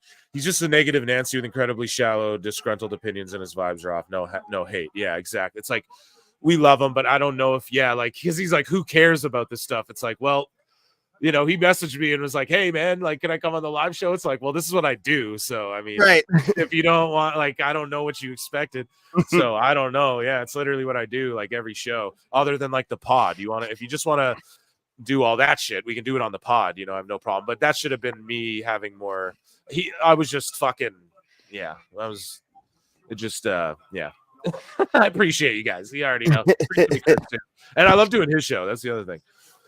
Yeah, no, I mean, everything was fine. It was just the whole thing where you just kept trying to make it like Cody's big, like things are bad. Just like you're making that up, dude. Everyone loves it. Like, yeah, but here's the thing. Here's the one thing though, is that I do like contrarian, like that creates good discussion. But yeah, this is my thing. He'll just get fixated on something. Right. Like, you don't got to get fixated on this. Like you just had to build around back in the circle. Yeah, or like keep bringing the thing back at you. Yeah, it's like you're don't trying go to move that. forward. Yeah, trust me. Let me steer the ship, and then you guys just fucking vibe with what I'm doing. Trust me on that. Like, yeah. And he just kept putting a roadblock in front of you. So I tried to steer him over here. I'm like, get over there. It's fine. It's cool. Oh, frog splash through the table. Sorry if I'm ahead of you guys. Chat. Let me know. That was crazy. Off the fucking thing. But yeah, no, Jake, it was fun. It's like, yeah, bro, no, chill, But yeah, it was a fun time. It's a fun time. I was laughing when you guys started arguing. I was like, oh shit. I'm like, Husey. You gotta see Husey, man. I saw this clip. I don't know if you guys know the show, like, who are these podcasts? WATP. I was watching their shit. And Husey, he doesn't get involved in wrestling too much. He enjoys this show, so he comes on, but otherwise he fucks with like comedians and stuff like that, if you check out his stuff. And there was a clip of him where like this Aaron Imholt guy from the Steel Toe morning show that I think is a fucking cringe lord, but he's on Husey's show, and this guy named That Aussie Guy is on Husey's show, and then they start arguing, and Husey's sitting there with the biggest smile on his, like he's just got a shit-eating look, like like he's like, okay, just don't say anything, let them keep arguing. And it was fucking hilarious. It was like a dude had like a big meltdown, and he's just sitting there like fucking. That was kind of me with you and Chris. I just started laughing so hard. I was like, oh shit, man. Here we go. Hardy boys are hardying it up right now. Jesus, Matt, just don't fucking go. Right, I was just gonna say, like, oh god, Matt. Oh, Matt. We care because we love you, Matt. Matt Hardy with the leg dropple.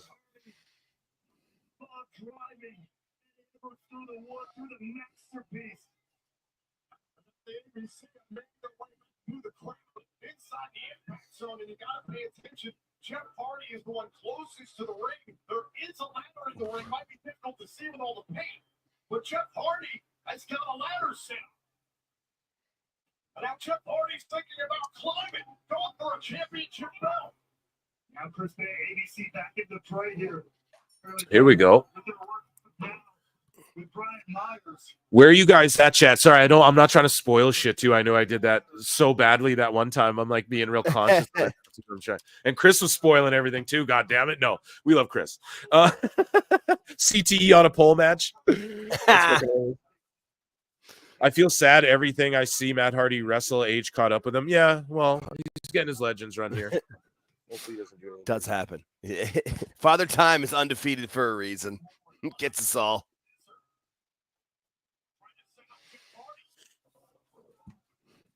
Twist of Fate. Oh, into a fucking dude. That was sick. The Twist of Fate into the neck breaker. Sorry, did I just spoil that? That's fucking sick, dude. Ooh. I like that the ladders are like different colors and shit. Dude, yeah.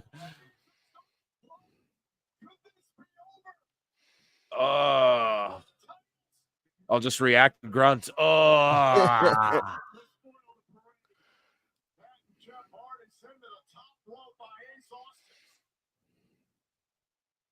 Yeah, I think about it. Nax1 SDK says, think about it. This could have been the Hardys and AEW getting their send-off they wanted, but Jeff fucked up. You are right. Like AEW, I think should have like got the belts on them quicker, but yeah, Jeff did fuck that up for them. But here's the thing. Their real true send-off shouldn't be in AEW or anywhere. It should be in WWE. They started in WWF. That's where they made their name. Like, they should end there and coach the next generation of tag teams in NXT. But yeah, he did fuck it up, man. He fucked up WWE too. Like, it's not going to be easy for them to mend that bridge. Hopefully Triple H and Shawn Michaels trust Jeff. You know, they like Jeff. They all worked with him and shit. Now they'll have to take what they can get here. Yeah, I think they'll go back to WWE. Yeah, as a set. Yeah. I think WWE will give them a set. I agree. They'll get like I don't know if they'll get like a tag title run, but maybe them versus Machine Guns, and the Machine Guns beat them, and then maybe they just, go to NXT. Like the Good Brothers are in NXT, and fucking Carl Anderson shreddy Eddie Freddied, man. Okay, and they're in NXT just putting teams over. The Hardys could just go to NXT and put teams over, You figure Triple H has got to be watching Jeff right now. If he stays out of trouble, stays clean, keeps looking good, there's a point where they probably have a date in mind of like, all right, if they're still doing well here, you can make him that offer, and then not this Hall of Fame, but you can put him in next year's Hall of Fame. Would make a lot of sense. Yeah. And Killer Kelly explained to me that like the TNA backstage stuff, it's not like, yeah, people are close and shit, but for a lot of them, it's like they just fly in to wherever they're taping or doing the PLE, and then they've sort of like, they all meet up there kind of thing. In WWE, you're on the road with people constantly. In AEW, they are tight-knit. I'm sure a lot of them hang out a lot and shit, but you are kind of all over the place. It is kind of like TNA in a way, but they all like to hang out and party and shit is what from... that's what everyone says, like all AEW people. So I don't know if that was a good environment for Jeff. I think TNA or WWE would be maybe a better environment just in 2024 for him, because he seems to be thriving in TNA. And from my understanding, it's just like they all kind of just pull up to the town, and if he's just with his brother, it's all good, It's when like he veers off or whatever that it might get a little, that's just, I don't know. I don't know if he needs strict leadership. I was going to say he needs some, but just strong leadership. Like, Triple H and there, where that there's a leader there where if you mess up, there'll be consequences. That's where with Tony, everything's fine. We'll put you on a bunch of more time. It's fine. No. Yeah, just like if you don't know, like we can imagine you might be stressed in AEW too, not knowing what's going on week to week. We've heard that a million times, man. So it's like, imagine that. Maybe some of that was, I'm not like trying to blame it on AEW or anything. I'm just saying, like, imagine maybe some of that was going on, and that's how he copes with stress and like unhappiness at work or whatever. He starts drinking and flying off the wagon. And maybe that was part of it too. We don't know, because in TNA is thriving, and TNA's creative's great, man. They have a plan. Clearly they have to, because they do like 3 weeks of TV tapings and shit. So they got to know, like, they have to have a direction and a story and an end game. That's why Nick Nemeth winning is the move, because even though the crowd wanted it, that was their plan for a while now. And I'm sure they can change things, but when you're filming 3 weeks of your TV before a pay-per-view, you just got to go with what your plan is, and everyone's got to trust the process. And so far it's paid off for TNA. So shout them out. You know what I mean? Biggest crowd in 11 years. I mean, you can't, we keep saying that with AEW, you can't deny that their numbers that are live attended is shit. Hey, biggest crowd in 11 years. Can't deny it. Things are going well. Well, one thing, though, saying things are going well, true overall, but in this match, things aren't going well because everyone's been fumbling around with this fucking ladder configuration here for the last 5 minutes. And the crowd's like, what the fuck? And everyone's just laying outside the ring until the Hardys build this thing that they could have just climbed the ladders and won the belts. But instead, they spent 7 minutes putting the fucking ladder thing there. So that was really bad, and we're gonna call the shit best out. guys, Tony Khan. They're an erector set out there. Yeah, what the fuck was that? Like, come on now. No, Jeff, you're trying to win a match, not make your art, dude. That was so bad. That was like, what the fuck was going on the last 5 minutes?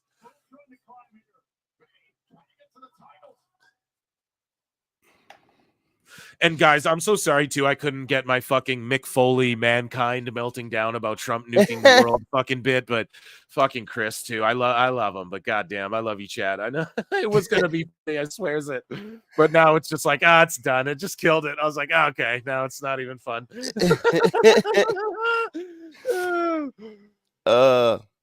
I mean, I get it, but yeah, I mean, gotta, you know. Gotta have fun with it. You gotta trust me, bro. I always know what I'm doing. Right? I always got something in mind. So no. Yeah. But here we go now. Now we got ABCs and fucking the Hardys. They're tight walking this ladder. What's going on here? What's going on? You what? Attempted stereo ladder shots. Yeah, these guys are having a chair chicken fight. Are y'all with me on this match? Like at the same. Oh, they're fighting over the belts. Jeepers, man. This is crazy. I just don't want someone to like Sid Vicious themselves off the fucking thing landing on the mat. That's like what I worry about so much. I'm like, please just don't like lose your footing. Because like, how do you rehearse this? How do you practice doing this spot? You don't really, right. You know, maybe if you're in WWE, it's WrestleMania, they can, okay, like that maybe was a crash pad or something. Sketchy, man. Ooh, Jimmy B for $5 says, I'm still so mad at Jeff for leg dropping Edge at Mania 23 and not grabbing the money in the bank. Yeah, dude, what were you doing? It was right there. Yeah. Thanks for the super chat, man. Yeah, for real.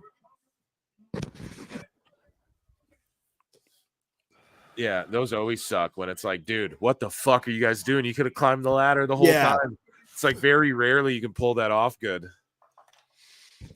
That sort of sucked the energy out of the place. That 5 minutes of them fumbling with that fucking thing. Like it's not even staying up now. Now they're fumbling with it again. Gotcha.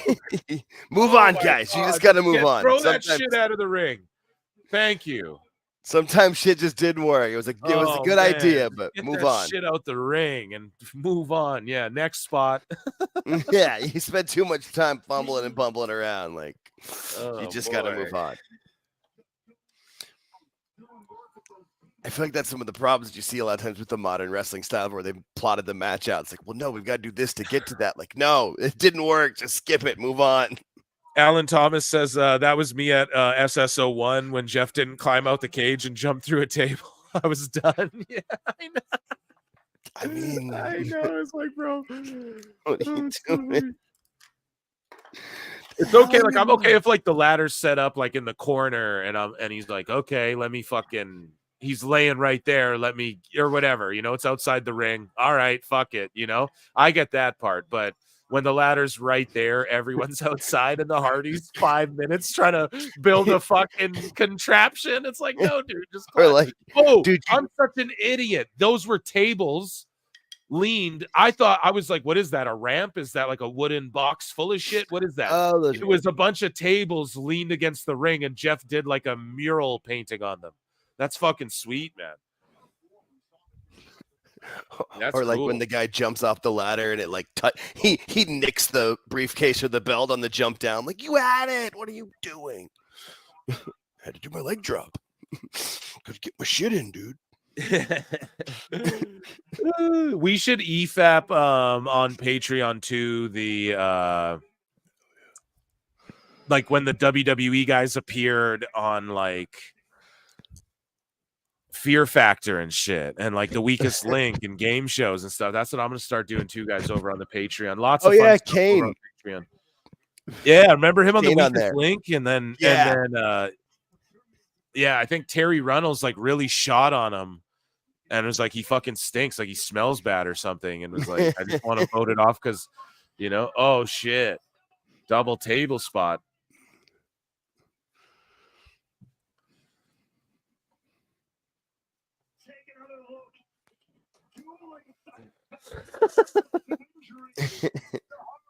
Oh man, chat cracks me up.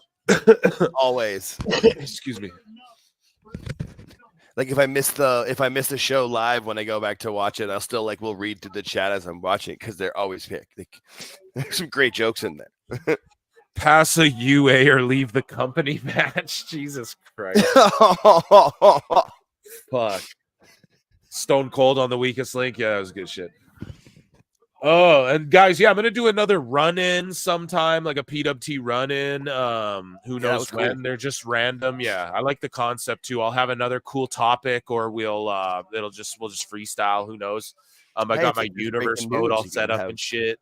So maybe we'll game or something. I don't fucking know. But and then I'm gonna do members only stream as well again soon too. So those are typically like Q&A and shit. So you can get into that. And I don't know when either. They just pop up, but I only caught the last like 40 minutes of the run-in live, but it was fun. And then I went back. Oh my god, that was such an amazing show. Yeah, dude. I came in like it was one of the things. It was like that episode of Community where Donald Glover walks in and like everything's on fire. I know, and we had so many viewers, dude. Oh, this is awesome. Yeah, we had so many viewers, and everyone was getting fucking. Well, not everyone, just a few people though. Like online, were like, "Why? How dare you do this?" It was like, what? The guy made a fucking Twitter account so that people couldn't see it. Like, come on, man. What the fuck are you guys like? This is crazy, you know? So yeah, I had a blast, and yeah, I apologize for nothing. No, that was fun. I want to take this time to apologize to absolutely fucking nobody, you know? Like, yeah. Fuck it, dude. Was it the vet the other day when he did that? I want to apologize for all you being a bunch of pussies. Yeah. Who was that, Janela? Don't be a pussy, dude. You're a pussy. Pussy, bro. Sue me. You're a pussy. Oh, what are you mad about the mole? Sue me, pussy. That was amazing. Get yourself a payday. Yeah, I'll bring Husey back, man. That's my guy. I great. cannot for Halloween Havoc tomorrow, guys. Oh, I forgot to say that. Sunday, I can't do a double header. I'm so sorry. And it would have been a triple header because I did the run in as well. So I just can't because I have plans. It's spooky season. My wife loves spooky season. We got to spooky season it up. As far as like you know, just shit. She likes to decorate and all that shit. So we're gonna do all that. You know what I mean? Hey, chat, follow me on Twitter at the Alt Jake too. I'll try to do a Twitter space for it. Yeah, maybe I could pop into that for a bit, but otherwise I can't. If people want to do it, check out Jake too because he's gonna start. He might start. I was just gonna say, I could do something because I can't. Yeah, I'm gonna try to do something. I just gotta find like actual freaking time. But no, I'm helping. But now that I know, I actually have somebody who can help me. Yeah, start doing spaces. Start doing spaces, bro. And chat. We need to come up with I'll do that. We need to come up with a name for Jake's shit, but it can't be Jake's Takes because Jake's Takes is taken by someone who already has like 100,000 subs or something. Yeah, he's a movie reviewer. Yeah, I'm like, yeah, good for him. No, I'll do a Twitter space. My wife's out of town till like I don't have to pick her up from the airport till like 9 o'clock tomorrow night. So fuck it. Why not? Do a space. I'll pop in, man. I'll pop in and say what's why up. not? Yeah, Hughesy's great though. I'll bring him back on soon, whatever. I'm actually gonna go do stuff with him, and I'm not gonna blow up his spot and say what he's got coming out. But something that something I was like, it'd be really cool if this happened is like on the show, like is happening. So it's pretty crazy, and I'm gonna go hang out with him on his show, and it's gonna be a fucking awesome time.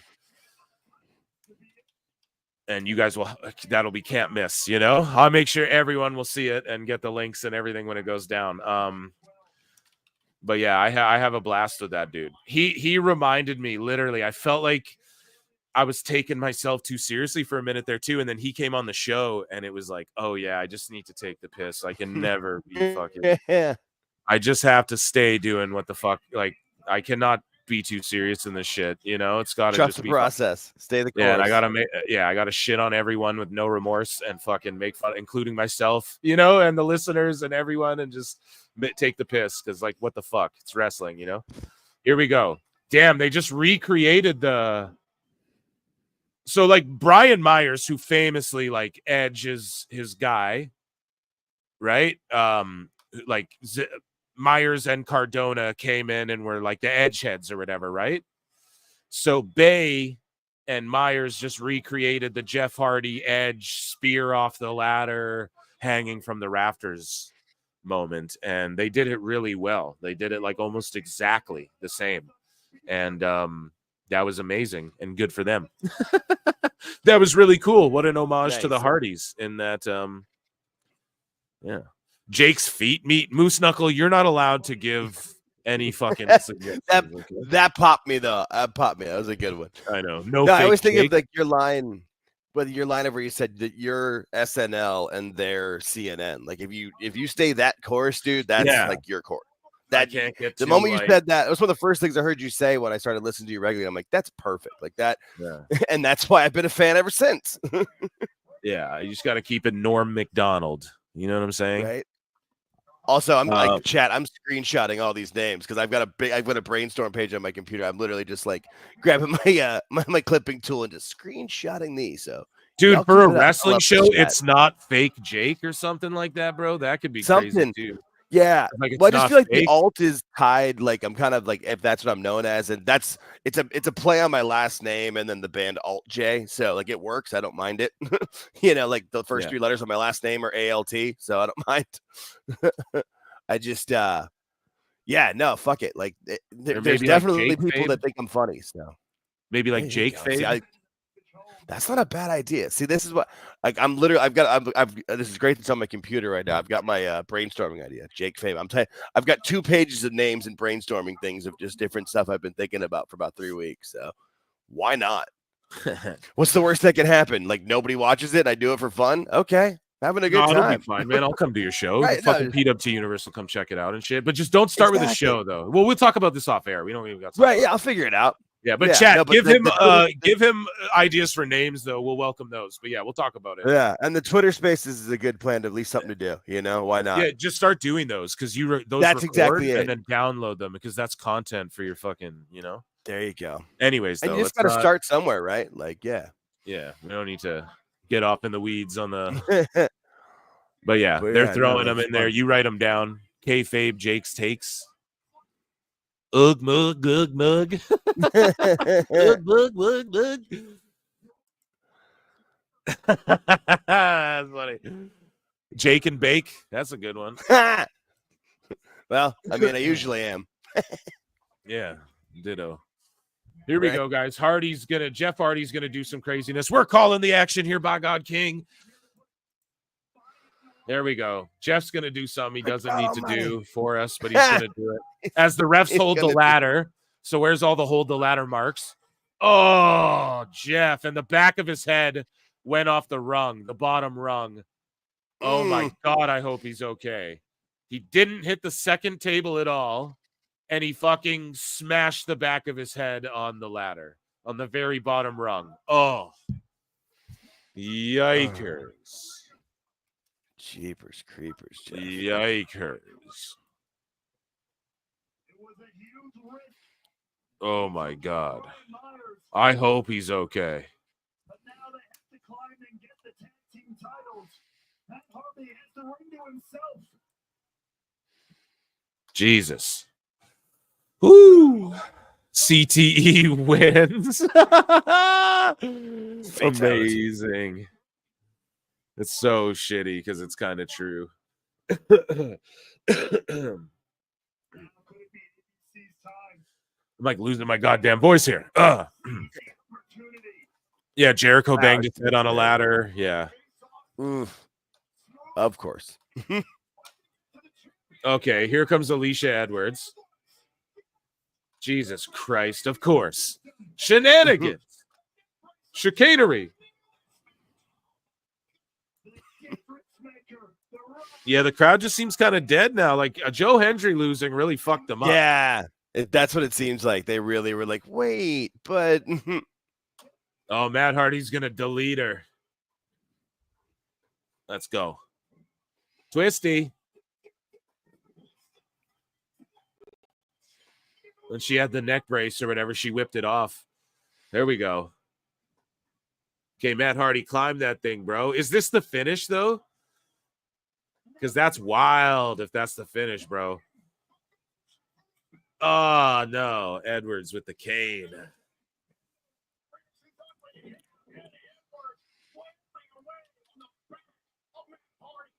I'm starting a new wrestling promotion. It's called CTE, Crimson Technical Elite. I mean, they're pretty much there. Here we go. Double chair, a concerto action or what? Okay. They launched the chairs at him. Oh, God.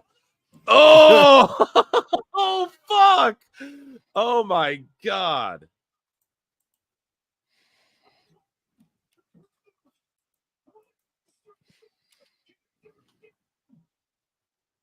They did it. They pulled down the titles. Let's go. Let's go, Hardys. Let's There you go. go. Air horns. Applause. Air horns. Whatever plays, you guys.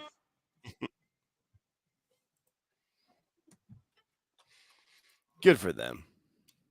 Good for them, man. They deserve it. Yeah, that's why Joe Hendry lost too, because they knew that they were doing like the Hardy Boys thing as well. It makes perfect sense.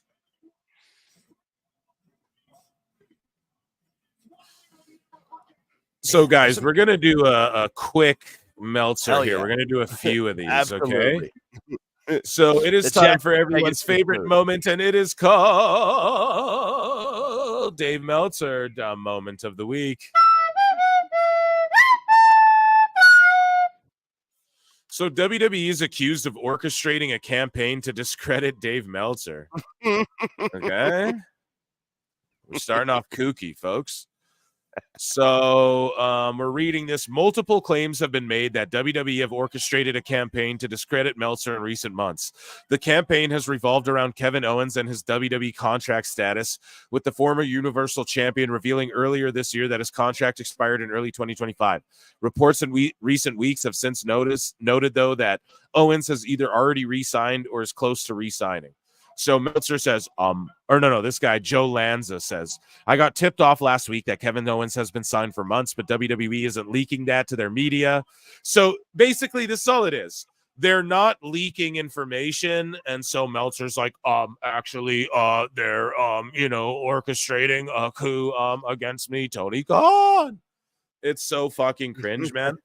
And yeah, so basically, I think another place that blew this up was the Voices of Wrestling right here. And then I looked them up and I was like, I never followed these goobers to begin with. Must have been my flute.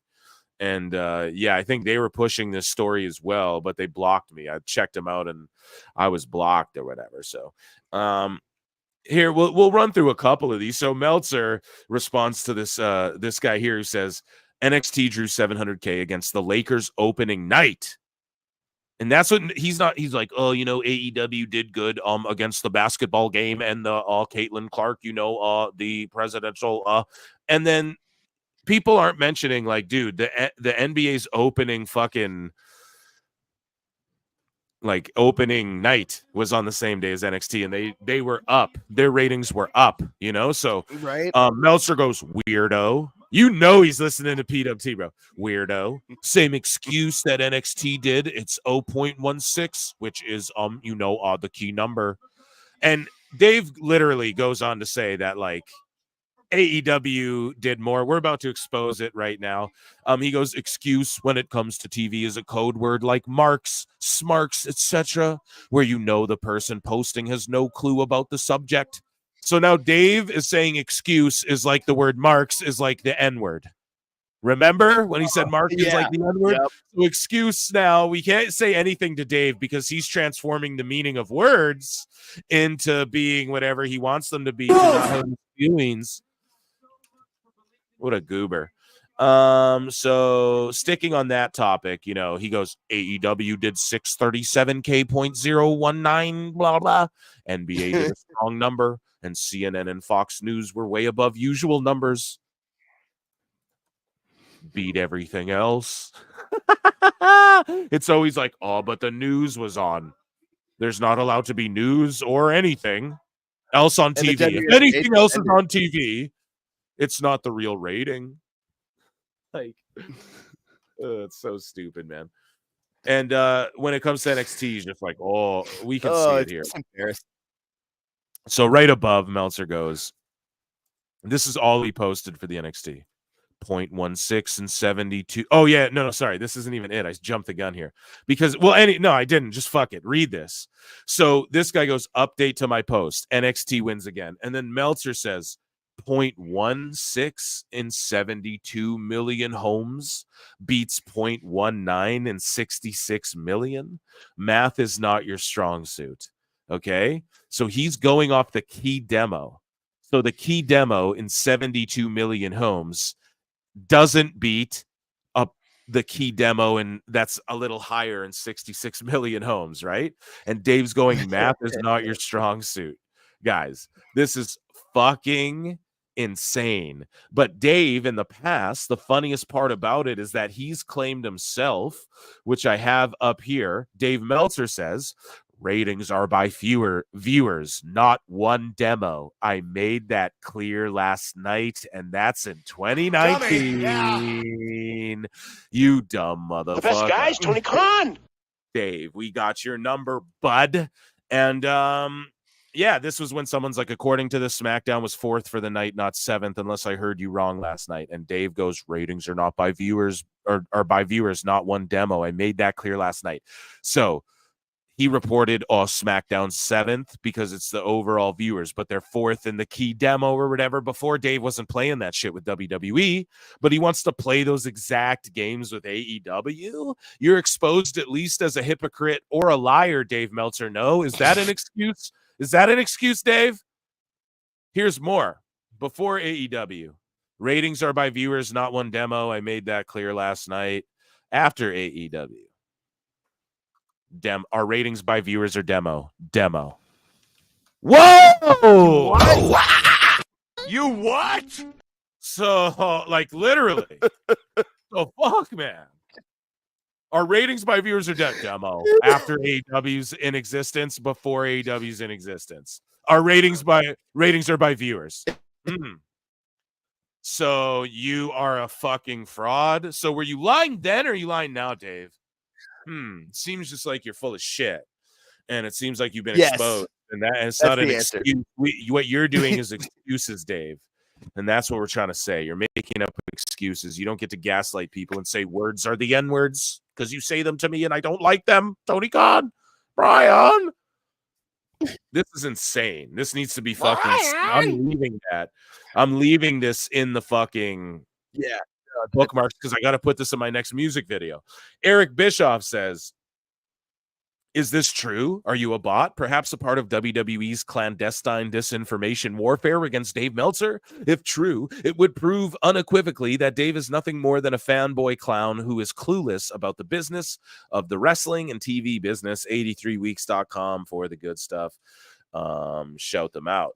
And so yeah, that's absolutely disgusting. And then here we got more though, because there was more on this. Here, we'll remove that. Let me see. So reporting on the concerns on Kevin Owens' WWE contract status, with claims being made that WWE are using the situation to discredit him. He goes, I got tipped off last week that Kevin Owens has been signed for months, but WWE isn't leaking that to their media. They want to report that. Okay, so how's that sabotaging you, you goof? Like, or they'll have like a big company report it, like they've done where they had like Variety or like someone credible. Somebody not you, Dave, reporting it. That's how it'll come out. But they're icing him out and they're sabotaging him. And Dave has the scoop. He goes, they're waiting out because they want Meltzer to start opining. Or no, this is Voices of Wrestling saying this. So yeah. They're waiting it out because they want Meltzer to start opining or suggesting that AEW could get in the mix and maybe sign him, because then they'll leak out that Owens is signed, because it makes it look like Meltzer is wrong. They don't care about making Meltzer look wrong. He does that himself. When he lies about people who are dead when they're not dead yet, he's lying already and making himself look wrong. So they don't care to do that. He doesn't need the help of wrestling. What a fucking bunch of goobers. And they go, that's the games they play. But I think Dave either got tipped off to the same information or he sniffed it out because he put out a report in the Observer. Jesus, man. So there's just Dave Bootlickers there. So that's who was that? Voices of Wrestling? So they're just Dave Bootlickers. Good to know. Yeah, they pretty much. And they fucked up too, like when someone died, Sid died, and then they were like, oh, Sid's death, whatever. Here's our Patreon or whatever. Like, here's our story on him behind our Patreon paywall, like quote tweeting his death and shit, like right when it happened too. So they got flamed by the IWC. They're just fucking morons, you know. Birds of a feather flock together, and fucking Dave flocks with these idiots. So NXT 702K, AEW 637K, and Meltzer goes, I mean, you could argue context and all given different situations and what they should do, but AEW beat NXT by 20%. Oh my God. He's lost his mind. He is about, I'm going to feel bad when he goes out from like a stroke because his brain's like fucking rattling around trying to. And this is the God's on. And this is the God's honest truth right here. Right here. Dave Meltzer, if he didn't watch wrestling, he'd be this fucking popcorn guy. And Dave goes, I'd actually be one of the top NFL reporters, most likely. One of the top NFL reporters. Best guys, Tony Khan. Oh my God. Just the athletes who turned into fucking like media guys would destroy him, and they used to slam their heads into each other for a living, you know? And they would they outdo him. They speak better than him. And Meltzer said what goes, I think basic 6th grade grammar, punctuation, and non-Yahoo serious sentence structures would be a prerequisite to be a top NFL reporter, Dave. That is so fucking funny. And then Alfred Konua just dunked on him at the end here. So we'll watch another This Is Nasty clip to wrap up the evening. Here we go. Oh, yeah. Mahomes was on the show. And then this is the clip of when Dave, I'd be a top NFL reporter. Do y'all remember when he was calling Mahomes Patrick Mahomes? Oh, my God. Mahomes. Yeah, I bet you'd be a top reporter, bud. So Mahomes with an N, I think he even says it. Like he spells it wrong too. Patrick Mahomes was on the shows. When the show started, it was Patrick Mahomes. And, Patrick Mahomes. Yeah, he's not even saying Mahomes with an M. Yeah. He's saying Mahomes with an N. Oh, my God, this guy. In Kansas City. I mean, he is the biggest. You can't make this shit up, dude. You literally can't make this like a fucking movie. I sometimes can't even believe that this is real. Shout out PWT. In Kansas City. I mean, he is the biggest star, or the biggest sports star, because Patrick Mahomes was a total heel on the show. That's why Patrick Mahomes was there. Because Patrick Mahomes. And Mahomes has his 3 Super Bowl rings on. Ron was going to attack Mahomes. Oh, and then he says it again. Oh my God. Brian tried. He gave him that. Like, you got to give Brian credit for trying. Oh my God. And that was Dave Meltzer's dumb moment of the week. One of my good buddies sent me that Meltzer NFL thing when he first posted it, and we were dying over that. And I even said, I'm like, the internet's gonna have a fucking field day with this. It's gonna be so much fun. That's maybe one of my favorite things ever. I'd be a top football reporter. Oh my God, the dude is so full of himself. Guys, thank you for being here. Round of applause to the chat. You're all goated. Thank you so much for being here. This was a fun time for me. And youtube.com/@ProWrestleTimes, youtube.com/@ProWrestleClips, patreon.com/ProWrestleTimes. Everywhere. I'm dropping stuff all the time. Yesterday I dropped a new Patreon video. We watched with Alt Jake, actually. I watched Botchamania 7, I believe. So that was a fun time. And guys, thanks for tapping in. Be on the lookout for a member show if you're a member, or a run-in, which will happen any old time. You never know when Phil Marks is going to run in. Alt Jake, you can follow him at alt_Jake2, and let's help him think of a good name. He's gonna make his own channel, and he can just do his own thing. You know what I mean? And thanks for being here, guys. Thank you, Jake, for being here. It was a blast. Thank you, Chris Connors, as well, for being here. Check out Last Call Podcast. I'll be on there soon, another time. And with that, we will see you in the Upside Down. Peace.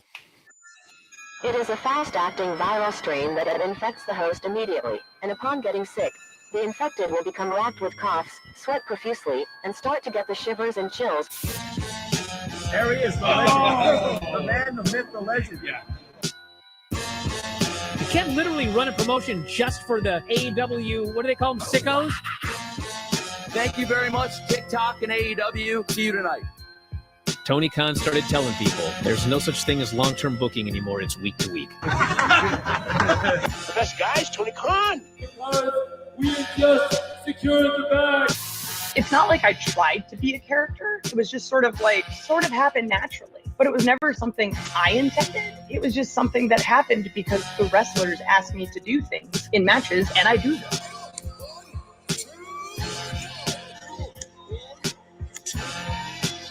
If you run a promotion just for the sickos, you're going to do 400,000 viewers eventually. Effing Meltzer. You know that Smackdown actually went over and everything? Yeah. You know, what's the point? The point of Smackdown. What are you getting at here? That the DVRs didn't pick it up. Did they not pick it up? Mine didn't. Let's get into everybody's favorite moment, and it is called Dave Meltzer's Dumb Moment of the Week. What would you like to listen to in your ears? I'd like to hear the flute. Well, if you'd like to flaunt your flute, then we can find you a flautist. We have just secured the bag. It doesn't help me. Okay, so complain, but I will complain. Let me have my misery. And when I heard that, I was like, what? Thank you, fuck you, bye, boom.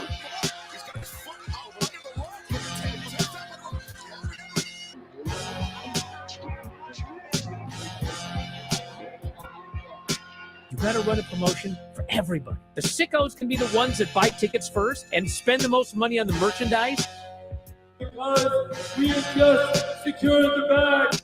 But like, you gotta promote for everybody. Then you'll have a lot of viewers. I think we proved a lot of so-called experts. We made them look like idiots.